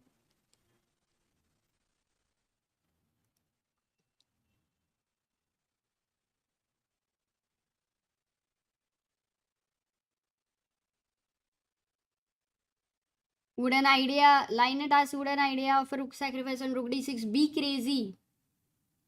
Why would you want to sacrifice a rook when you don't need it? So yes, that would be crazy. Okay, now let's quickly go to other games. Anish with the black pieces. Can Anish manage to defend is one question. I have predicted no. It is a very tough position to fight against Nodirbek. Anish is a great defender without any doubt, but Nodirbek has got an opportunity to beat Anish and then go into the joint lead. So he will not leave such an opportunity with this, whole positional bind clearly saying that my knight is better against your bishop. So that is just not going to happen. Going to Gukesh's game, it's moving closer and closer towards a draw. And going to Pragg's game, that's the most interesting one. After Vidit's game, we left at bishop a4. No, we left at knight e5. Now knight went to e6. Please look at this structure here. Very much under pressure from all sides. King went to g2. What is the idea of king g2? And one question is, you cannot take on h5 because there is knight h5 attacking here. There are no sacrifice ideas or time for that matter. So king went to g2. He's improving the pieces. Look at this. He's just not worried about being on this diagonal for the future. He's saying what is important right now in the present, that matters more. So king goes to g2 and making way for, rook to come to h1 in the future. But no, what happened? After that, king went to g7 and now Pragg makes an important decision, a committal decision. To release the tension over here, he goes g5. He's gone g5. Now this release of tension is maybe a little early, and he has asked white, black, where are you going to go with the knight? It is not an easy decision whether to go to h8, g8, e8 and d7. The very first move which comes to the mind is d7. It's a blunder because you lose the exchange. Yeah, you have a bishop here, don't forget. So that's why knight e8 played by Van Forest, important move. Not knight h7, which can look tempting to attack this because with h4 or f4, this knight is an ugly piece. So knight goes to e8 and now I believe Pragg plans to go f4. Oh, he plans to play h4. But then what? Pragg will have to find a plan. With it still taking his time or what? No, after h5, bishop f5, yeah, with it still taking his time. We'll be at Pragg right now because it is an important moment. 10 minutes to Pragg. And 10 minutes to, oh, both of them are having equal time and equal number of moves. 10 moves, 10 minutes. So Pragg brings back after h4, knight d6. They made some quick moves there, and Pragg brings back the bishop to c2. A very close structure here, which we have. By the way, I'm very sorry, I completely forgot to look at the chat. Oh, thank you, being brilliant. Shweta says, watching while traveling to Indore in train. अरे क्या बात है.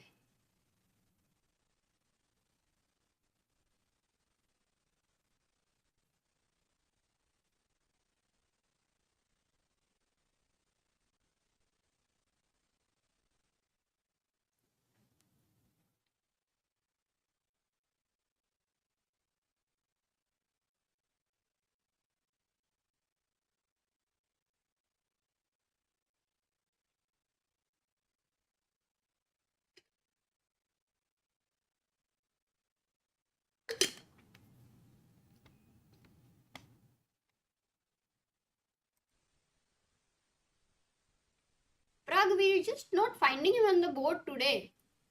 Every time we go to the camera, Pragg is never sitting on the board.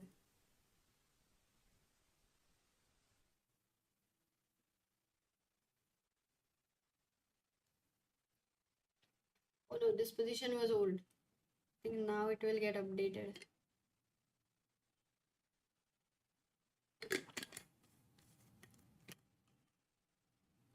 Yeah, finally we do have Pragg on the board. Van Forest.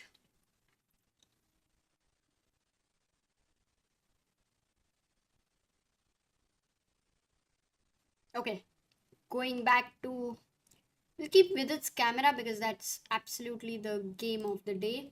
So going back to Pragg's game and going into further analysis right now, I just took a little bit of a, what to say, break maybe, 5-second break.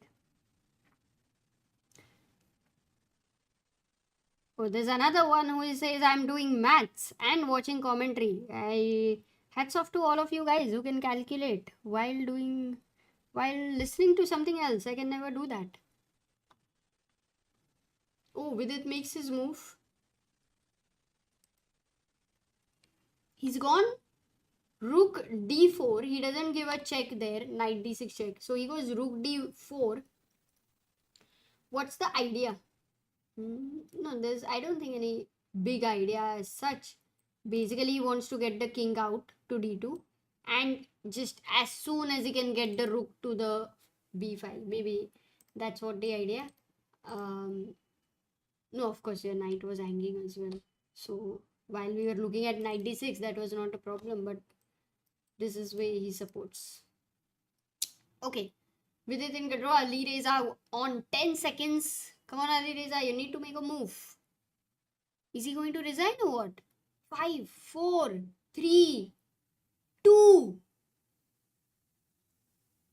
No, is there a lag or what? Or did he really? Oh, he made a move with 2 seconds. Divya there watching Vidit's game. He made a move with 2 seconds. So knight e5 is what he has played. Once again, Vidit can play knight d4, knight d6 check. He can take here. Already the rook is going to be active there. Actually, you don't need king d2 at all. So yeah, this is winning. No, we'll stick with Pragg's game right now because the position is very important at this moment. After bishop c2, which Pragg had played, and king g8, Pragg is down to 6 minutes.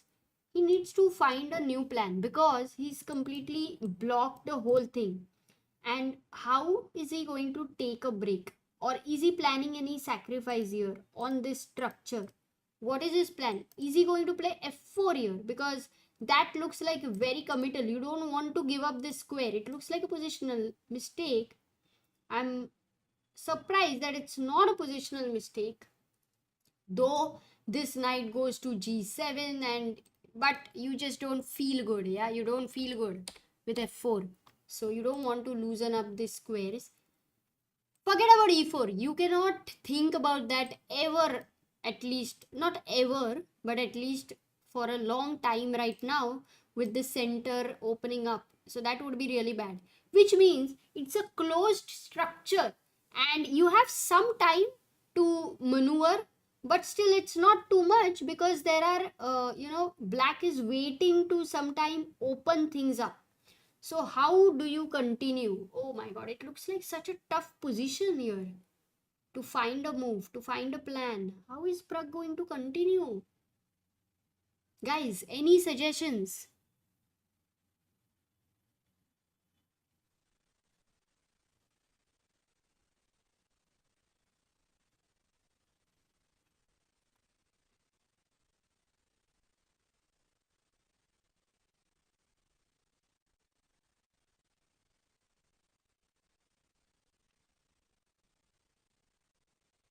Yeah, this is a like tough position. Bishop g6. Everyone's saying bishop g6, but isn't that a bit early, guys? But I like that you suggested this.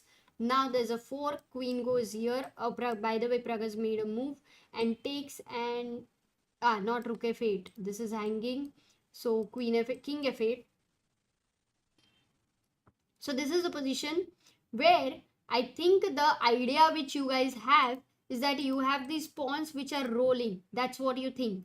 But what I think is you can't really push the pawns because there is a blockade. When there is a big blockade, and if you think right now you have g6, yes, you might have g6, queen goes to f6, but this may not be enough. So Pragg doesn't go for that. That's not a good idea. Things are not clear. You are making weaknesses there. Pragg goes rook d2 and says, okay, I will wait. But slowly, the initiative is going with black. And what is the reason? The reason is very, very clear. The reason is very clear. Why is black slowly getting the initiative? By the way, we will come to this question, but Vidit has made a move. He took at g6 and bishop g6. This is defended. Oh well, now Vidit has also one nice idea where just keep exchanging pieces. So bishop h5 is a possibility. Is he going to do that? Going to Pragg's game, the question is why is black slowly getting some initiative? And then we will move to Vidit's game as well.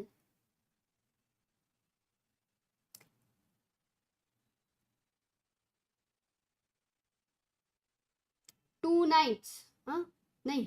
Two knights, no. Not because of two knights. Please go to Vidit. Yes, Vidit goes bishop h5. Let's stay here now. The reason I will tell you for Pragg's game is because Alireza very quickly made a move, which was knight c6. Of course, Alireza will have to move quickly because it's 40 seconds. The reason is that Pragg has pushed his pawns so much, his pawns are advanced, there is so much space that his king can become weak. That is the reason. So he will have to be careful. It's not an easy position. But because we all have today enjoyed Vidit's game so much, it has been such a blasting game, mind blasting. I will not say mind blowing, I will say mind blasting game, that this is where it has reached finally with it winning, that we want to not miss those moments. How much ever he is winning, it is unlike all other games where okay, Vidit is winning from a normal position or a blunder or this one was an epic game. So knight c6. Okay, Vidit, rook is attacked. Play fast. Just finish it off. You want to take here? You want to where do you want to go? Rook d5. He goes rook d5. Shall we have a full screen for Vidit? Let's have full screen. It's very, very deserving. King e7. I'm expecting a resignation soon, yeah?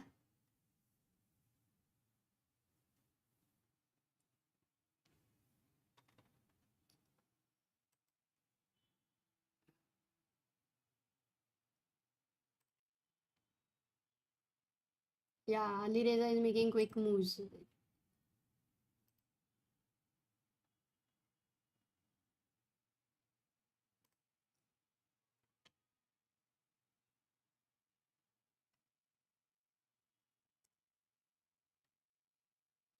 The material is now very clear. The dark square bishop versus the rook. So exchange up without any real weaknesses and counter attack.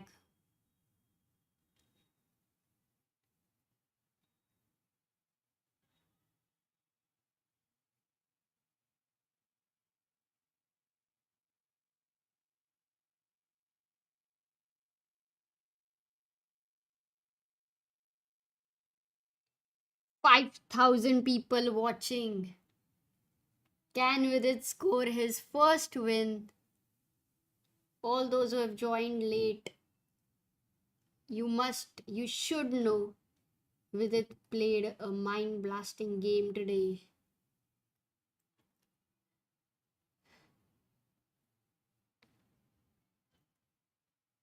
Pratij is saying he won't resign. He will play till he gets more time at 40 moves.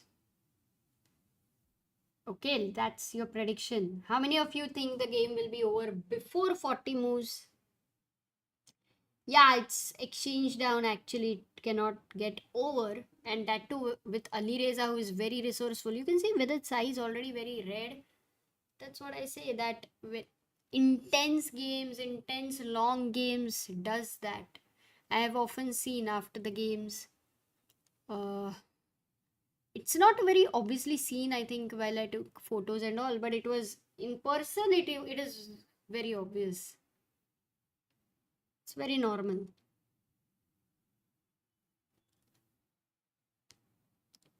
Sharvil watching from 7:30. Arey, nice.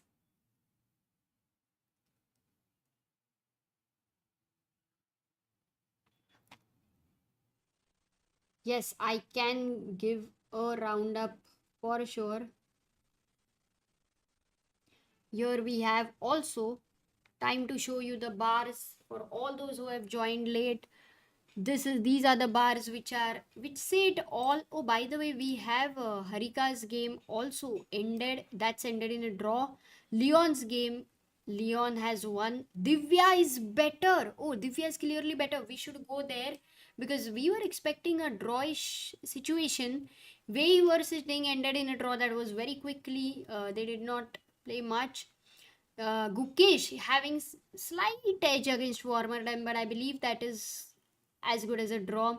Northerbeg having a very strong edge with Giri. I believe Northerbeg is going to convert this and join Anish as a sole leader.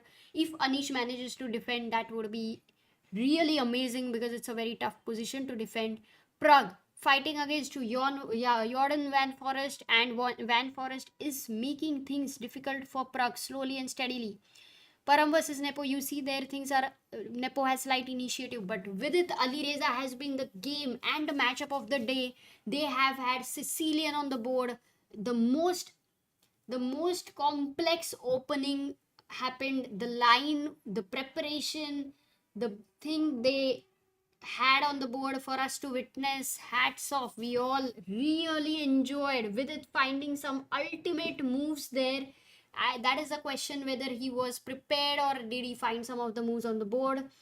But otherwise also to even to recollect such moves on the board was so tough. That's how tough this opening was.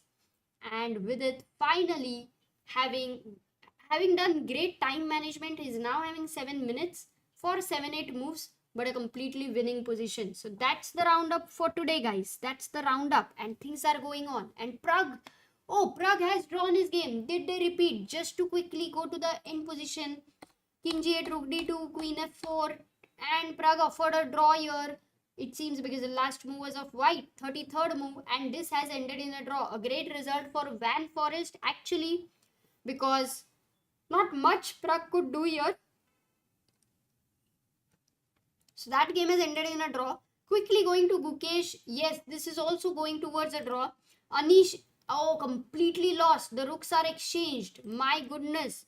This was an important game from the leaderboard perspective.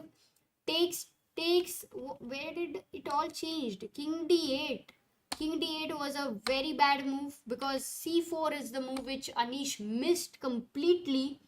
And after b takes c4, b takes c5, forcing the rook exchange. There is this double pawn. You can see one color bishop. You cannot defend a c4. What a move by Nodirbeg. And he goes into this positionally winning endgame. Because,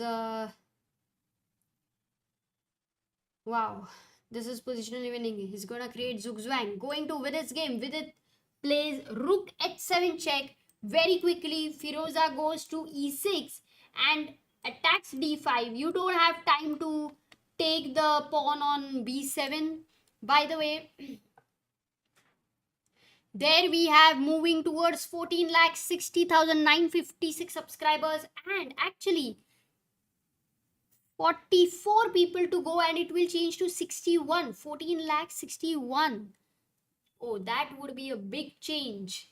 Thank you. That would be epic. 44 to go, guys. If you like the stream, do subscribe. And if you want to support with it for his first win, also do subscribe. King e6 there on the board. It's going to be a tough day for Anish.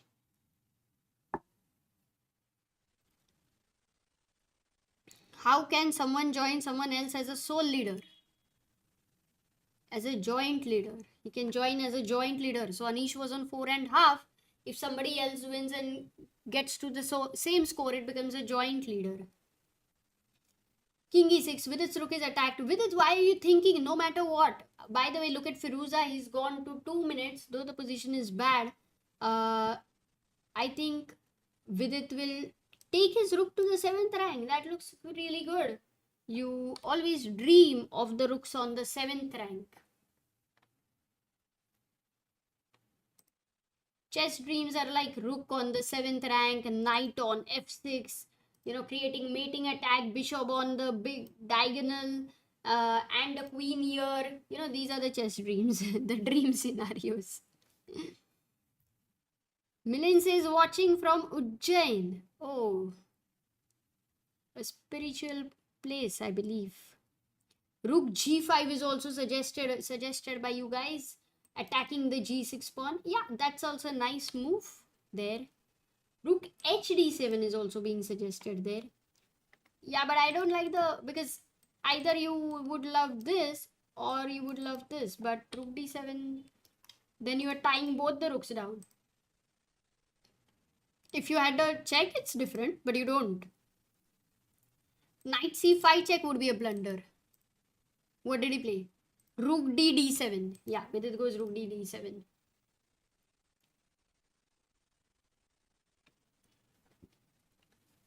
Fantastic Shaurya says enjoying my vacation in Dubai but watching chess.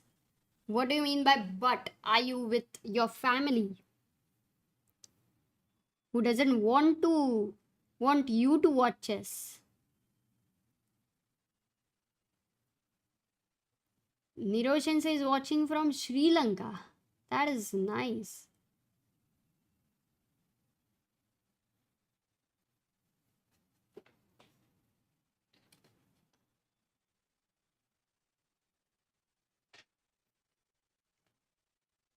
So a lot of results today already happened. Pragg has drawn his game. Ding has drawn his game. Harika has drawn her game. Leon has won. b5. Did he play b5? Yes, he goes b5 there. Can Vidit get a pretty mate with his rook and knight? Is that possible? All the watching from here and watching from Mars and all those jokes have started again. But Mohit says greetings from Bangalore. I think I can believe that. What is Andromeda Galaxy and a lot of geography here, guys. If you look at the chat, that's the beauty of ChessBase India chat. Atharva says I'm from Lakhimpur, Uttar Pradesh. Oh, nice, Atharva. That's very nice. I think in Patna in the month of February, there's going to be national schools, if I believe. So all the guys from the north, for you guys, it would be easy to play national schools. হিমাং সে শোভাই জোখো বলছে কোথায় থেকে দেখছে আমিও বলি বেরামপুর মুর্শিদাবাদ থেকে দেখছি okay I don't know if I of course I can't say it correctly because I'm not a Bengali but I get your emotions himang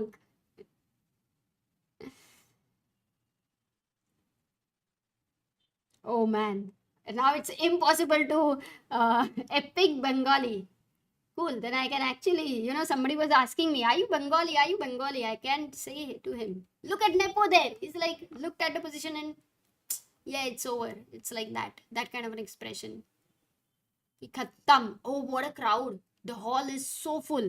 Let's just look at this. Wow. Normally you can sit and watch, but here you can stand, and yet so many people and so many old people also. In fact, Netherlands is such a place where I saw that old people have so much stamina because they're cycling. I mean, the cycling culture there has made them super fit. I mean, yes, I think he went f3, solidified the knight, but with it, don't you forget that you have 2 minutes on the clock. Nepo coming back to the game again and again, can't really leave such a game. No matter this game right now has moved to a point where Vidit is clearly winning, and usually what we used to say is, okay, he's clearly winning, let's look at the other games which is more complex and all that.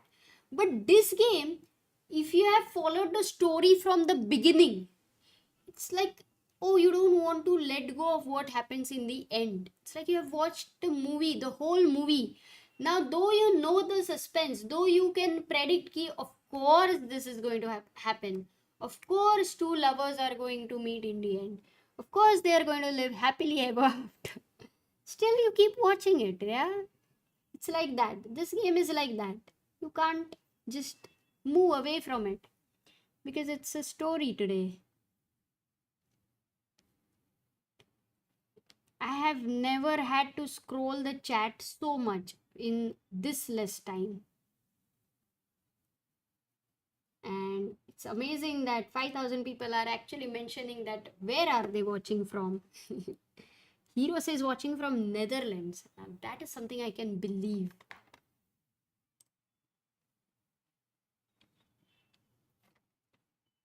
Rook c8 played by Ali Reza with 9 seconds on his clock.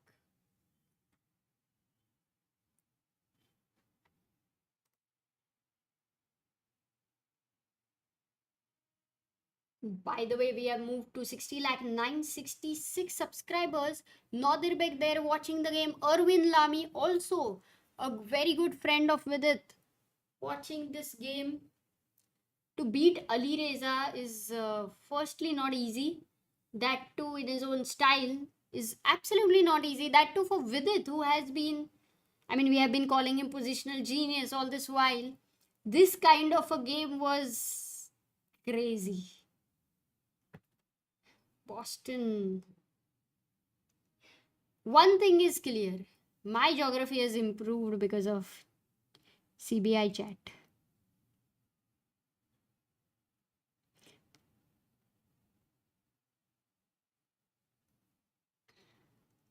Absolutely, Atharva, not just Anish, but also all Vidit. As many as we can get for interview, it would be epic. Vidit about to make a move. What's he going to play? Rook goes to b7. Arey yaar, chota kar lo. Rook goes to b7.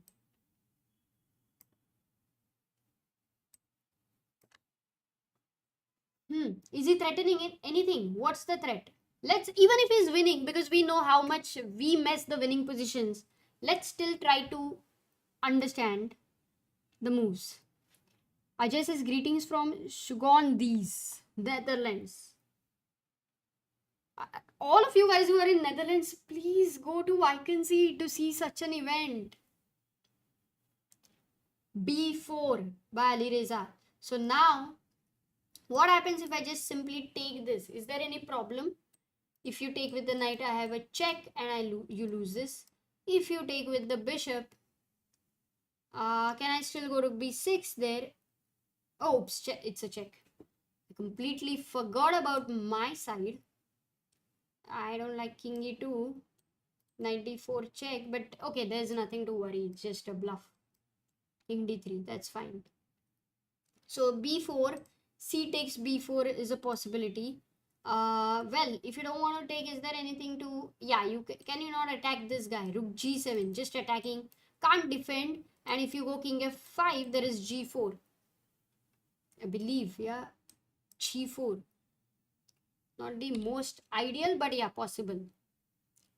Vidit says simple, I just take your pawn. Yeah, there's nothing to worry. I take your pawn. Even if there are minimal pawns on the board, even if I have 2 pawns on the board, that is still enough for me because I'm going to win your g pawn. What did he play? Bishop b4 check. Nepo just can't get enough of this game.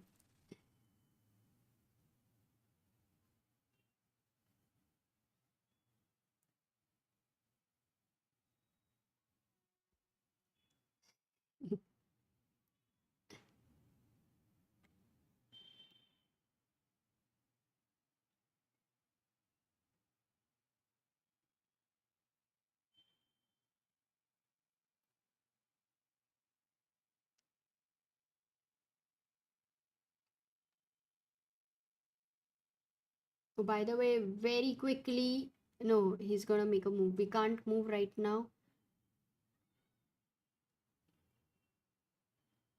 What did he play? A5. Oh, king e2 happened on the board, and then a5. So Ali Reza is trusting his pawn to create whatever tension it can create. That's what Ali Reza is planning. And Vidit doesn't care about it. He is very clear. I think he's gonna attack this pawn with rook g7.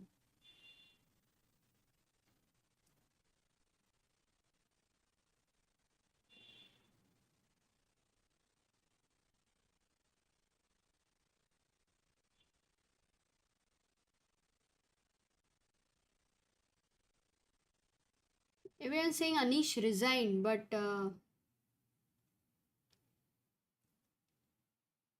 well, I know Anish's game is going on. I mean, of course, he's lost, but he's not yet resigned.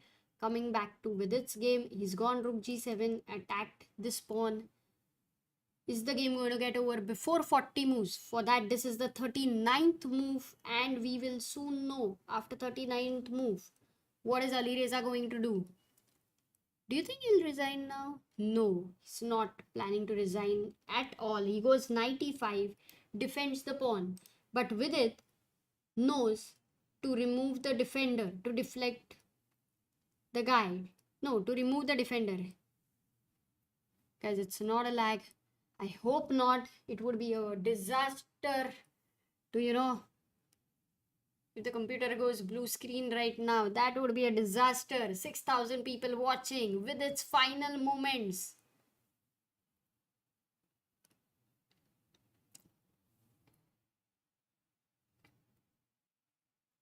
He goes king e3. Why did he not play f4?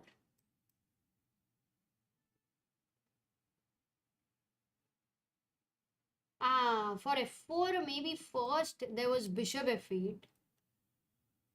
Actually, still it was possible, but king e3 is also good. He goes king e3, and he's bringing another piece into the game. So no, 40 moves for Vidit, done. For Ali Reza, 4 seconds, 3, 2, yes, he makes the move, the 40th move, no resignation. He's gonna play till the end. He goes rook c6 right now. He's defended the 6th rank. He might want to later go rook a6 and bank on the a pawn. So Ali Reza is not going to resign. He's going to fight it out. That's how it should be. For all those who were asking, is Alireza, why did he not resign? He's an exchange down. But he's only an exchange down. And if things go wrong, there is a possibility of, getting such kind of positions where the material for Vidit may not be enough, even if he's materially up, because of such less pawns on the board. Like, how rook bishop versus rook, you are a piece up, but that is a draw. Similar to that, Ali Reza is going to fight it out and is going to make it as difficult as possible, but he knows that it is a very very difficult position, because it's not just about the material, but it is also about the piece activity and the weaknesses. So Vidit only needs to be a little bit careful, nothing more. He's getting 50 minutes, which is a big blessing for such a situation to not go wrong, and I'm sure he's going to use it very well. I'm sure it's going to be a long night. Not as much as 50 plus 50, not 100 minutes for sure, but it's not ending immediately. Going to Anish's game, because that was an important one. Oh, but he's walking there, and he is already, if you see, you can see his reaction. He's not very happy. We know his position is bad, but shall we wait until Vidit comes? But we don't know when Vidit will come. Or let's move to Anish's board.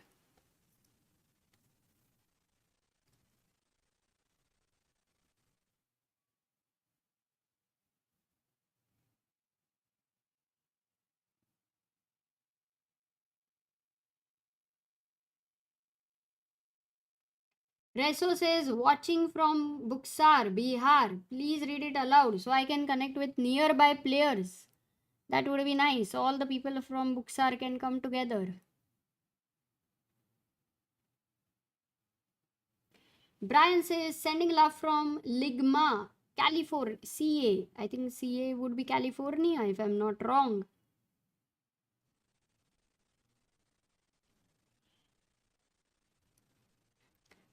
Amit says, crowd watching in the hall. Looks like the crowd on Virar local train platform waiting for the church gate fast train.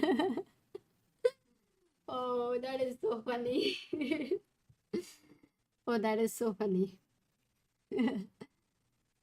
Yeah, and if they, seeing even a craziest game is better than seeing the local, which is super full in the morning at the peak time. They would go crazy. They would just run away.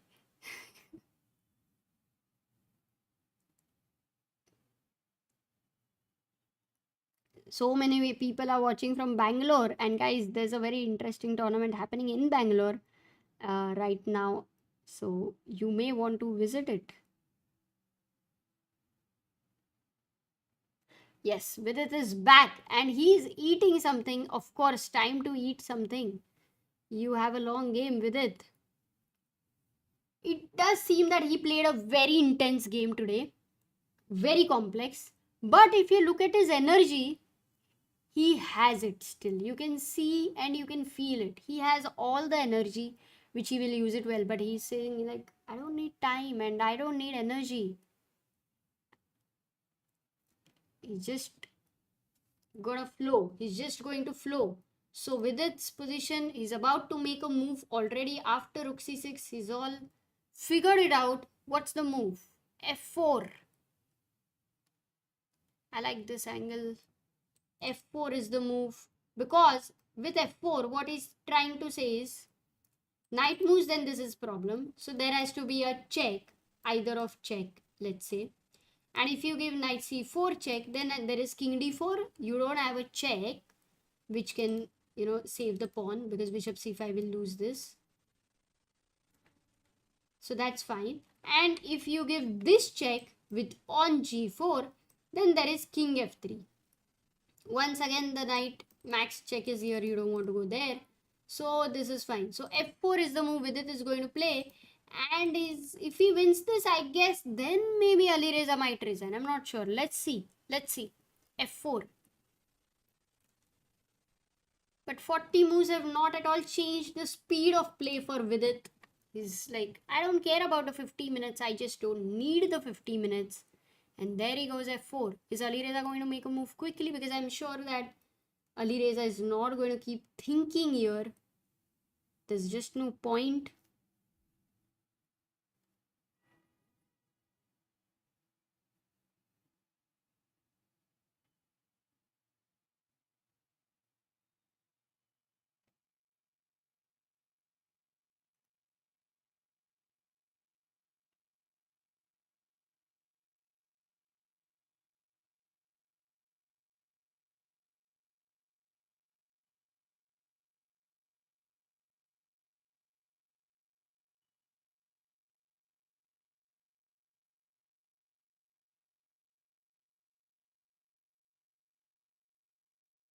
Himang asks, when did you first see or meet Vidit? Amruta, that is the...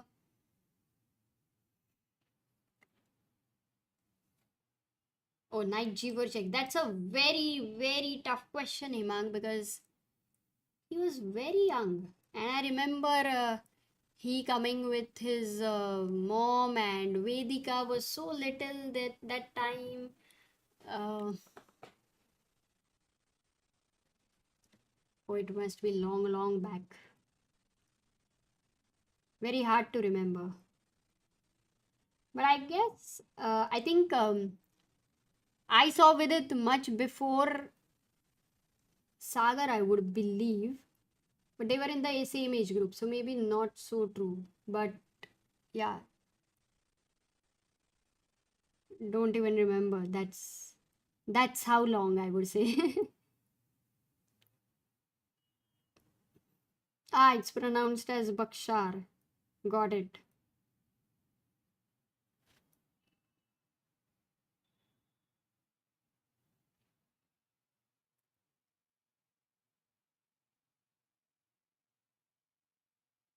Oh, Michael says watching from Czech Republic. That's awesome because we are going to come to Czech Republic in the month of Feb end. Oh, Shashwat says watching from Raipur. Arey, that's such a nice, I mean, nostalgic place for me because I won my national championship at Raipur. Also, my brother Prathamesh made his uh, nom at Raipur. So, very lucky place for us. Please make the board big. And we have Dr. Nurul who is watching from Meghalaya. So, that's nice. I think Sagar had come to Meghalaya, and Meghalaya is now one Grandmaster tournament was held, and a lot of more things are going to happen. There is this IS officer doing a great job, Swapnil.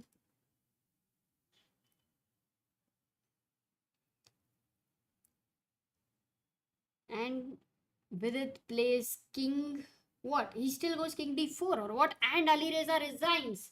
King d4. Ali Reza resigns after this move. Vidit wins an epic battle of today. Such a bloodbath on the board. Let's see in the chat, in the analysis, do we understand whether he was prepared or not? Ooh. What a comeback after 6 draws. Vidit wins the 7th game, beating Ali Reza, which was a crazy opening. Whether his preparation or whether not, that is something we must get to know from him. I think he's telling him something.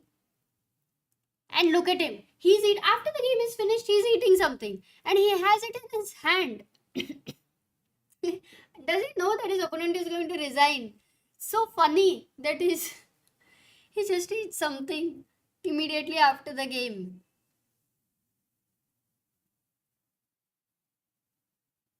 Oh, firstly Vidit OP हो जाए एक बार chat में हो ही जाए Vidit OP. Arbiters also there interested. I mean, either they want to tell them not to analyze here. Yeah, that's what they tell them because they're telling them there's something more the arbiter is. They're telling them like, look guys, you played such a complex game. Your analysis in 2 minutes is not going to be done here. So please, no, maybe he's also taken for a check. That's also possible. I'm not sure if they have that rule like the FIDE tournaments. But essentially, it's like, look, this is not a place to analyze for sure. Vidit OP ho jaye. We witnessed one of the most amazing game of not just today but of the tournament. Don't you agree, guys? Until now in this tournament, which has been the game? Oh, there was also Pragg versus Ding, which was epic. But let's say, consider all the best games. Which was your best game until round number 7th, which as of now are over or even going on? And by the way, we have reached 14,60,988 subscribers, only 12 subscribers away from 1461. That's going to be a nice change there.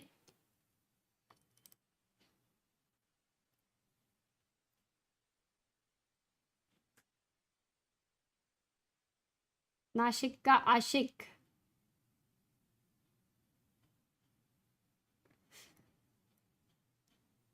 Yeah, Divya. We have to go to Divya's game also. Gukesh versus Nepo. No, but that game was not like the. If you consider the whole game, with it, this game definitely beats that. Ju versus Ali Reza. Okay, I mean it was a great game, but it can't beat Vidit versus Ali Reza. They were all very good games. Yes. Okay, let's go because we have got the news that Divya is winning. Now, that's another thing because the rook endgame. And how did Divya get a winning position? It was such a drawish game, but she had initiative because rook and bishop better than rook and knight. Okay, how much ever it is, we can't say it's a draw. Also, 32nd move, no? Also, 33rd move, rook a4 she goes. Knight e1 check. The knight and rook are absolutely non-coordinated. Plus, the pawn does a great job. Rooks are meant to be on open files and the pawn and the bishop has blocked these two files there already. So, king e2 check. Knight, king e2, knight takes c5, b takes c5, but right now a6 is attacked. Rook goes to b5. Divya goes c6. Rook goes to b6. Now this was this was a bad move there. Black had to find a move. I will come to this position again, but while they are thinking, first let's go and see what happened. Rook b6 happened. Divya goes rook c4, and as we know, rook behind a pawn. This is a passer and her rook behind a pawn. That's important. Rook goes to b8. King goes to d3. Now king f7, rook b4. What a classy move. Look at this. You can't take on b4 because of c7, and then there is no way to stop this because both the squares stopping the pawn from queening are controlled. So that's the reason rook b4 is a very nice little tactic there. Rook went to c8. Rook b6 attacks the a6 pawn. He moves king e6. Why doesn't he push a5 here? Oof. A5 is a useless move. For what reason? Just that your king actually starts advancing. And if you go a4, there is rook a6 and the king is so fast. So that is the reason. So he goes king e6. Now Divya takes on a6 because now if you go king d4, king d6 and you will lose the pawn. So Divya, Divya goes rook takes a6. Vrolik goes rook c7 over here, which was a blunder. Firstly, white is a mistake. Why is it a mistake? Oh, and guys, we have reached 14,61,000. Wow. Ooh, 1461. I don't remember where did we start from, but that's a very good, from 60s to 61. That's like a birthday. 61-year old. Oh, people are still writing which was the most interesting game. Thank you, everyone. Nishita says Vidit world number 13. Oh, he needed this one epic win, and I will later show you the ratings as well. But also, guys, do check out. Also, do check out this thing Wilder.chess, we have a lot of interesting things happening there. We have daily captions. Day one of Tata Steel Masters, you could see Divya's photo here, and you had to give a caption. This was day two, Vidit and Anish laughing. We all saw this, and it was all very nice to see the friendship there. Also, day three, we had Anish versus Ju and Jun while Vidit walking past here. Then we had Anish find something. This caption, daily caption challenge here, day 5 and day 6 there, Pragnananda Leon on the rest day, also day 7, and there we had 18th day chess challenge by Vidit Gujarati and 18-day dinner challenge by Anish Giri. As we were discussing, it's not about diet, but who knows? Why don't you join Wilder and check it out? Because there you will find a lot of interesting updates. Going to the current position, Divya has actually played this move, King e4. So, yeah, King e4 is a good move. How is this winning is something we will try to look at it a little closely. We will try to look at it a little closely. People want to see Gukesh's game as well. So, I think 40 moves are over. So don't you worry, we have a lot of time to analyze because they are going to think they have got 50 minutes each. As of now, just get a roundup of the games which are going on. So Anish Giri's game is going on, where he was in super trouble, as we had seen. With this very classy move which Nadir Beg found here was c4. Very classy move and forcing the rook exchange, as we saw. Now the pawn is a5, bishop d8, a6, bishop e7. You try to get your king to b6, then comes knight d6. You try to push this pawn, then comes the king, and it's gonna be over. Yeah. So a6, bishop e7 was played by Anish, and Nadirbek goes knight c3. Oh, let me just quickly change the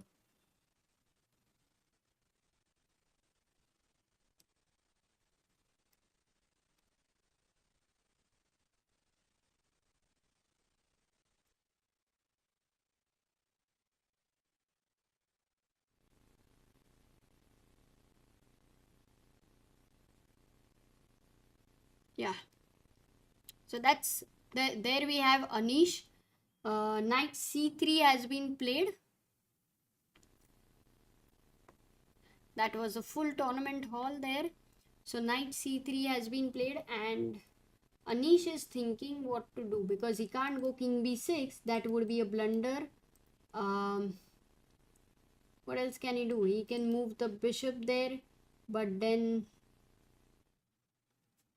is this a threat? Knight a4. It's a tough day for Anish. Quite a tough day. Eval bar not updating. Well, it is updating, no? Because these are all the absolute updated results. In fact, it's wonderfully updating.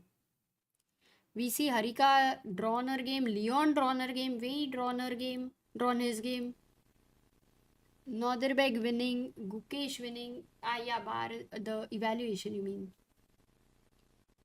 Let's wait for a while and see.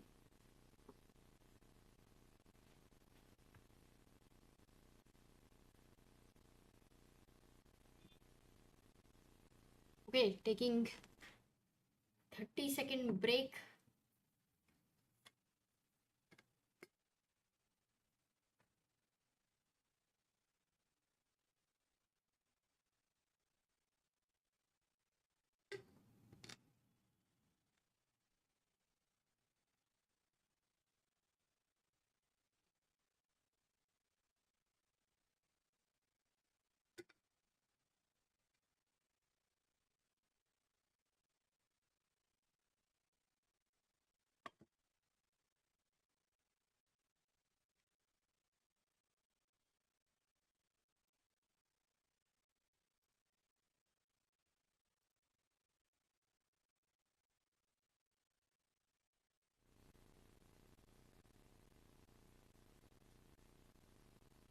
And Gukesh's game, well, something is happening there after 40 moves. Oof. Gukesh is trying, and of course he will try his pawn up. So he goes e4. All the pawns are protected here. After takes, he goes king c4. Can Gukesh actually put pressure with that extra pawn on Max? And Gukesh, look at his time. He's now having 35 minutes because earlier he was 1 hour and a few minutes down, but now he is having a lot of time because I think he played very fast. Also, Max used a lot of time.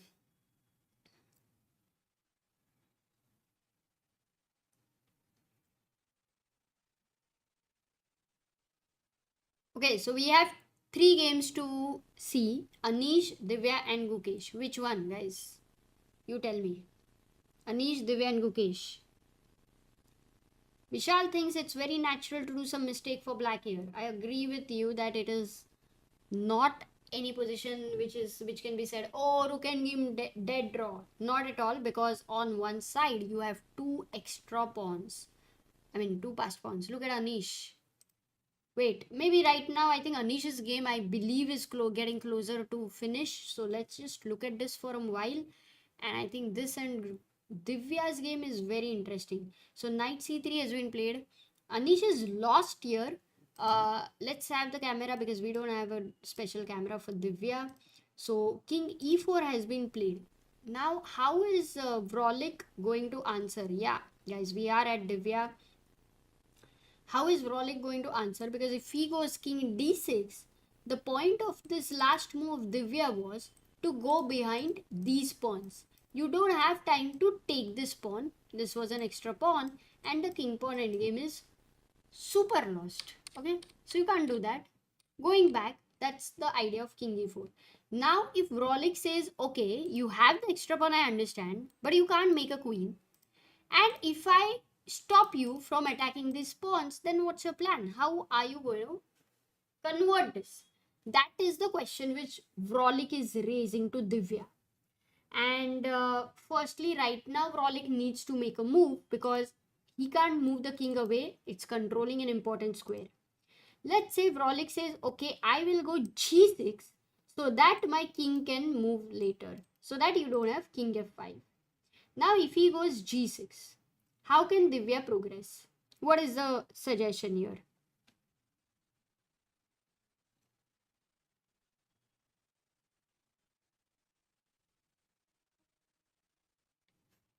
Nikhil says, first ever video of Amruta I saw was against Pragg. Pragg had 20-second versus I had 3 minutes. Pragg won on the last second. Please don't remind me of that video because like, how did I lose that? And that was Sagar who helped him to remind him how less time he had. Yeah, but that is like a crazy video. F4 and F4 means mostly you want to go, okay, F4 and H4, both the moves. Yeah, I like H4 very much because the same idea. If you go king D6 there, can I go H5 by the way? Oh, H5 is a mistake. By the way, Anish is about to make a move. What did he play with such confidence? Bishop G5 he has played. Is there any trap? Because if A7 there, you need to stop the queen, and then king takes C5, and if you take here, then there is knight E4 because the king pawn endgame is winning, so you will have to move the bishop there, but then there is knight D6, you will have to move the pawn there, then there is knight E8, no? So is Anish going to resign in the next 2 moves? Let's see if Northerbek makes the move. We will come back to this board because I think this game should end in 2-3 moves as such. Going back to what he played, yeah. He's writing something, but he's not played or what? Or is he going to play and he writes his move or before?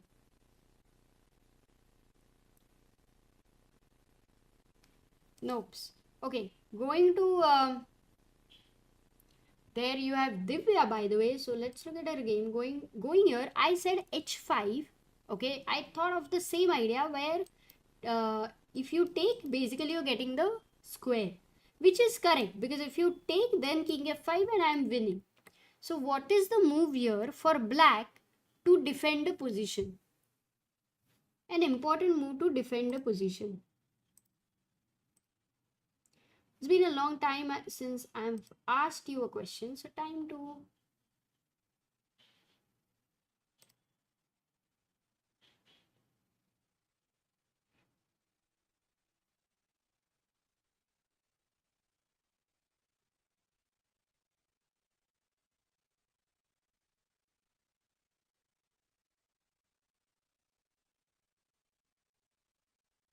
Okay, we have two moves as the top moves equally being answered.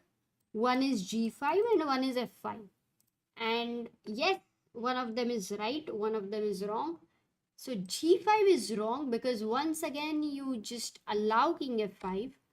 But all those who said f5, that is absolutely a correct move and intermezzo. The idea is if I go king f4 right now it's different when you take here, and if white takes the pawn on f5, and there is a reason here, which is earlier there was a pawn on f6. Okay, it was like this, it would have been something like this, but now without a pawn on f6, how does it change? Why is this f5 move so good, such a good defense?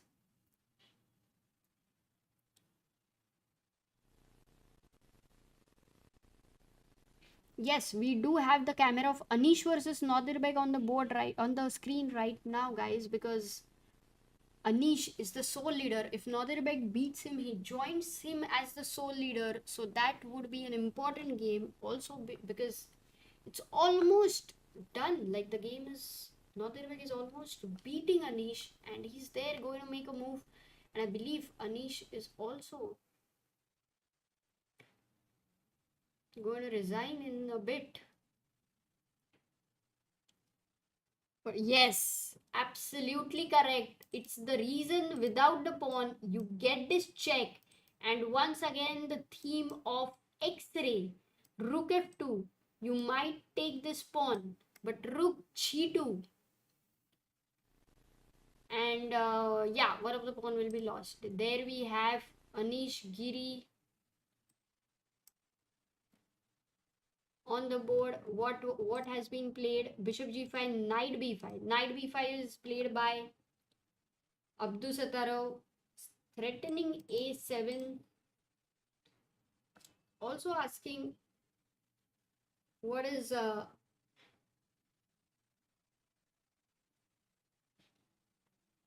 Anish will play bishop e7.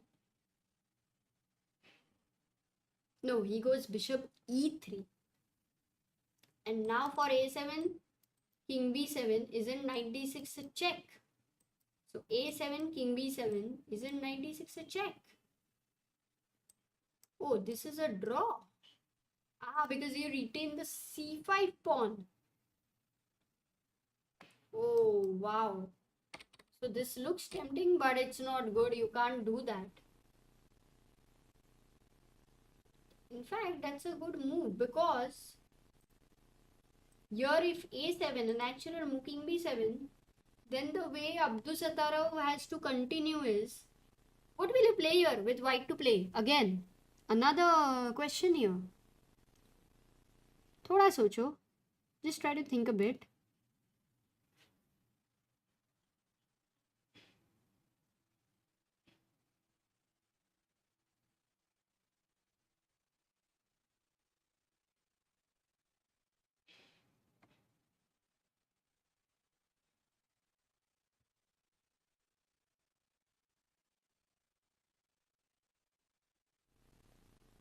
Exactly, no, it does feel like the very first natural move. like you guys, even I felt that the very first move is, oh, by the way, very interesting. Few people have said knight c7 with the idea of king c7, then of course you make a queen. But don't you forget that I can simply take this pawn and not fall for any temptations. But king d5, which looks like the most natural move, is in fact, I can't believe it can be a mistake. I can't believe it. No, I just can't believe it. I mean, I'm sure you can bring it back. The reason is, anyway, first of all, what is the move that black can play? That move is not even like an important, just feels like, okay, yeah, so what's the problem? Oh, he plays. Good move. Good move there. Exactly. This was an important move Northern had to find, which he finds. But while we were looking at king d5, nobody has found it. No, not c4 or anything, but a move bishop f2, stopping h4. My question is, why not king c4 back and I get into the same position? The answer to my question is, I don't care. Just king 8, king b7, because now with this knight on b5 you have tied it down for the a7 pawn. Whenever you move it, I take the pawn, so you can't move the knight. And with the king, how far can you go, because my pawn is also going to advance, and with this bishop I'm stopping your h pawn. So this is a draw. Wow, that was very resourceful, Anish. That was very resourceful. I mean, this is the whole point of resistance. How much ever you are losing, you still make it a little difficult as much as you can. Yes, you can resign, but you can also try for such situations where the opponent needs to not get even little distracted, which is so important. So h4, that's the reason Northern goes h4 and doesn't give time for anything like bishop f2. And at this point of time, Anish may not have much in hand to fight for. Okay, but what does he do? He goes king b6. And now is an important move to make for white. Once again, you can't go wrong. But it is very obvious move, because just very obvious move.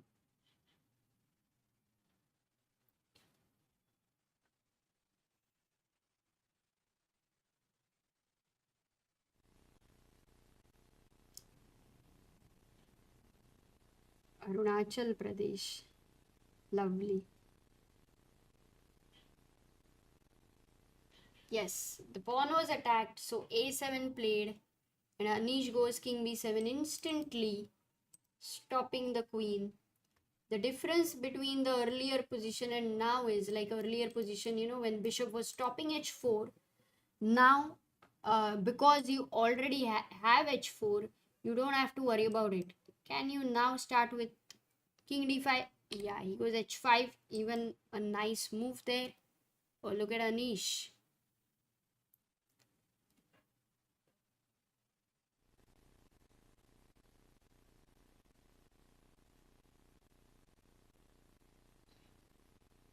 What is Northern right? What? It seems like Northern writes much more than needed to. Oh, it's a very, very sad day for Anish. Today, just look at him and you can feel it, that he is actually sad. Like, normally, we have seen Anish so jolly. Of course, I don't know. I mean, after the game, also, somehow his recovery is just amazing. The kind of the quality he possesses, I doubt how many of such top players have that. I mean, you can have that later, you get yourself some time and then you bring yourself back to the next game, you bring yourself back. But we have seen Anish right there, recovering like instantly. So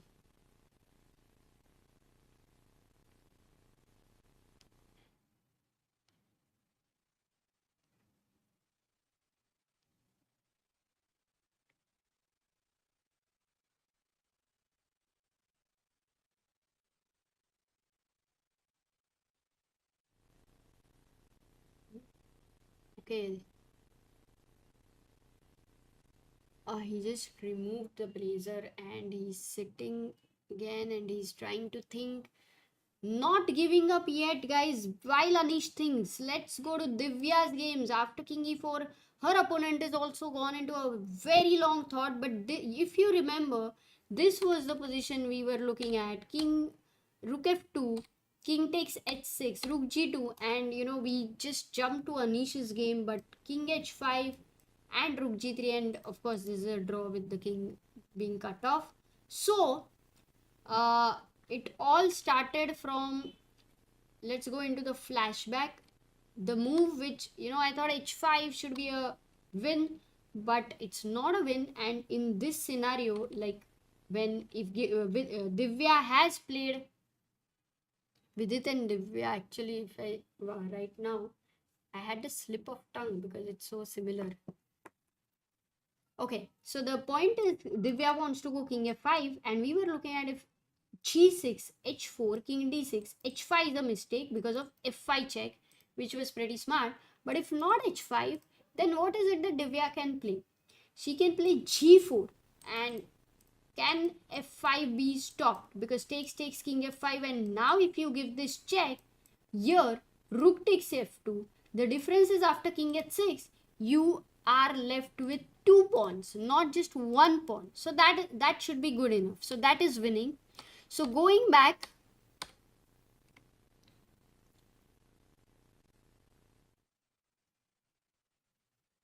hello, Rakshit, all good. Rakshit, just confirm once the bars are all doing okay or not. Should I trust them or not? So king e4 has been played by Divya, and her opponent has gone into a long thought. He had 45 minutes. Now he's down to 22 minutes. And here we were discussing a few moves before. Yeah. When he made a mistake he made a few mistakes. But one of the mistake was, at this point, he went rook b6. This was a big mistake because it only helped Divya to bring her rook. Like rook c4, rook behind a pawn, and then he had to go back again. So that is why it was a mistake. Imagine he would have gone king f7 here, and Divya would have taken the pawn, and the king goes to e6, and Divya would have gone c7, and the king goes and stops the pawn. This is a plain. If you go rook a7 here, now king c8. And this position, if I try the same plan, does it matter? Rook h5, I attack. You save your pawn, let's say. I go back here, rook c7. And then you go king e4. And the only thing you should do is to not take this pawn, which would be a big blunder, allowing the king's entry. Just wait. Just wait. So this should have been a draw. But he, of course, didn't have time pressure, and that is the reason time pressure is very useful to make mistakes and to provoke mistakes. He went rook b6. Divya went rook c4. Nice move. The rook went back. Divya brought her king up. He brought his king here, and this was a very classy move by Divya. Rook b4. Rook went to c8, and Divya decided to protect the pawn from the side. And now, one question which I had is, can you not have played a5? Yeah, we saw king d4. So he went rook b6, she went rook b6, and she took. And now this is the current position. Divya is clearly winning. Wow. Is Divya having any performance of a GM nom performance? Does anybody know? Has anyone checked? By the way, Eline Rubers has lost the game with Salim Saleh in Challengers. Arvind Lamy playing his game and losing against Santosh Latasa. Harika has drawn her game against Korobo, so that's a good result. Morizi versus Mustafa going on, and Morizi is winning in this position. Pawn has reached a7. This guy is on g3. Daniel Darda drew with Hans Niemann, and Leon has beaten Stefan. So these are the challenges results. Divya's game we will be focusing on because she's winning. Yes, her opponent makes a move. Rook goes to e7. That's what he's done. Now, how does Divya make progress? I like this move h5 because h4, because also with the pawn on h5 you could, clamp them. That's an idea for sure. Other idea I would like is king f4, king g4, and trying to penetrate from the king side. So Divya has these two choices. While in the master section, if we just have a look,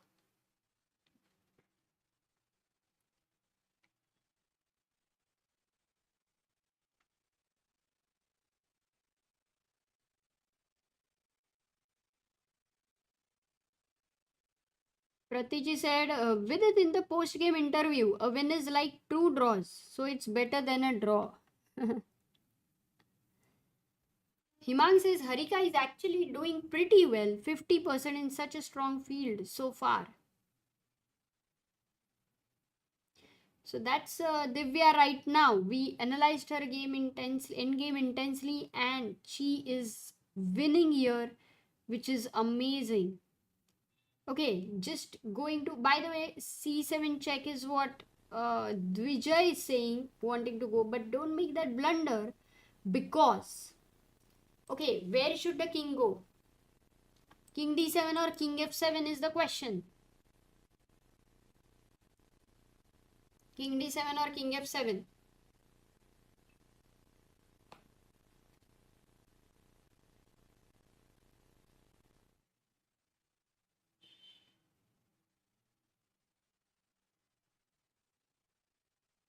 See, king d7 is so natural, right? You're going king d7. But that's a mistake because बार से लेके मैं वही बता रही हूँ कि king f5 is incoming and this end game.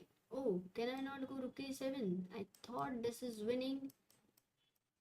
No, this is not winning. Ooh, king goes to f8. Ooh, this is not winning. By the way, Anish has played a move here. He's gone king 8.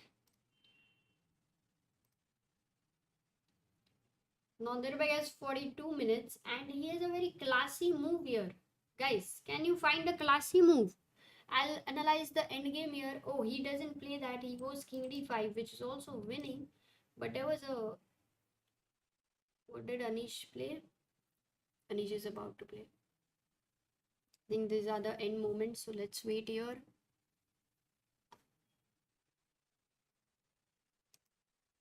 He goes king b7.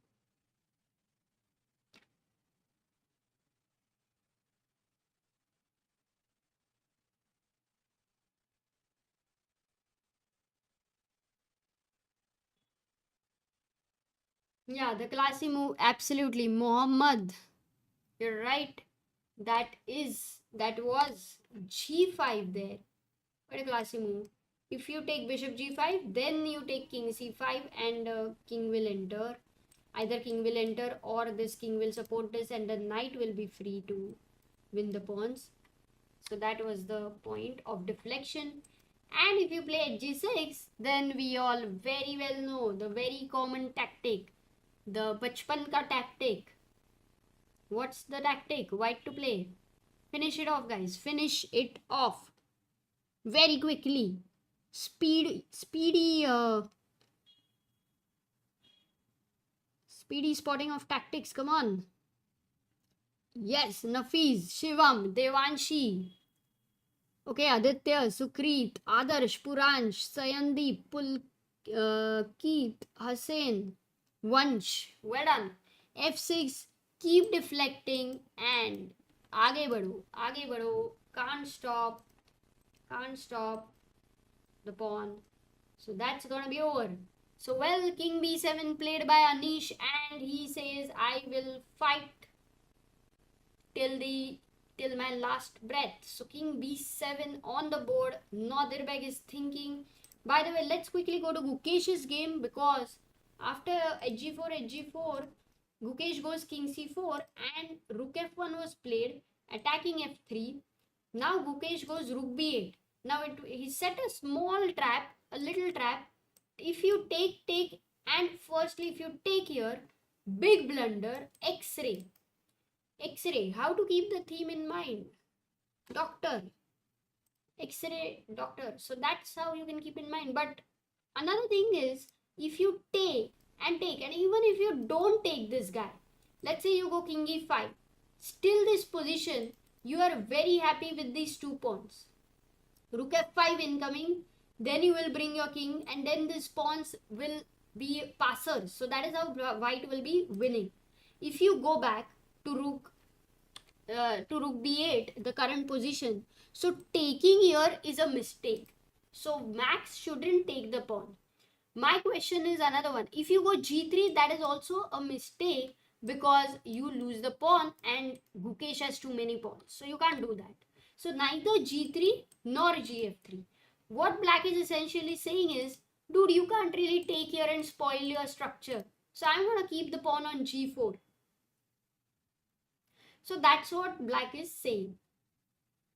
So if the pawn shouldn't move, then what can black do here? So black should try to move the king. He should try to play around with the king. Okay, what if rook f2 attacking this guy there? Oh, there is still a good move. Still a good move with Gukesh. What's the move? What's the good move with Gukesh here?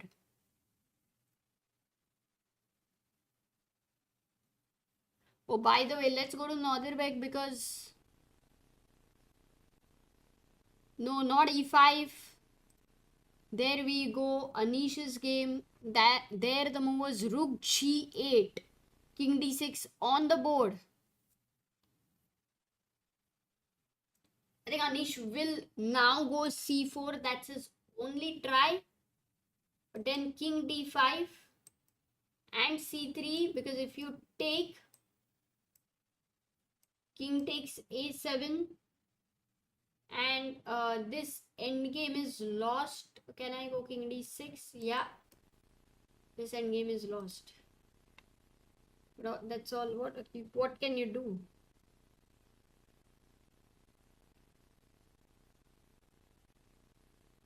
Yeah, rook g8 was the move here in Gukesh's game. Rook g8. Well done. So if rook f2, rook g8 attacks the pawn. Again the same thing. You can't capture because of the check. But if you can't capture, then rook g4 is the threat. So that's the idea with rook b8. That's why rook g8 is the idea, and that's why black needs to stop the idea. Okay, that's what Max needs to play. Let's see what Max will play. Can we go to Anish game? Oh, it's the 50th move. No, 60 move. Sorry. That 60 move.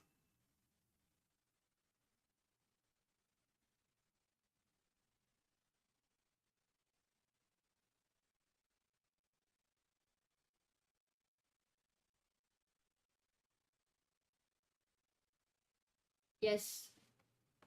C4 on the board.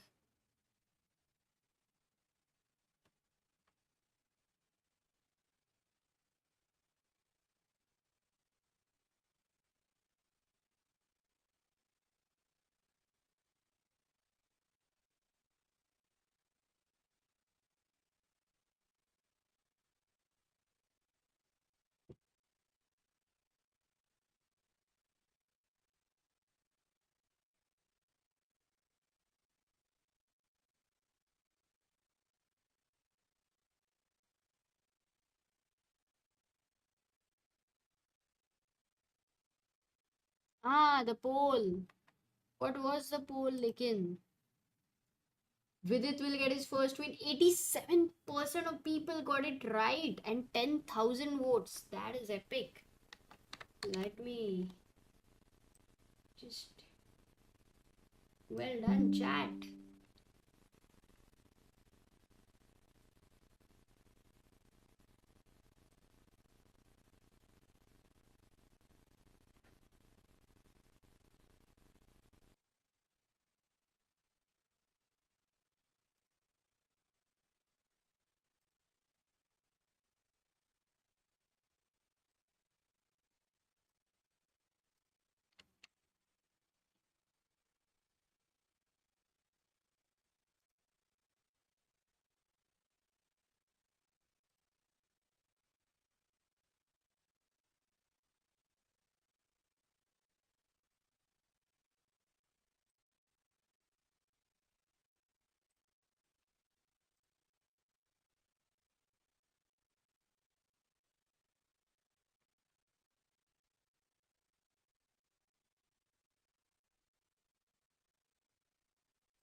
Anish took the pawn here. Knight takes a7.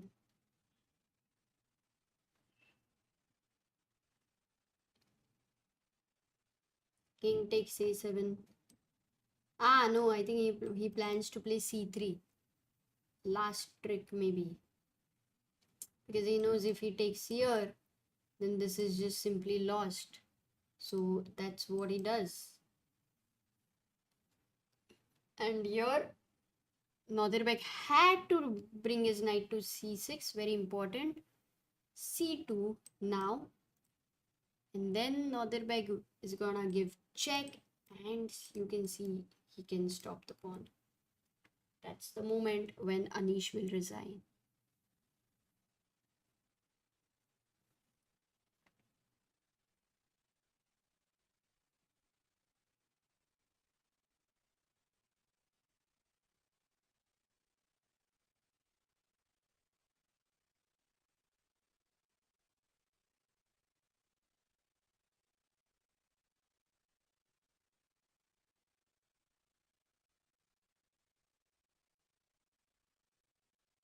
Maybe it's really tough this moment for Anish, I believe, because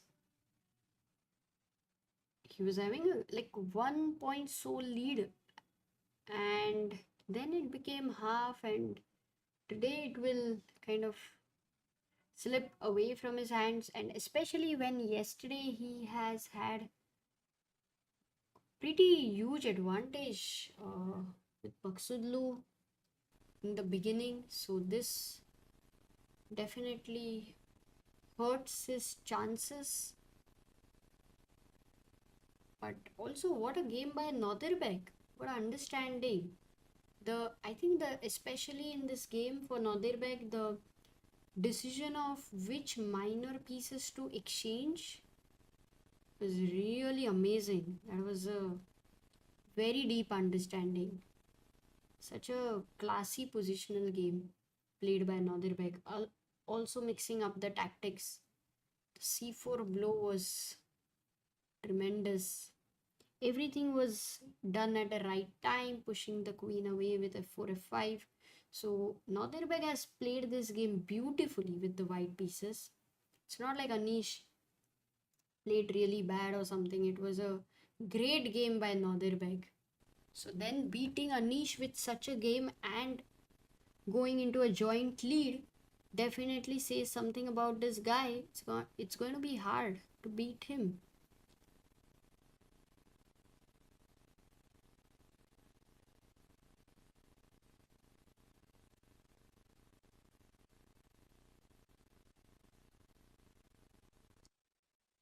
Wow. It is. It is.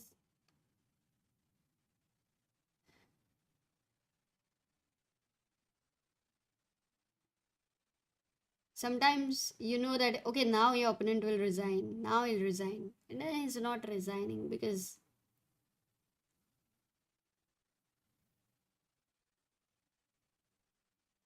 with that you also get an opportunity to make some nice moves there. But I did see Anish, while not resigning, still trying to keep it tricky. That was critical. He kept it tricky.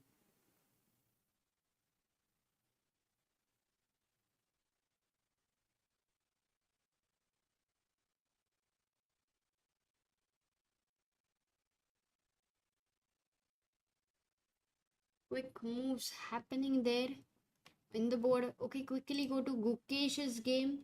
After rook b8, king e7 was played, and now if rook g8 with the same idea, it doesn't work because what Max has saved is after takes rook f3, there is no check now. This also works. So king e7 is an important move, also a good move that works. Now Gukesh has to decide because he either goes back and supports, or he does this ugly pawn structure. So we will see what Gukesh is going to play, while Anish might play f6. And what about Divya's game? Oh, things are happening. So this was a draw. So yeah, I made a mistake here. After king d6, there should have been a check. So There should have been a check, and eventually the rook endgame is winning. In the game, h4, h5 has been played.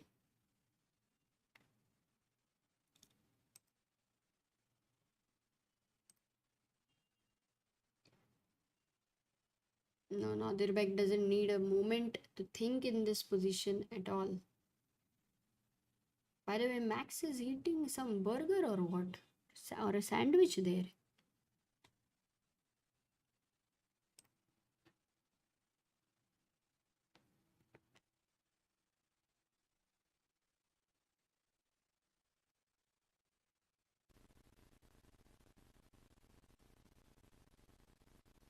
There you go.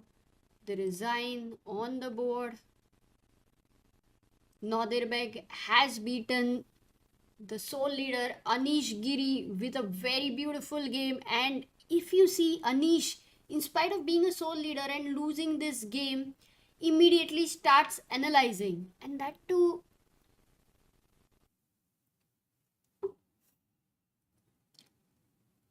always curious to know the thoughts of the opponents. But he's for sure is sad, uh, but curious. That's the most important thing. You not leaving a chance to analyze. I think Anish's qualities are really inspiring, I would say.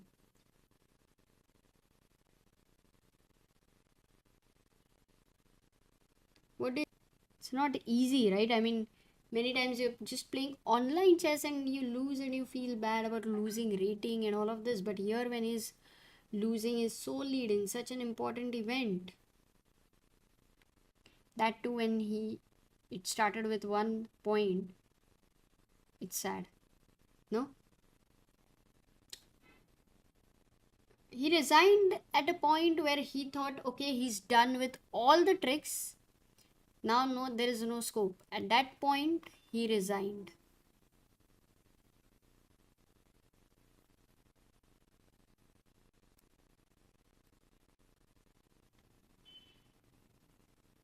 He's still smiling. Look at him. Look at him. In spite of such a difficult loss, he's still smiling. And there he goes. There we have Gukesh versus Max. What's the position? Current position, Gukesh versus Max. King e7, and Gukesh is thinking. Yeah, there we have Gukesh. After a long time on the screen, Nepo watching the game. Let's go to Divya. Let's go to Divya.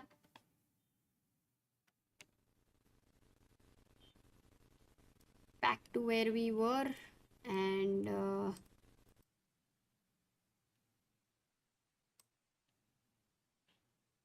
yep, there we have the whole hall. Yesterday, the whole challenges section, they were all playing. Like they were all just playing. It was very funny. And the master section was finished. But, oh, that's a nice photo for Gukesh, by the way. But today, I think the hall is almost empty. It's 11:45 a.m. p.m. in India right now.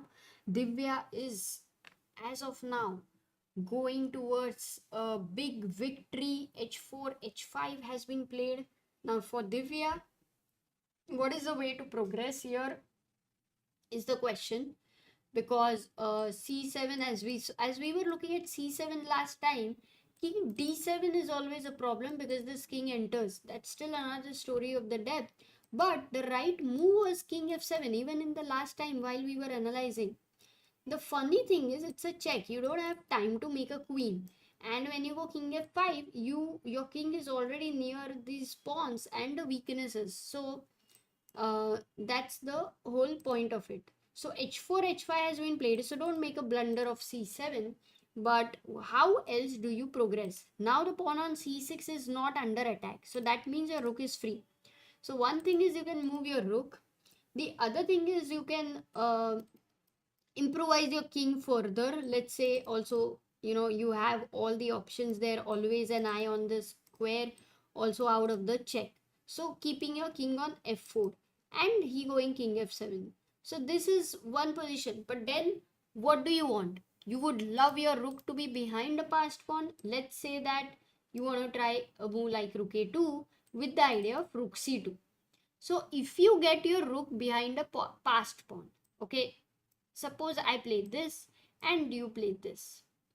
And let's say I go king g6 because there's a barrier here. Then what happens is your king starts moving here because you have a clear cut plan. King d5, and even if I go king here, I can still go maybe king c5 and king b6, and this is not good for black. So Divya position, I doubt if it is very complex for her to find anything. If one rule is known, it is very very helpful. That is rook behind a passed pawn. That is something she always have as an option. No rook b6. Yes, rook b6 also could be possible. I don't think it's a mistake there, but Divyanshu says top 2 lost today. Top 2, kya? What is the...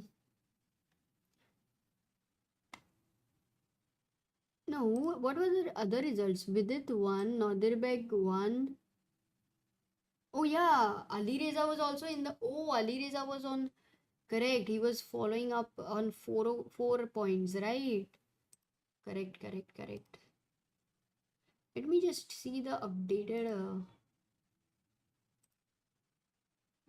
standings.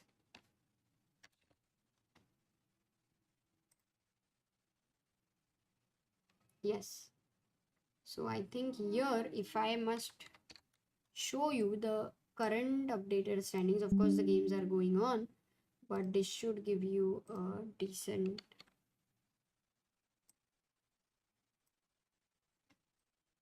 Yeah. So here we have the... At least for 7, first 5 are sure because the rounds are updated. So Nadir Beg you can see on 4.5, Anish on 4.5. Vidit, look at this thing, yeah. Vidit has jumped to number 3rd spot because he's made sure he's not unbeaten, and when he could win, he just slipped in that win. So Vidit on 3rd spot, Pragg on 4th spot with 4 out of 7, and Firouzja today lost, so he stays on 4 out of 7. Gukesh is playing, so it's a draw. So he would most probably, Gukesh and Max would also join them with 4 out of 7. So there's a big crowd on 4 out of 7. But yeah, Ding and Wei they drew, so it's updated. And Nepo could go to 4. Yeah, Nepo could also go to 4 out of 7. So we should look at what's happening to Nepo. And these are the results which are updated. Yeah, Nepo versus Parham. Let's go and check that out. But with it on number 3rd spot directly, that is amazing.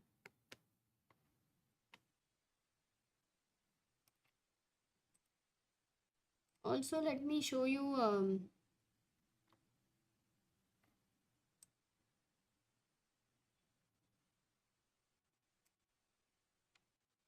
yeah.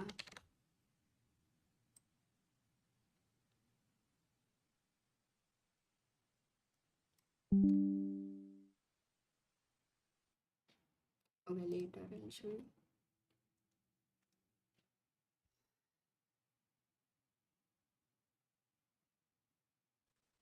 Nepo is drawing, yeah, his game.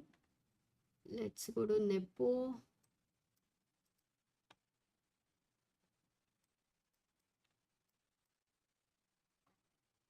Okay, if we go to Nepo versus Parham Maghsoodloo, maybe we can have them on the screen to check.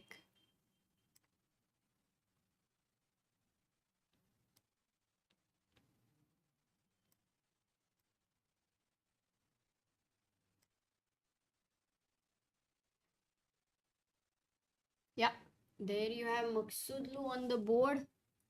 And this is bishop e2 was the move Nepo played. So rook versus bishop, rook and bishop versus rook and knight, equal pawns there.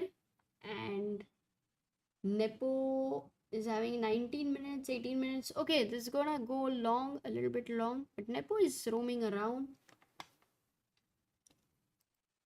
There we have Gukesh versus Max. Gukesh is trying and trying and trying. He'll keep trying because there's something in the position to still keep trying. Okay, King F4 played by Divya.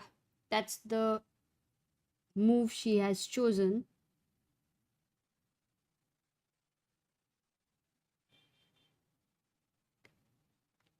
Mudit says Abdusattorov has really good chances to win Tata Steel, especially because he's left to play players ranked 10th, 11th, 12th, 13th in the standings. Oh, then it's an important point because you know a lot matters at a tournament where many times there are these 3 4 people who are not having the best of the tournaments and the other people will try to beat them. So if that is the case, then it's definitely practically you are right.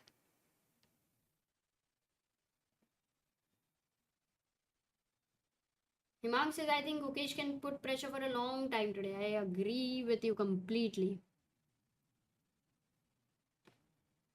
NSS says we have started today at 14 lakh 60,670. Oof, that's a nice information there. And right now we are at 14 lakh 61,049. Wow, that's amazing. That's amazing. This is a great information, great stat. Thank you. By the way, Divya's opponent makes the move. He goes king to d6. And now Divya, oh, but king d6, is it going to make the task easier? So number one is this c7 move, if you all remember, which we were looking at earlier, kind of giving the same vibe with king f5. And how is this winning is one question we analyze. So c7 is the move which is winning for Divya. But even if she doesn't play c7 and let's say she plays king f5, my first question which comes to the mind is what if I go rook e2, attack this pawn here? It's okay, save the pawn. Okay, then the next question is what if I go rook e3 and attack the g3 pawn? And then it comes to the mind that okay, okay, what will you play here? White to play. White to play, what will you play here?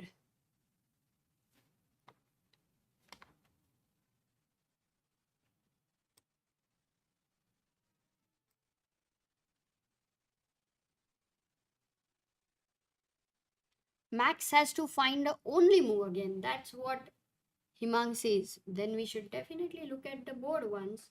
But yeah, well done, guys. G4 and C7, two moves suggested, and both of them are right. Absolutely. Because for C7, king takes C7, you give a check, and then you win this pawn and you defend this pawn. Yeah, and this is a tough one. This is lost. You will lose the other pawns as well. So that doesn't work. That's the simplest. But even g4 at g4, even now you can give. Can you go rook a7? Because king g4 is a mistake. Actually, king g4 is a mistake. The reason is when your king is here, anytime you take this, there is this check problem. So that would be a problem. So not taking here, but rook a7 and then trying to win this. Then why to go into something like this? c7 would be the simplest, I would say.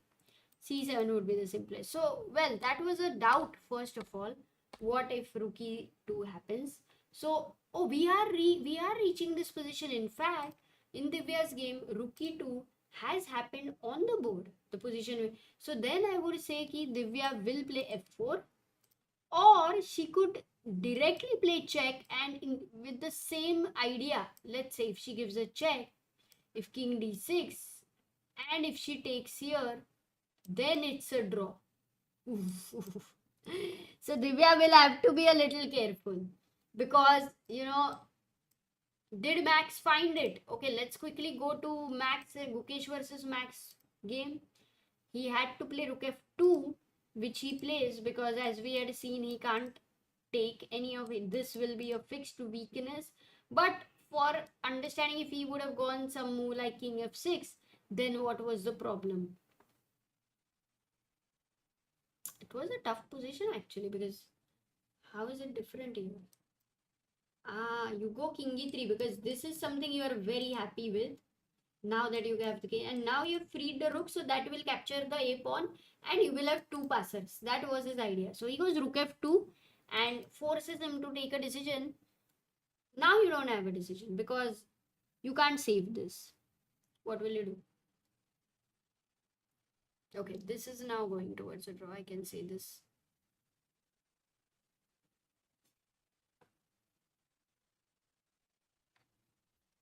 C7, king 7, rook a7, king 7, g7, and f6. But yeah, that Divya's endgame we have to see because that is very interesting.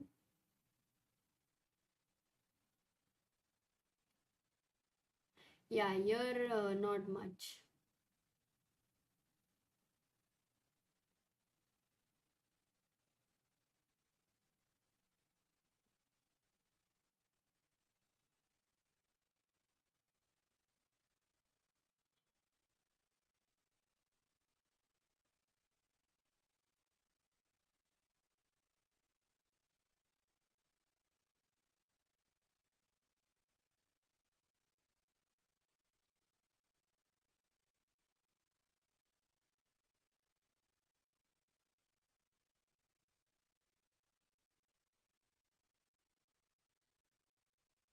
Divya.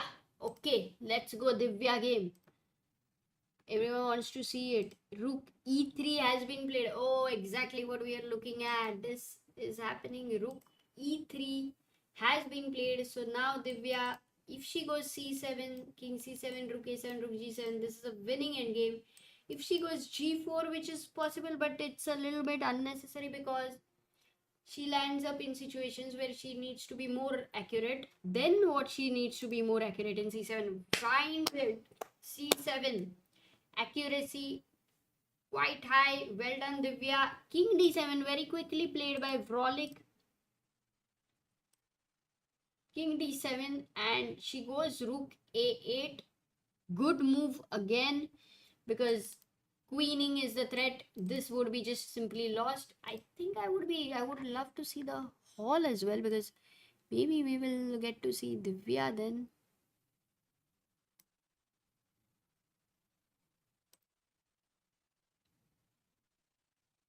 No, we still can't see it because she's maybe on the other side. Or here the game is already over.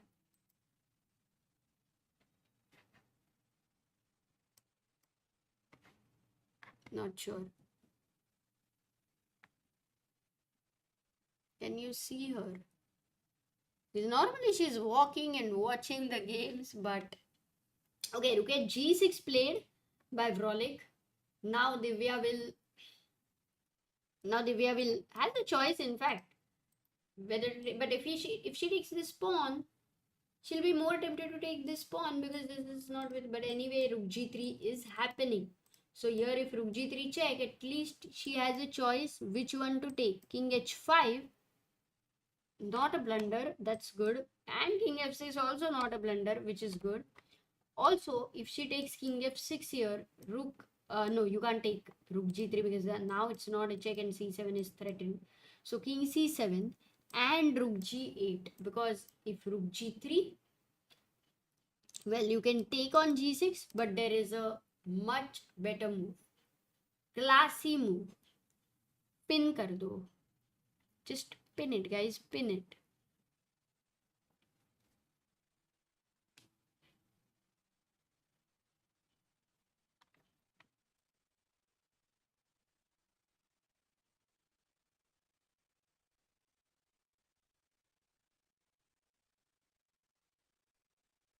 Yes.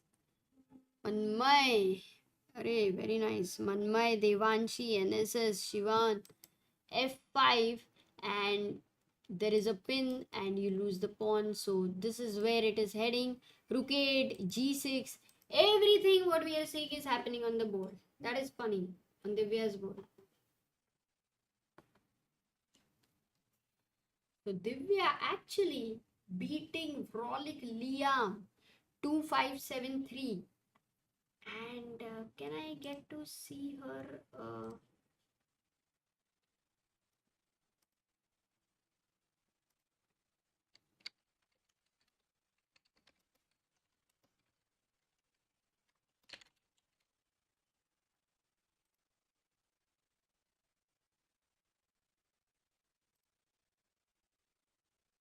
her ratings. Divya is in top 50 of live ratings in women. She's 41st ranked, and this win will take her. Should give her a good amount of rating. Maybe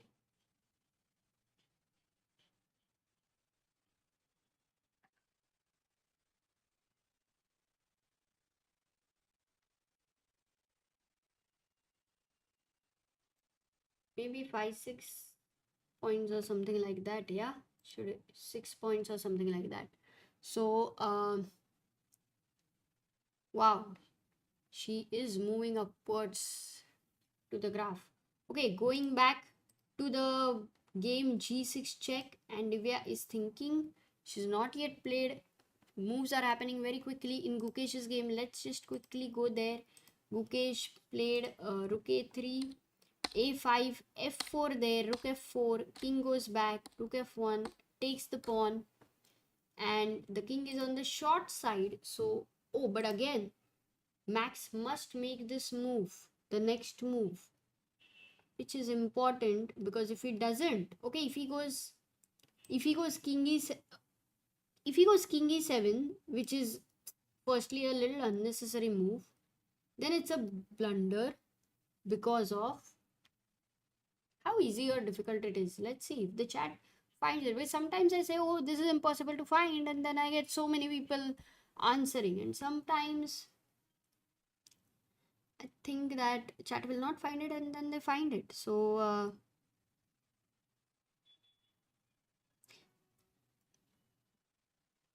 the move suggested is rook g5 and winning the pawn. Yes, that's completely winning there. Lovely.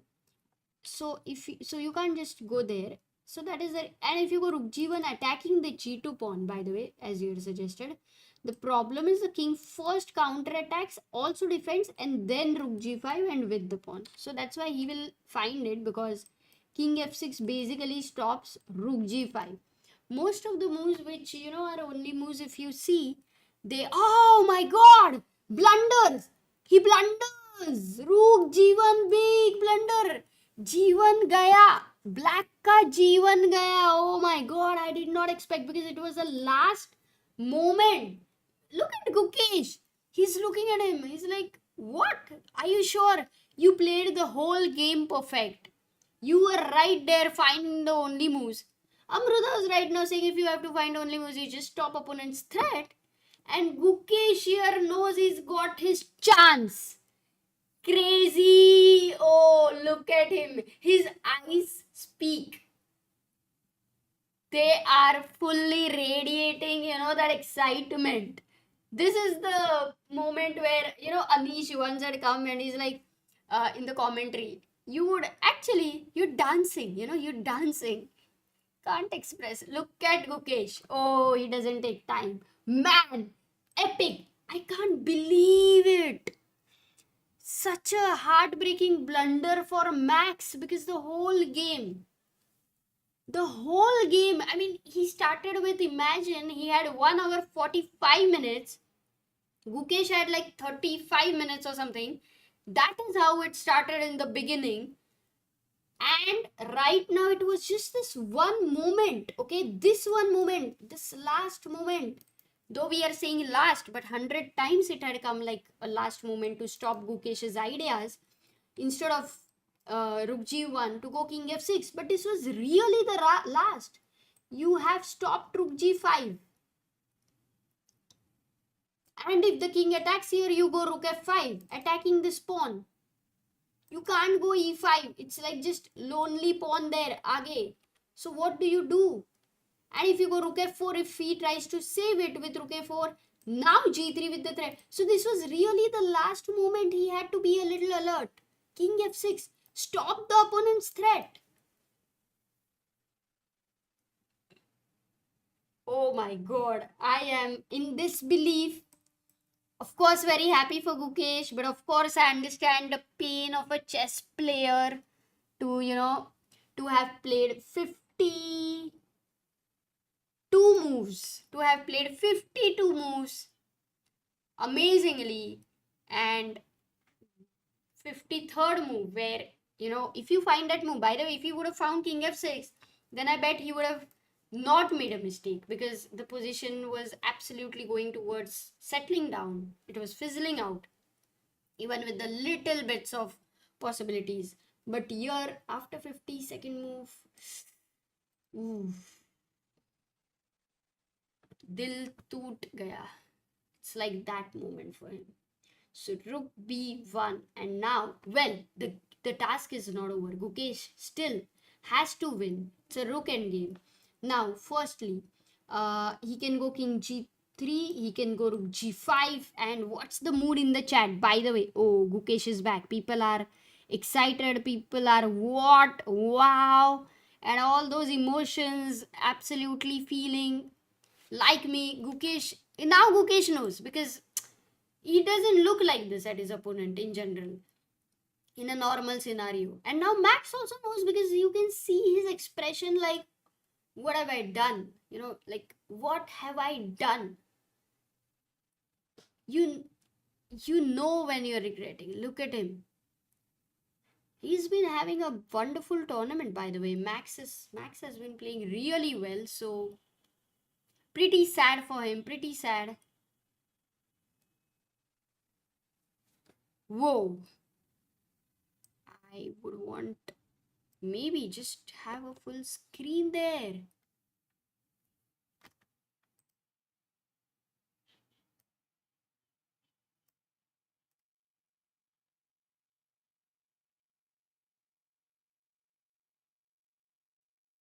Gukesh drinking water, and yeah, I think so. Time to drink some water, guys.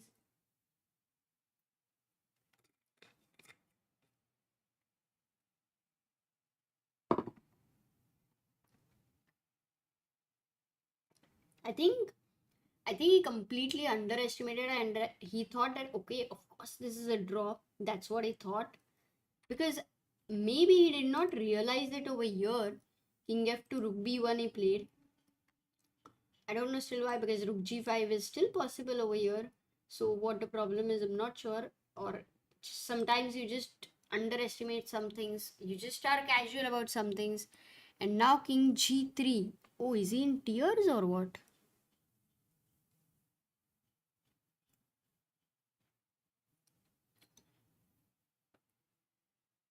Yes, Rakshit. No problem with the bars. Don't you worry. You keep working. Bars are doing fantastic. And if I must show you over here, Gukesh is actually winning. And there you go. A position which has been drawn since ages. This is where, but there is always one side sometimes who is putting pressure. Little by little, little by little, it is building up like a mountain, and there happens this peak where it all gets shattered. That has been the piling up, the pressure. Ooh, this is a swindle we didn't think of today. Because there were 2-3 moments we did think, okay, Gukesh, now Max has to find only move, and we did hope that there's a mistake, but Max was always finding the right move, and then we were like, of course, like Max is not going to go wrong here. But he went wrong, and Gukesh was shocked. So Divya is winning, Gukesh is winning. Let's quickly move to Divya's game and check what's happening. Where has it reached? Oh, after g6, Divya is in a long thought. It was 21 minutes. What Divya said was, guys, why don't you just watch Gukesh's game right now? Something's interesting is happening. Until that time, I will think, and then you can come back here. So that's what she's thinking.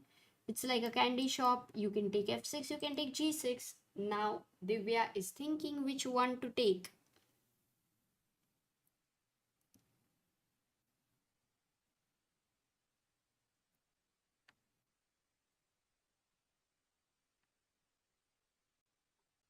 Max maximum is Perlin says these guys are not letting Amruta ma'am sleep. Yes, absolutely. But this is epic. I mean, I didn't expect this, guys. Did you expect something going wrong like this? Okay, so Divya has a choice, f6 or g6. What are you going to take? While Max is thinking and while Gukesh's game has gone super interesting, the rook endgame is winning, but he still has to prove it. He still has to show it how he is going to technically win. So likewise, we are going to have a nice lesson live session from Gukesh, and also Divya having rook endgame. So what similarities? You want to go take f6 because it just feels like when you take here there is a check. That's how it feels. So that's the reason you want to take f6 and also forcing him to take here. And now Divya has multiple ways to continue as we were looking at, because if you take, oh, there's a better way to continue. Rook g6 check, because if you go here then you take on g6 with some ideas with disco. And if you move on the last rank, maybe not here, but if you move on the last rank, oh, this we saw, right? f5, not even taking you. So that is easiest. So king f6, yes, just finishes it off. And king g6, rook g3. Let's just see if I go king h5, which of course I don't like as much, but it's not bad. ठीक है Divya, whatever you play, you're winning. But she plays king g6. She goes king g6. Divya plays king g6. Max still not moving.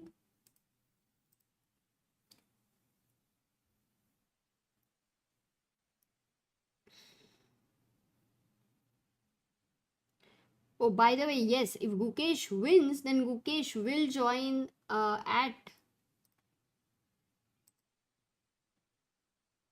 4.5 out of 7. He will join the leader. Like Gukesh, Nadirbek and Anish. Whoa. There will be 3 leaders, and suddenly the tournament where Anish was leading by 1 point becoming very, very spicy. Oh, she plays king g6, rook g3 check, king f6, king takes c7, and now f5 played by Divya. There you see Divya over there watching other games. It doesn't matter whether she's losing or winning. She loves to see other games. All chess players, of course, do that.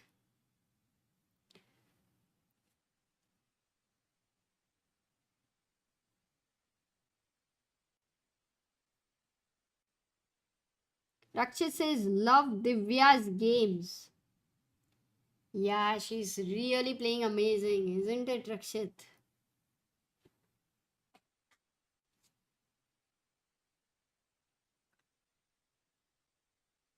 Max gives a check. No, yeah, is that a check there?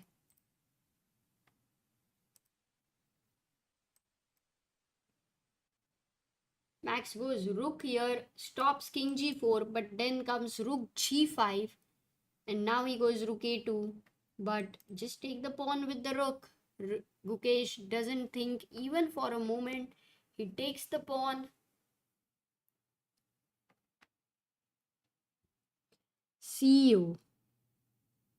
Ines says, don't know why, feeling bad for Max.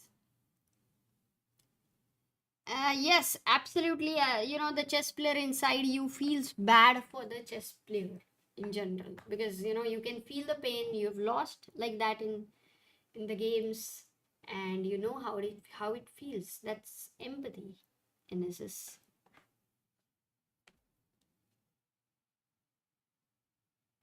Aruna Mugan says, with slow motion of the blunder moves, chess can be made more dramatic. Yeah, with more manpower, you mean.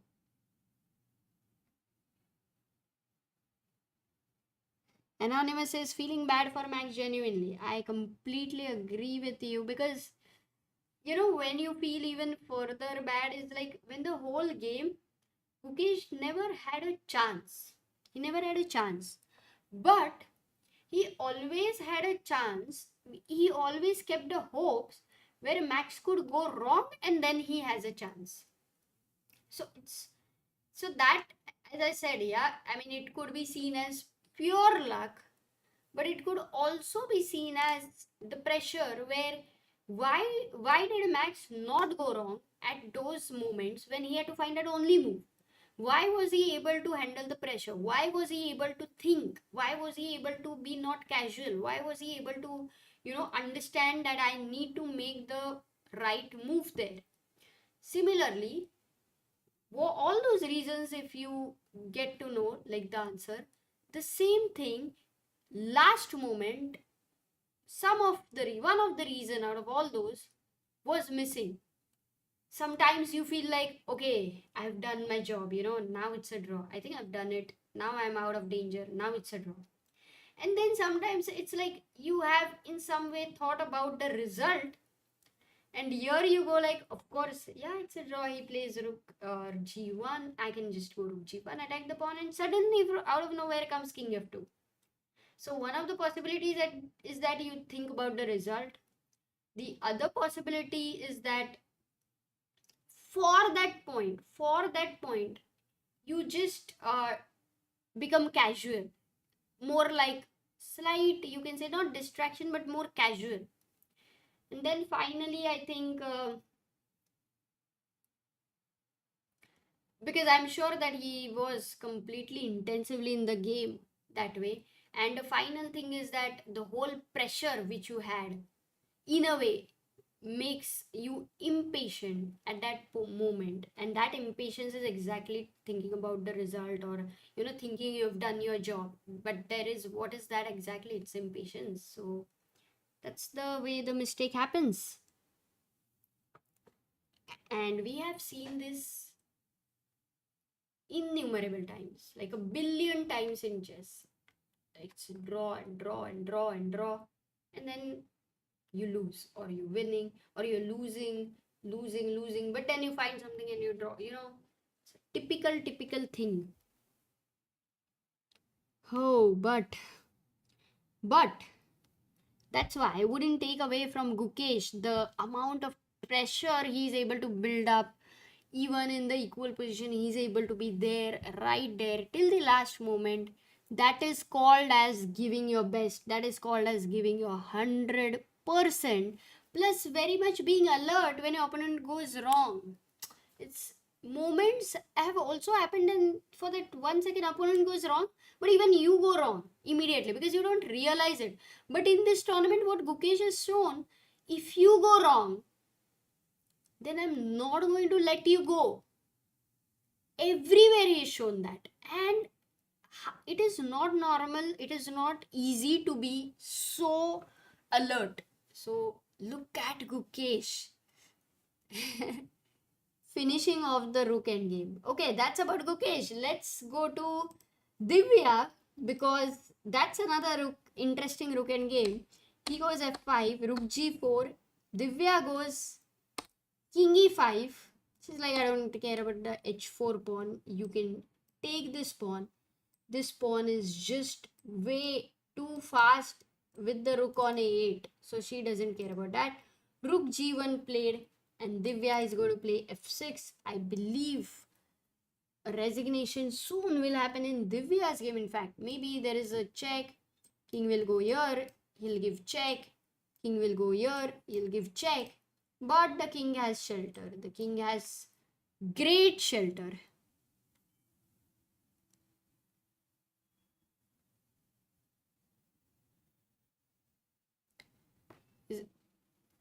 Yeah, Magnus exactly does this so much. In fact, Magnus does this so much. Life is not fair is a subscriber when ChessBase India was on 70k. Aha, Gukesh has gone rook g6. COD says table base is very funny for this position. What's funny? What's funny? Let me know.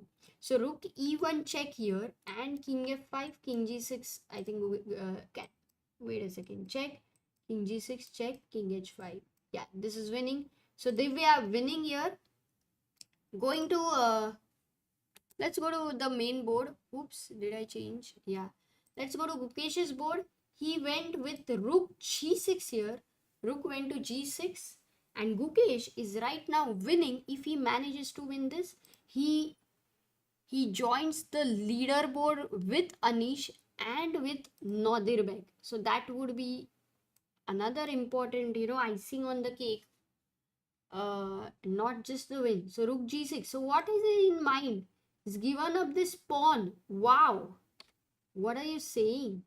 When he had so many other possibilities, he goes for rook g6, gives up this pawn. What has Rukesh calculated? He's making so many rook moves. I'm like, what has Gukesh calculated? Oh, Rakshit has gifted one ChessBase India membership. Arey, Rakshit. But you had your bet, by the way. You too won, right? It was Vidit did win. So your bet was right. Amazing.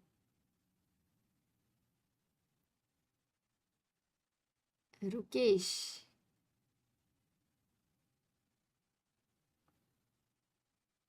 I think COD got that. Okay, COD got the memberships. Congrats, COD. So what has Gukesh planned? He's given this pawn. What is on his mind? Dhruv, Deepesh. You want to go rook f6 with the idea of cutting this off. But before that, which is a bad move, rook f6 is a bad move. Gukesh will show you the right move. And why not rook f6 work? Because what's wrong there? Look at this. Gukesh showing the lesson. As I said, a rook endgame lesson. He has cut the king off from the rank and not the file. That's what he has done. And how does it make a difference? Firstly, right now, what will black play? Let's say I just make a waiting move here. Now, you can move the king because the pawn is defended. So let's say you want to go king h4 because you want to push the pawn. But then the question is, oh, what if my king comes closer? I don't really worry because there is a check and your king will either have to go to e4 or f3 somewhere. If it goes to f3, now I'm not just, I can even cut your king like this. Plus my pawn is pushing and I would reach Lucena position. If you go to e4 right now, I still go g4. I'm going to cut you. If you go f4, I'm still going to cut you. So anyway, I am going to cut you. That's not at all a problem. So he goes rook g5, which is so classy. What was the problem with rook f6? That's the main question. If he would have gone rook f6, there was a big problem. I mean, black can defend in many ways, but what's the best way? What could black have played? Of course, it's not a mistake by Gukesh. He's found the best idea. He's found the cleanest. He's found the only idea, but very clean.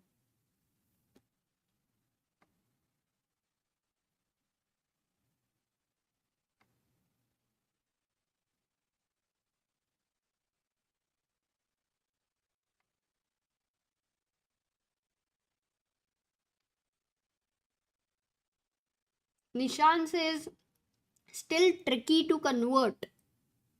I would have definitely drawn this game. That's why I'm telling you, this is a very good end game to even learn. It doesn't really matter.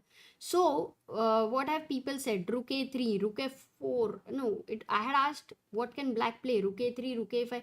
But yes, Ashutosh, king e5. I like that move the best because, you're taking king closer. As you know, for Lucena, if the king is on the short side. So, firstly, this king has an aim. If it comes in front of this king, then it should be a draw. So that's why king e5 here. And imagine if the rook keeps this cut off. Then you need this also. But then to move there, your g2 is not protected. So you will have to go king h3. Let's say I wait. Okay, let's say I wait. You go king h3. But it will be still very difficult, though I will have to find moves like rook b7, bringing the rook to g7. And yes, this is a draw. I think we can get deeper into it later. But the fact with rook g5 is cutting the king off is very important, because if the king can't, this way it is sure that the king can't really reach here, and it's just conceptual. White is winning. So after rook g5, uh, he's not played yet, so we do have some time. By the way, just quick look at Divya's game because she was winning. What happened there? King went to d4, she went back. Now rook check, and now king e3. So king is trying to control this thing.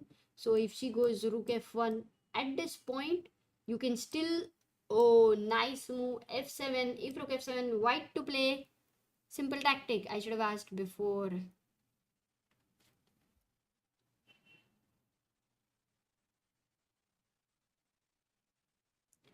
Amiya says, I literally had a moment when I was watching an episode of Office and where Michael was talking of classy party. At the same time, Amruta mentioned how a move was classy as I watched the live stream. Yes. What a stupid me. Here should was the right question. What should white play? But rook a7 and you win the rook. That's the trap Divya has set. And here she's going to play f7. Nice finish for Divya. Can we just have her? No, but we can't. We have her. Look at her. She's walking in the hall. I think, yes, Divya goes f7. Time for her opponent to resign. I think her board is on this side. That's why we couldn't see her.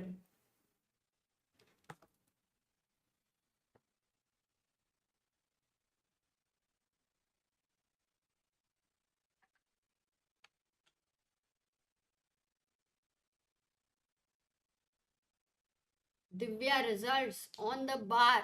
Is it updated already? Oh, bravo, Divya. Rakshit, the bars are working amazing with the browser. So that's, thank you for, helping us to work it out. And we should have made it work out before, for sure. But resign, Divya beats Vrolik Liam. What is her performance in chess results? Can somebody check if we can see her performance? The rating performance. Divya OP ho jaye. For sure, Divya OP, guys. This is not easy to beat. In this tournament, she's also beaten that other guy. What was the name? With Bishop f6 and that sacrifice, I remember. So it's not easy to beat them. Amazing. I think all the Harika, Leon, Divya playing a wonderful tournament. By the way, let's quickly move to Gukesh's game, because after rook g5, rook a8 has been played by Max. Oh, there you have Gukesh. Did Divya leave the hall?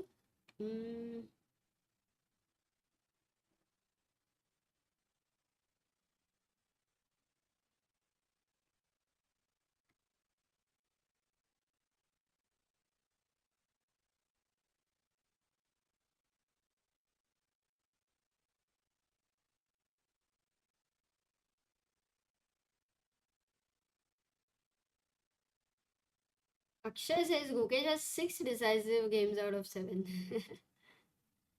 Nice. Yeah, going to Gukesh here we have. So rook 8 has been played and Gukesh is going to get the king ahead with the idea of moving the pawn. So we know that this is going towards Lucena. Now Lucena endgame. How many of you remember how to convert? Also, this is a move where, Gukesh played rook g5 and many of you wanted to go rook f6, which looked natural. I'm also trying to understand. Some people had said rook a8 here, because if I play, let's say, king h4, then rook h8 check. If I go on the g5, then rook g8 check. And if you go on the g file again, like, because otherwise you will lose the g pawn, the problem was after takes, this king is able to catch this pawn. So that's not working. So rook 8 was also a nice idea, because the idea is simple to keep giving checks there. And if white would try and, oops, yeah, and if white would try and play something like rook g6 with the idea of defending this, then comes king f5, and that's what black wanted all the while. So that, I think maybe that is simpler. Okay, Gukesh plays king h4, and you can see the difference. The rook already on the g file, the king can't go to f5. So this is the part. Even if the king can go to f4, it's not about the file, it's about the rank, because later you can easily kick it away from the file anyway. So rook g5 was an important move which Gukesh found actually. A very good move. So king h4. So there you see Gukesh walking.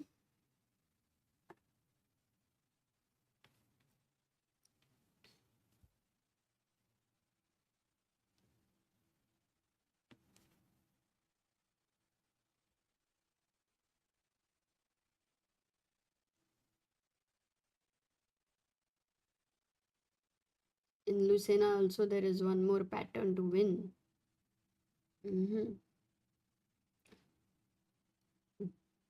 Yeah, building a bridge is the simplest one to keep in mind. Gukesh looks so confident and relaxed now. Akshay saying, yes, Gaurang Sagar has gone out. Won't be able to reveal right now.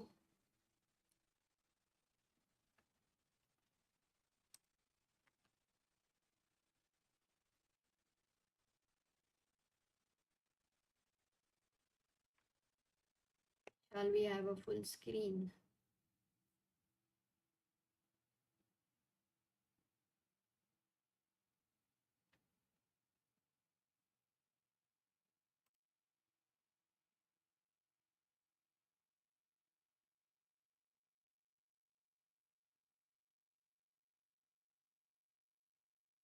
Ramakrishna says you should play some music, just some suggestion.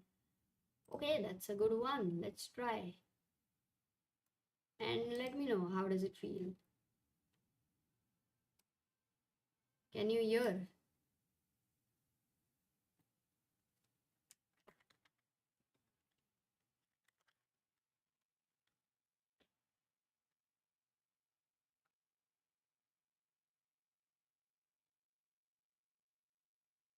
Oops, शुरू ही नहीं हुआ.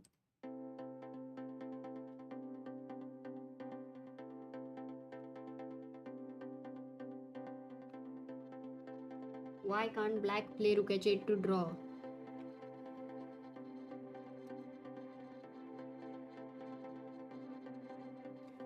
Okay, no music. Yeah, people don't want music, Ramakrishna, so we should maybe decrease the sound a bit. No, it's not a copyright, it's a copyright free music, but yeah, maybe better without it. Let me know if you want very soft sounded music, then it's possible to play it. But the question, someone had asked, why not rook h8 and it's a draw right now? So right now, if you give rook h8 check, my point is, what if I go king g4? Ooh, that is a mistake.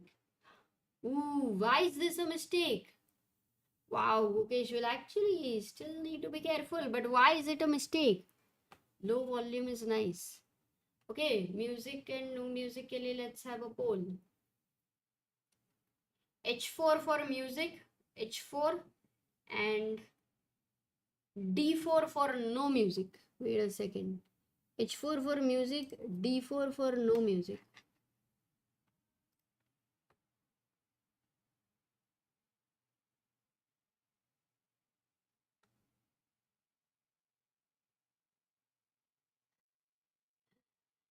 Thirty-one h4, 28 d4, 40 h4, 35 d4, 50 h4, 35 d4. H4 is winning, guys. H4 for music. Oh, music is winning. Whoa. Wow. Okay, let's try. Imagine with music. We've not tried. At least let's experiment and let's see. We can always be okay later, but soft music. Crazy. Okay, softly it is on. Not raise the voice, but if you want. Guys, Bollywood music नहीं लगने वाला है. There you go, Gukesh. While we are talking about music or no music, there Gukesh is like, guys, music is on the board. What are you doing? Can't you hear it? He goes G3.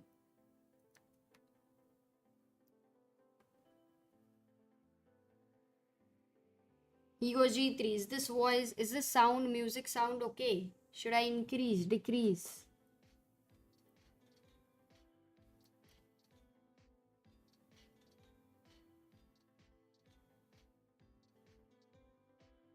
बेवफा समय.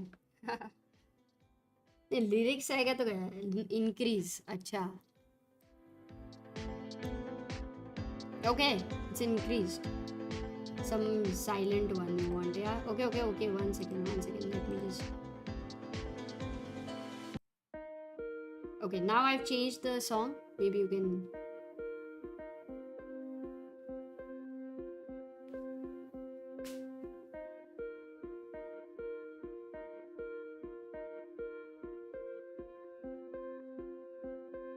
Some people can hear, some people can't hear.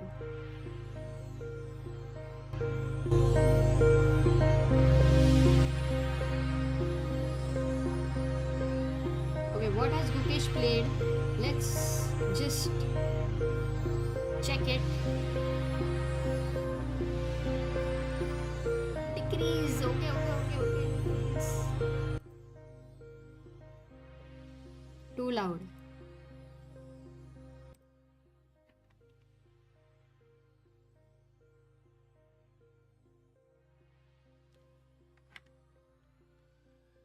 I've decreased.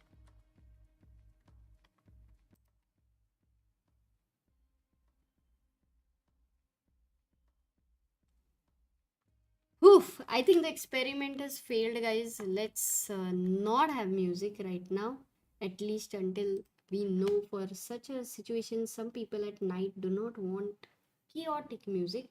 Shall we look at chess right now? Because Gukesh has gone G3, is pushing his only one guy, G3 there.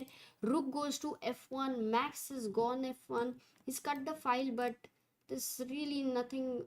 What's his intention there? King G4. Gukesh has only one aim, to make this G pawn queen. That's his only aim.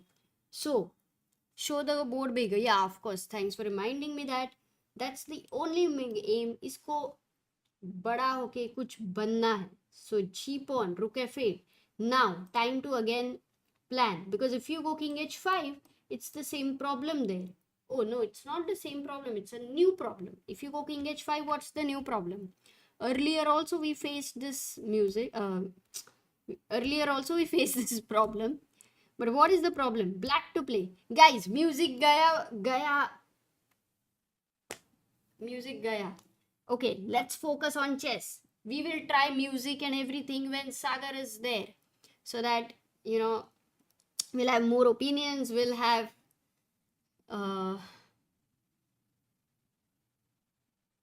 because also the poll was almost, very much weighted. It was not like h4 was absolutely crushingly winning nahi tha.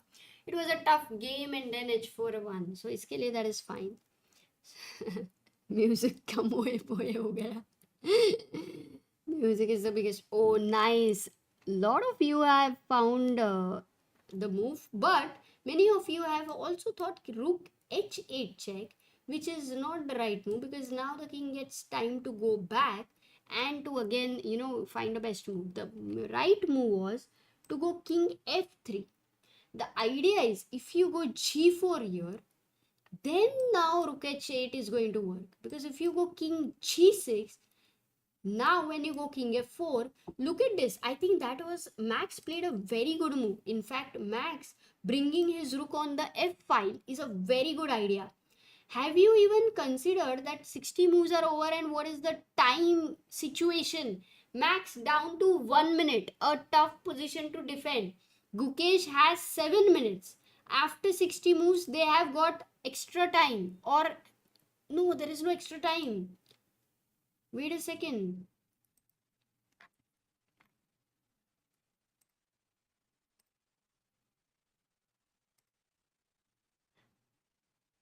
Followed by 50 for 20. No, there is no extra time. Yes, this is the final time, so it's an important situation. Max is under heavy time pressure. Gukesh going low on time. He goes king g4. After rook f8, he still has to be careful. What does he play? He goes rook h5. That's a good move by Gukesh. So what is his idea? Is he intending king g5? Because I don't think that would be working. For example, let's make a move rook g8 check. Then Gukesh plans to go king h4 because if king f3 attacking this guy there, Gukesh has an important move which is now a check and then throwing the king off from the f file and then pushing g4. That's the dream scenario. Once again, if you give a check, you can block the check, and if the rook goes to g8 with the idea of intending king f4, you really don't have to worry about that. Can I really go rook h6, trying to go step by step with the same idea?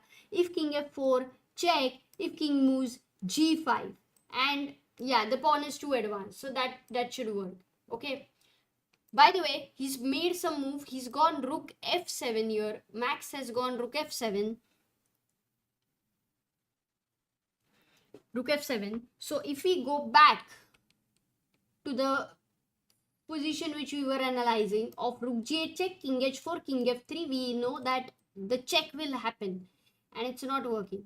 So my question is, when Max went rook f8, and we were looking at the move king h4, yeah, that was also very fine. That was also very fine. Can I not go rook g7 with the idea of king g5 and just keep pushing the pawn? What is the problem with the move rook g7, guys? Can you find a problem with this move rook g7? Because I really find this move very tempting as well. While Gukesh is thinking, what is the problem?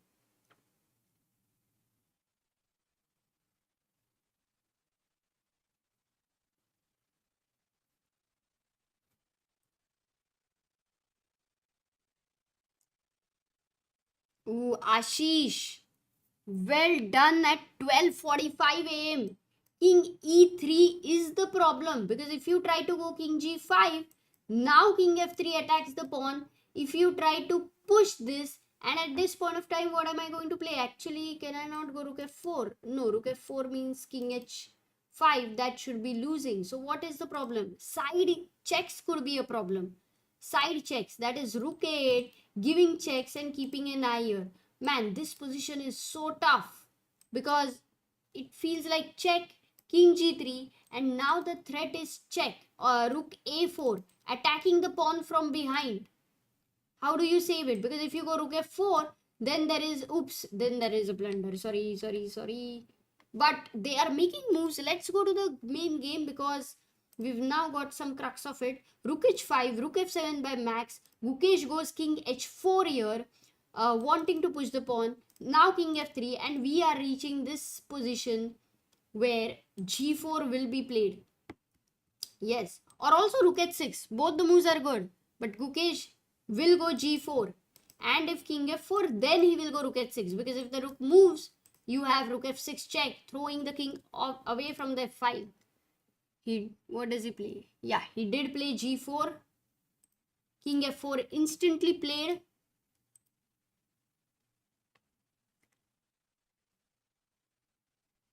And there he goes, rook h6. As we have understood, if the rook leaves the f file, then there is a check and the pawn is going to be pushed. So main problem was the pawn. Once it just needed a push. वो बोलता है ना, life में बस एक push चाहिए, फिर मैं कर दूंगा. जो करना है कर दूंगा. Just need a push. This pawn has got that.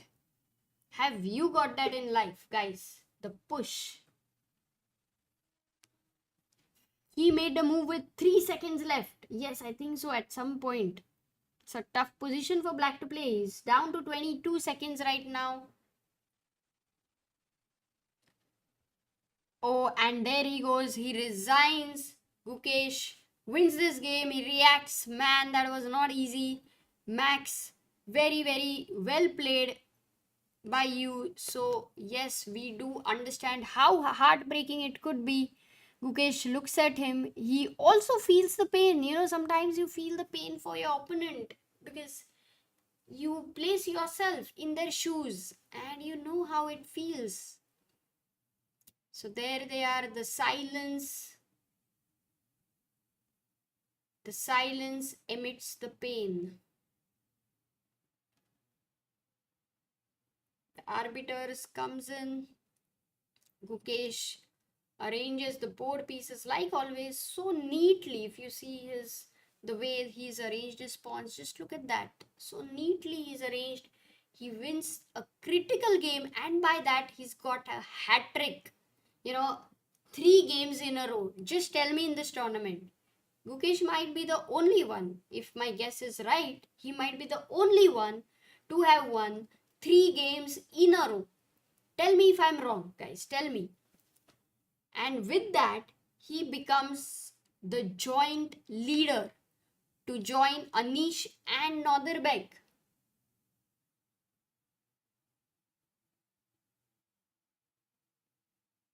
Gukesh is the comeback king. Yeah, Gukesh keeps making comeback, but I really like the name Enthusiastic. Comeback king is a good one.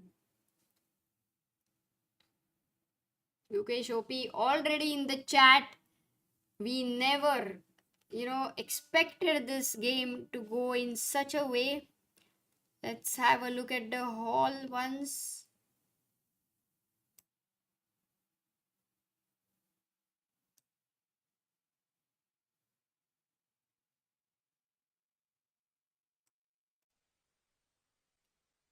Oh, there we also see the final moments of Gukesh. Amazing.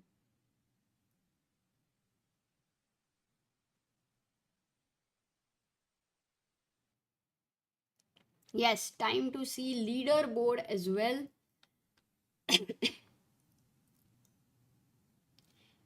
Yes, Shrikant, no one would have expected Gukesh to be the leader. I mean, winning 3 in a row is crazy. This guy can do anything. And that's where, when he loses, sometimes in a way where, this one bad move and 2 bad moves and just goes rash and crazy. And that's how he also wins. So he could have been on the same points by drawing the games, but you can see he's won and lost so many games, so that changes things. So let me just quickly have a screenshot of the updated standings for all of you here. Yes, there you go.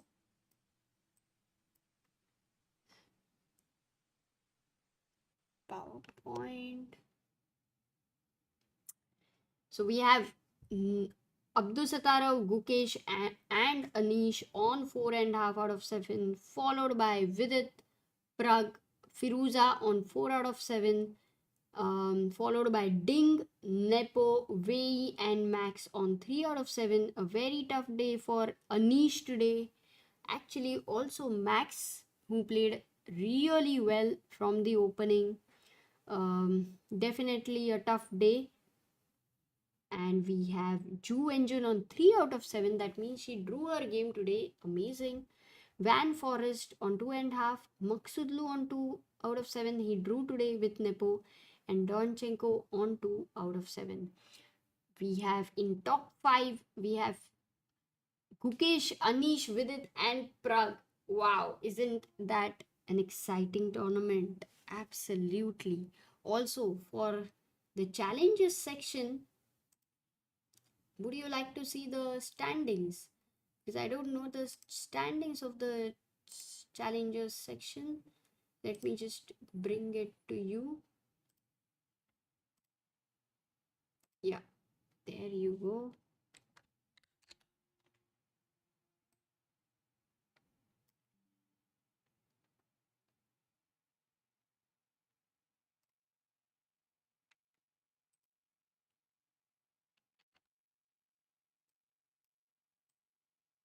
Yep. Here we have Salim leading the tournament with 5 out of 7. Erwin, Lamy and Korobo and 4.5 out of 7. Morizzi on 4 out of 6. Then we even Santos, Latasa and Leon also on 4 out of 7. Oh, Morizzi is playing, so he can actually move to. Yeah, got it. Hans and Daniel on 3.5. We have Harika and Rolik on 3 out of 7. And we have Divya today after winning her game. She's moved to 2.5 out of 7. Eline and Stefan on 2 out of 7. So these are the rankings for today. Moritzi and Mustafa are playing the game. So yeah, it was an epic day today. Crazy games, Vidit just made our day by getting into firstly Open Sicilian. I would say is a great choice there. We had so much fun. Ali Reza also going for night off. By the way, guys, we have reached 14,61,080 subscribers. Maybe a good idea before we end the stream to get 20 more subscribers. Not sure about that, but let's try. Let's try and oof. Oh, thank you guys. Thank you. By the way, what is the live rating situation? That is another thing which I wanted to maybe show you. Gukesh has moved to today. How many points did he get? Today he got 3.6 points. Oh, in the last 3 games, Gukesh beating Nepo, there he got 5.6 points. He beat Van Forest, he got 4.4 points.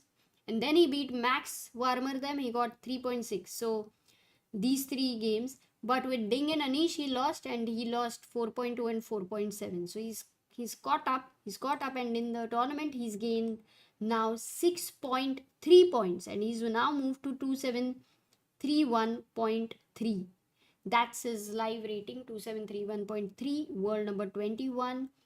Then we have Nodirbek, who has gained 12 points in this event, and he's moved to world number 15, gaining 7 spots. So that's a great upgrade there.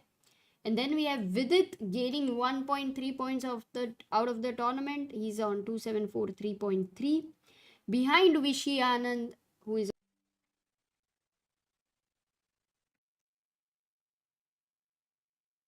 okay, there we go. So here we see Pragg and Vishy on the same points with 2748. And then we have Gukesh here 2731. And yeah, these 2 games right now it was showing live, but nice live ratings we have. Whew, that was it for today, guys. Thank you so much for following it up and for being so active and answering in too many questions today. So you would be tired, all of those who have attended the stream for a long time and answering. It would be very intense to think, and I'm sure you will need some rest. So please do not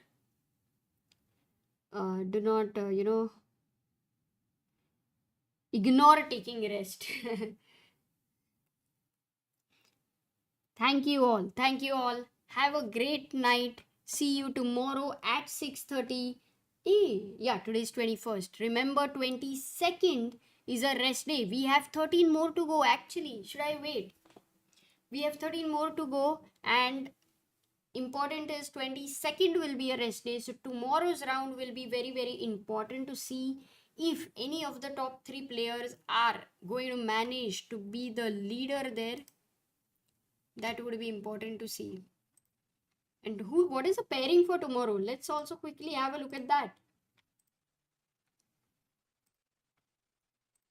So we have pairings for round number for 21st January. Firouzja playing with Ding Liren. Anish taking on Wijk. By the way, Wijk had a good rest today. He also knows the pairing, so he would come very well prepared. Anish taking on Wijk. Nepo versus Abdusattorov. So Nepo playing against one of the leaders. Van Forest versus Maghsoodloo. Max versus Pragnananda. Yes, Gukesh, the guy he beats now. Pragg is playing with him. So Pragg versus Max. Ju and Jun playing with D Gukesh. Oh, nice. And Vidit playing with Donchenko tomorrow. So that's a very nice. That's a nice pairing there. Just to by the way, 23rd January we have a crazy matchup. Gukesh versus Vidit. That's going to be fun. And Ding versus Anish. So these two will be very interesting pairings for 23rd January. Got it. By the way, we have reached 1461.90. 10 to go. 10 to go.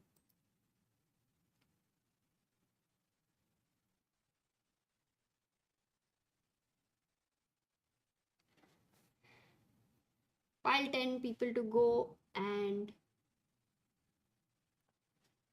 I did show standings and everything and मज़ा आया, बहुत मज़ा आया.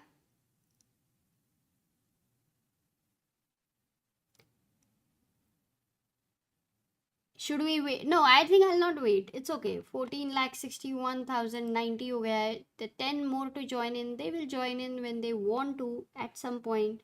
But maybe time to go now and take some rest.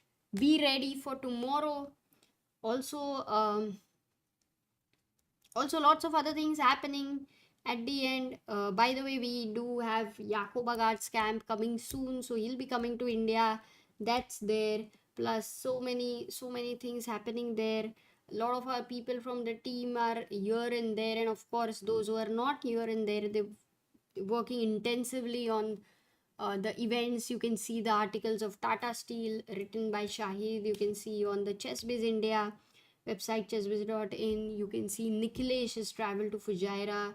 Right now, a Blitz tournament, very interesting tournament is going on. Ronak is playing there. Aditya is in Bangalore. Then Abhidaya is making these shots. How do you like the shots, guys? Let us know. Himank, always in the chat, always coming up with some statistics and some data and some amazing work there. Social media as well. So, yes, a lot of things happening during the day as well. And we definitely miss Sagar for sure. But also,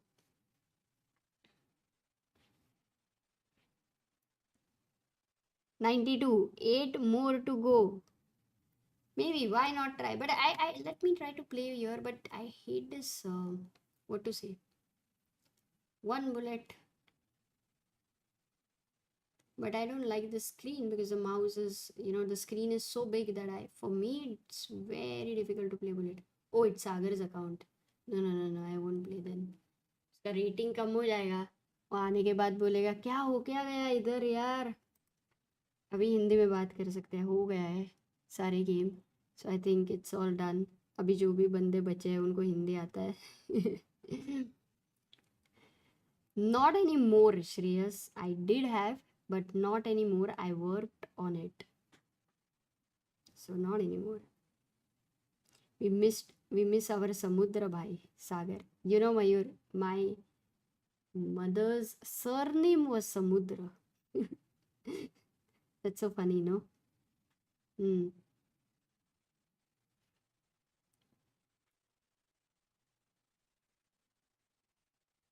What's your plan for tomorrow? How many of you who are here right now are going to come tomorrow to watch the games?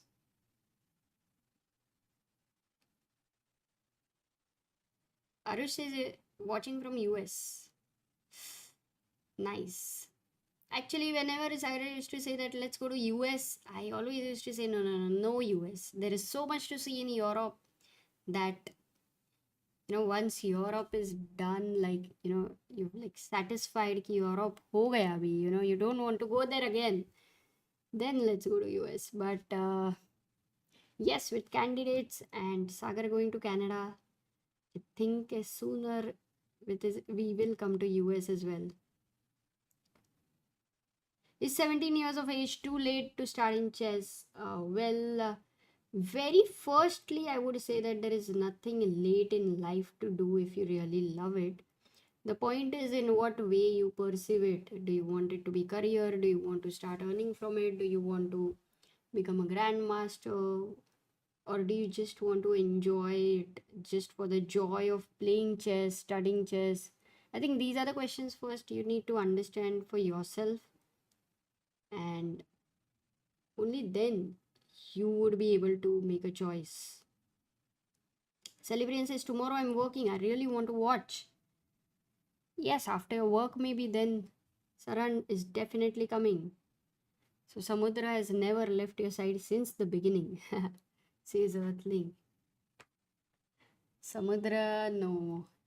No, my mom's surname did change. But another funny thing was that my dad was born in Ghatkopar.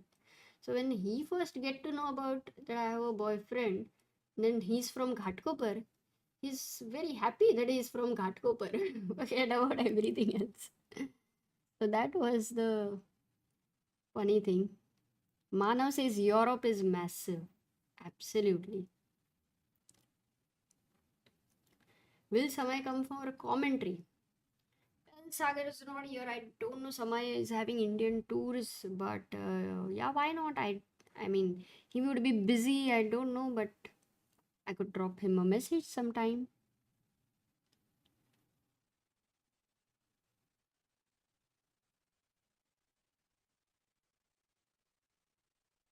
Oh, wait. Yeah. I think they're not gonna let me go, so that's why time to go. By the way, can we play a one game? Oh, can we play a what to say? Play, create a game. I want to play chess 960 with per minute one side because it is chess 960 maybe 1 second rated सागर का तो rating कुछ रहेगा नहीं हाँ that makes sense that's cool yes that sounds good how about I try this and now हाँ create तो हो गया why can't I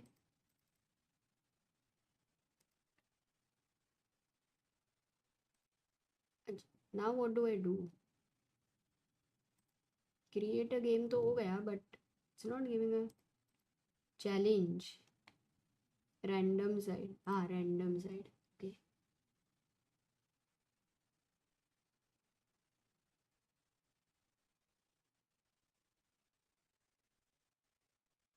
I don't know if the challenge is gone, but if anybody is interested to play a chess 961 plus 1, please challenge right now.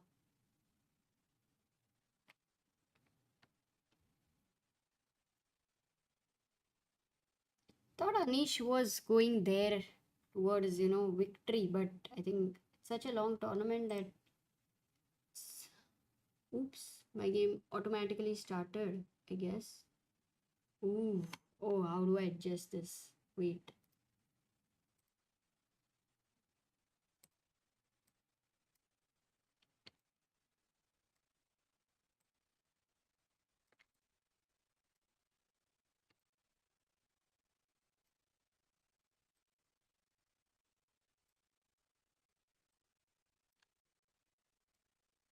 Okay.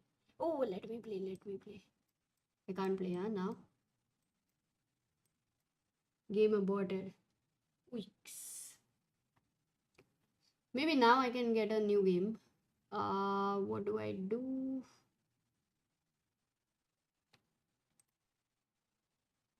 Oops.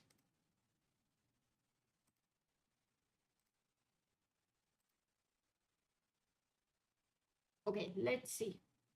I don't know if you are getting challenges there or no challenges. Let's see. Username Sagar Chess 1. Yeah, game aborted. Now it's there. Eddie-ROM. I don't know. Oh, this is Chess 960. Let's not forget. Go D5. Want to open the bishops there? Oh, bishops. Oh my god. That is so funny. Unbelievable. Well, anyway, doesn't matter. I am exchanged down, but I have a lot of compensation, don't I? This is cool. H4, good move. Pretty alert. Time to get your knights.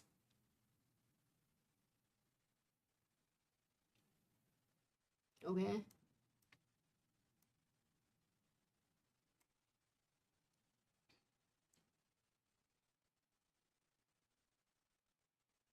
You can't castle, right? In chess 960. I'm not sure exactly how it works. But, or can you? Oops, right now I don't want to castle. I was just checking. But let me see if I can castle or not. Can I? Oh, I can long castle, man! First time I've tried this. Wow. Oh, man, chess 960 so cool. Wait, my opponent played. I don't have time to do any bud. 17 seconds. Now it's all about too many exchanges happening. I don't like it. Oh, you could also castle. If I could castle, of course you could castle. Oh, did you already play?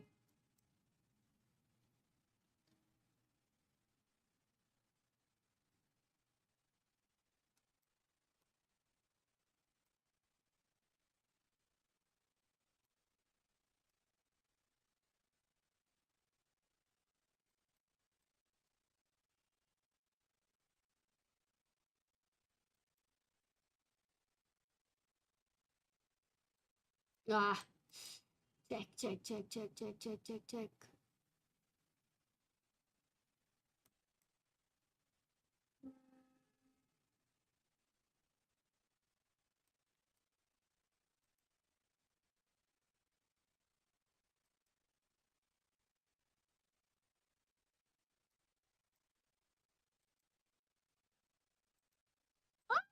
Oh my god!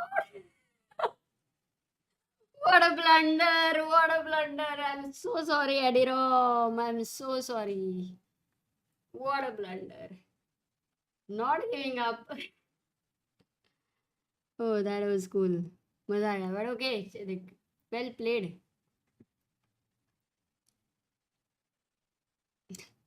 Was it anyone from the chat, by the way? Show on. Oh, opponent's time. Arey yaar, so sorry. Without the time, how can you have fun? Wait.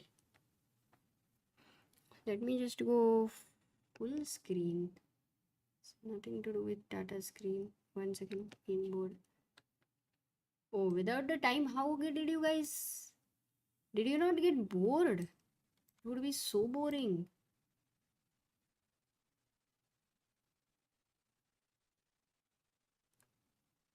I know what to do. Wait. I'll have to adjust tomorrow again, but it's okay.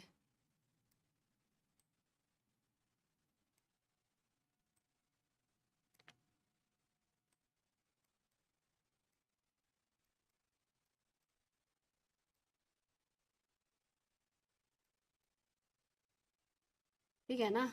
चलेगा ना? Aesthetically, it's not the best, but then it's fine.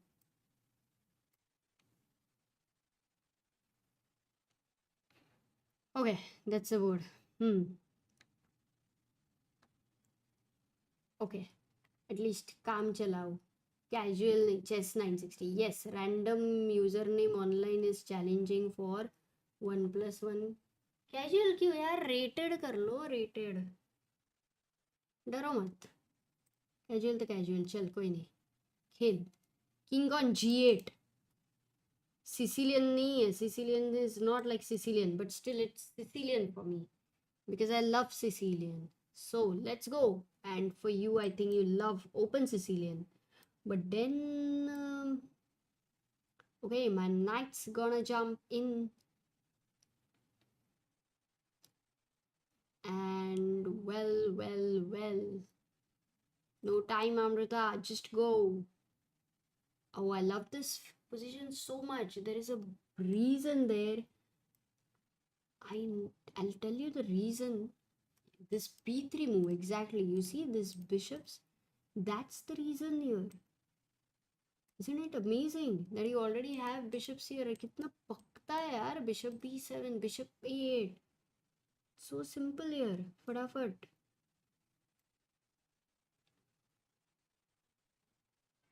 रुक भी d8 पे है. यहाँ पे तो कोई हार्ड वर्क नहीं है.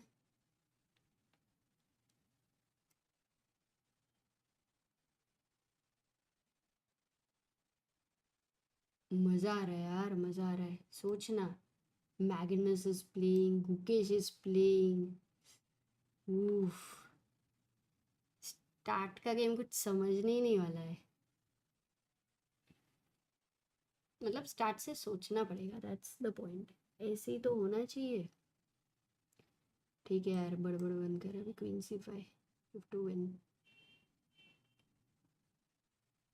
बंदा बैठा है एक मेट के आशा में. ओ, तूने क्या खेला? मेरे को समझ में क्यों नहीं आ रहा है. तो खेलता है तो.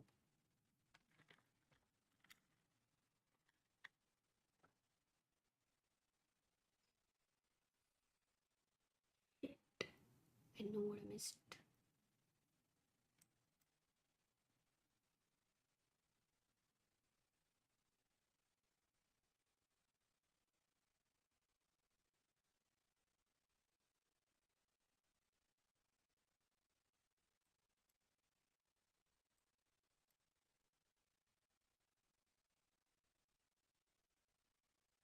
Oh God. Okay, fine.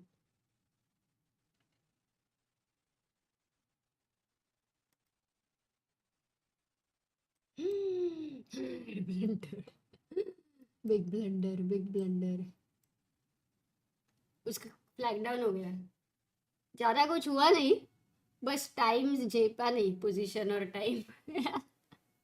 Exactly 92. Exactly, yes Rahul.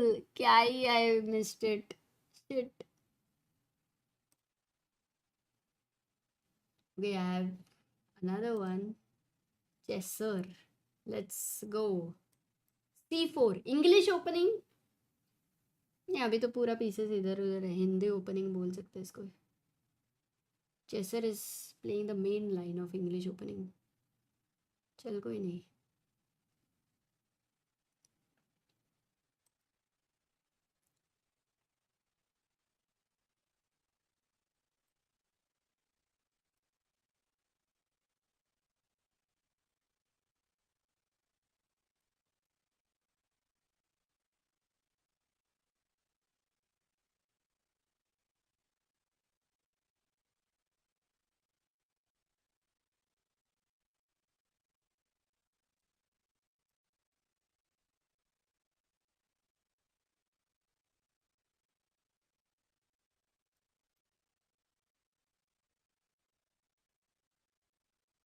King already centre में है.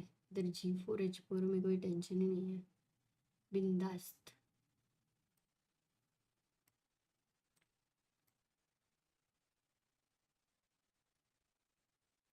ना D5 आ रहा है ना F5 आ रहा है. करोगे क्या? औसम. औसम तो तुम्हारा नाम है, लेकिन पोजीशन थोड़ी औसम नहीं लग रही है. पर टाइम बहुत ही औसम है यार तुम्हारे पास. ठीक है ठीक है ठीक है, चल कोई नहीं.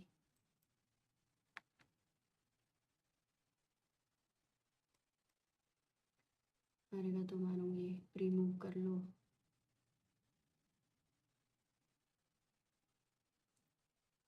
वो तूने क्या खेला यार, समझता भी नहीं है मेरे को.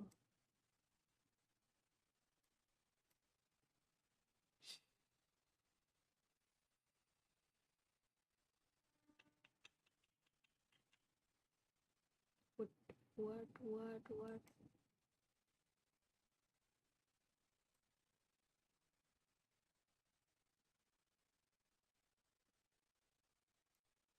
No, blunder.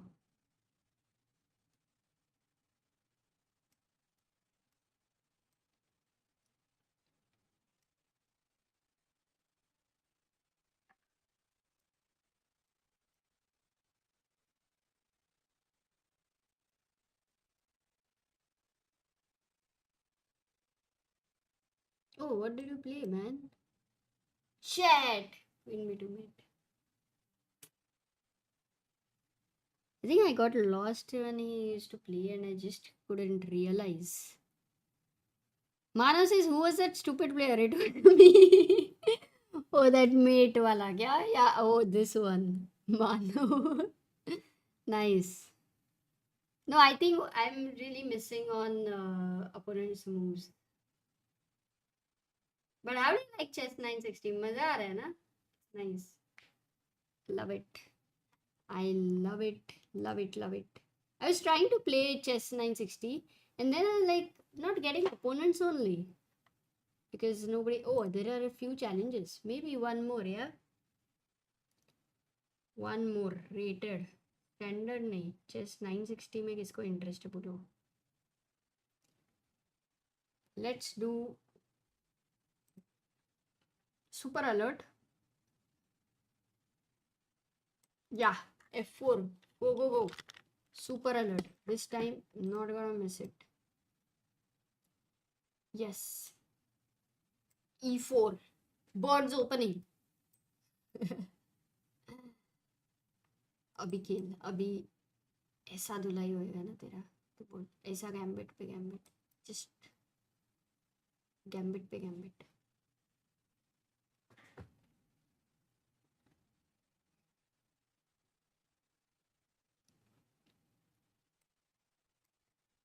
तो पॉन खा ले रे स्पॉन खा ले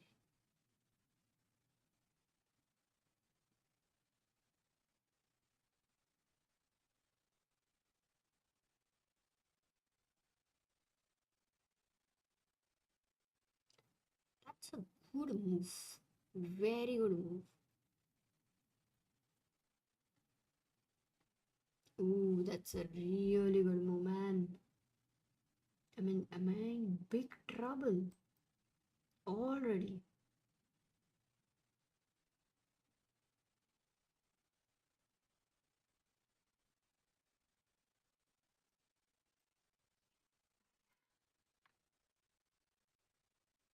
But almost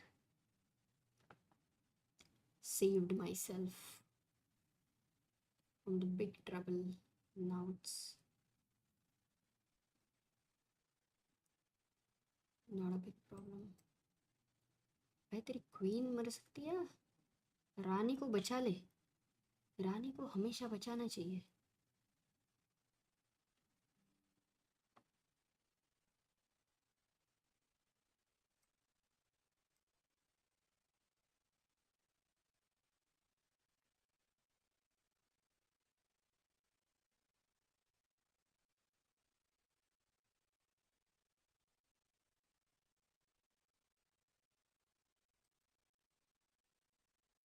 प्लान क्या है बोल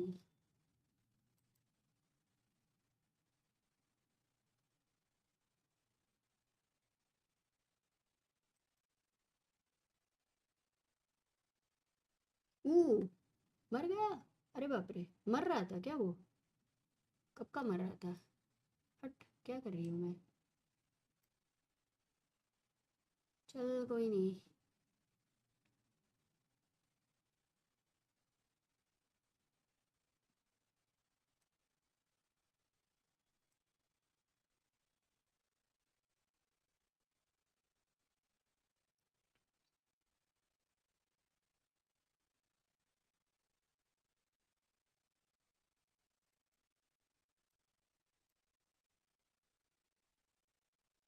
मेट मत कर मेरे को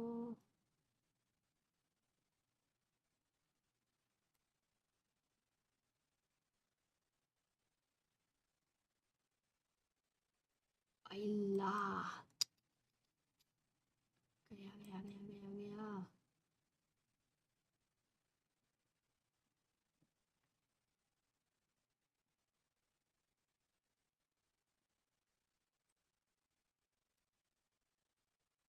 खा ले, खा तू खा, कोई स्ट्रेस नहीं. ओ नाइट F4, नाइट C3 देखा यार. शिट.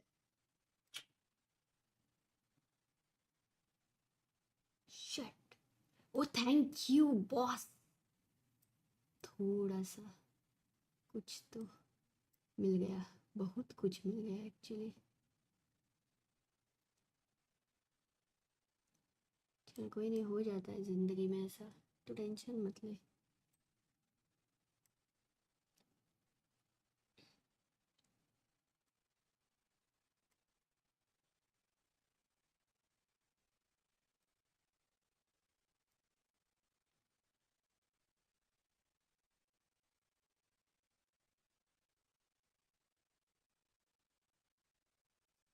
तू विड्रॉ कर रहा है?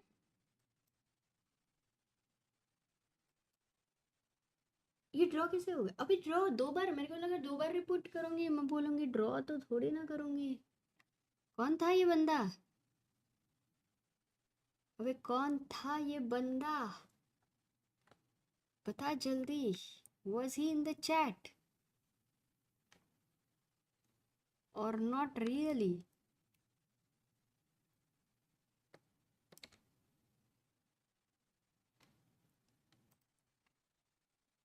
And while we were playing, we have reached 14,61,100 subscribers. The aim for today is done. Time to go, but मजा आया. I think now bullet streams नहीं, chess 960 bullet streams will play. But congrats, किसने बोला? मानव ने. जीती नहीं, draw हुई. कौन था कौन? Okay, guys, that's it. We're waiting for this 100. Now that it's happened, I will go today and we'll see you tomorrow. Thank you for playing with me. Maza aaya. I was waiting. I was hungry to play for chess 960, and we will play more. Maybe in the coming days, whenever the games end sooner. And then we will also suddenly Sagar will be like, "What's happening here?" Where we will be, yeah, we'll make him play as well. So ठीक है, चलो बाद में definitely we'll play. All those who want to play, you can challenge each other right now, and it will be a lot of fun. Going now. Tada, bye bye, sayonara, tasvidania.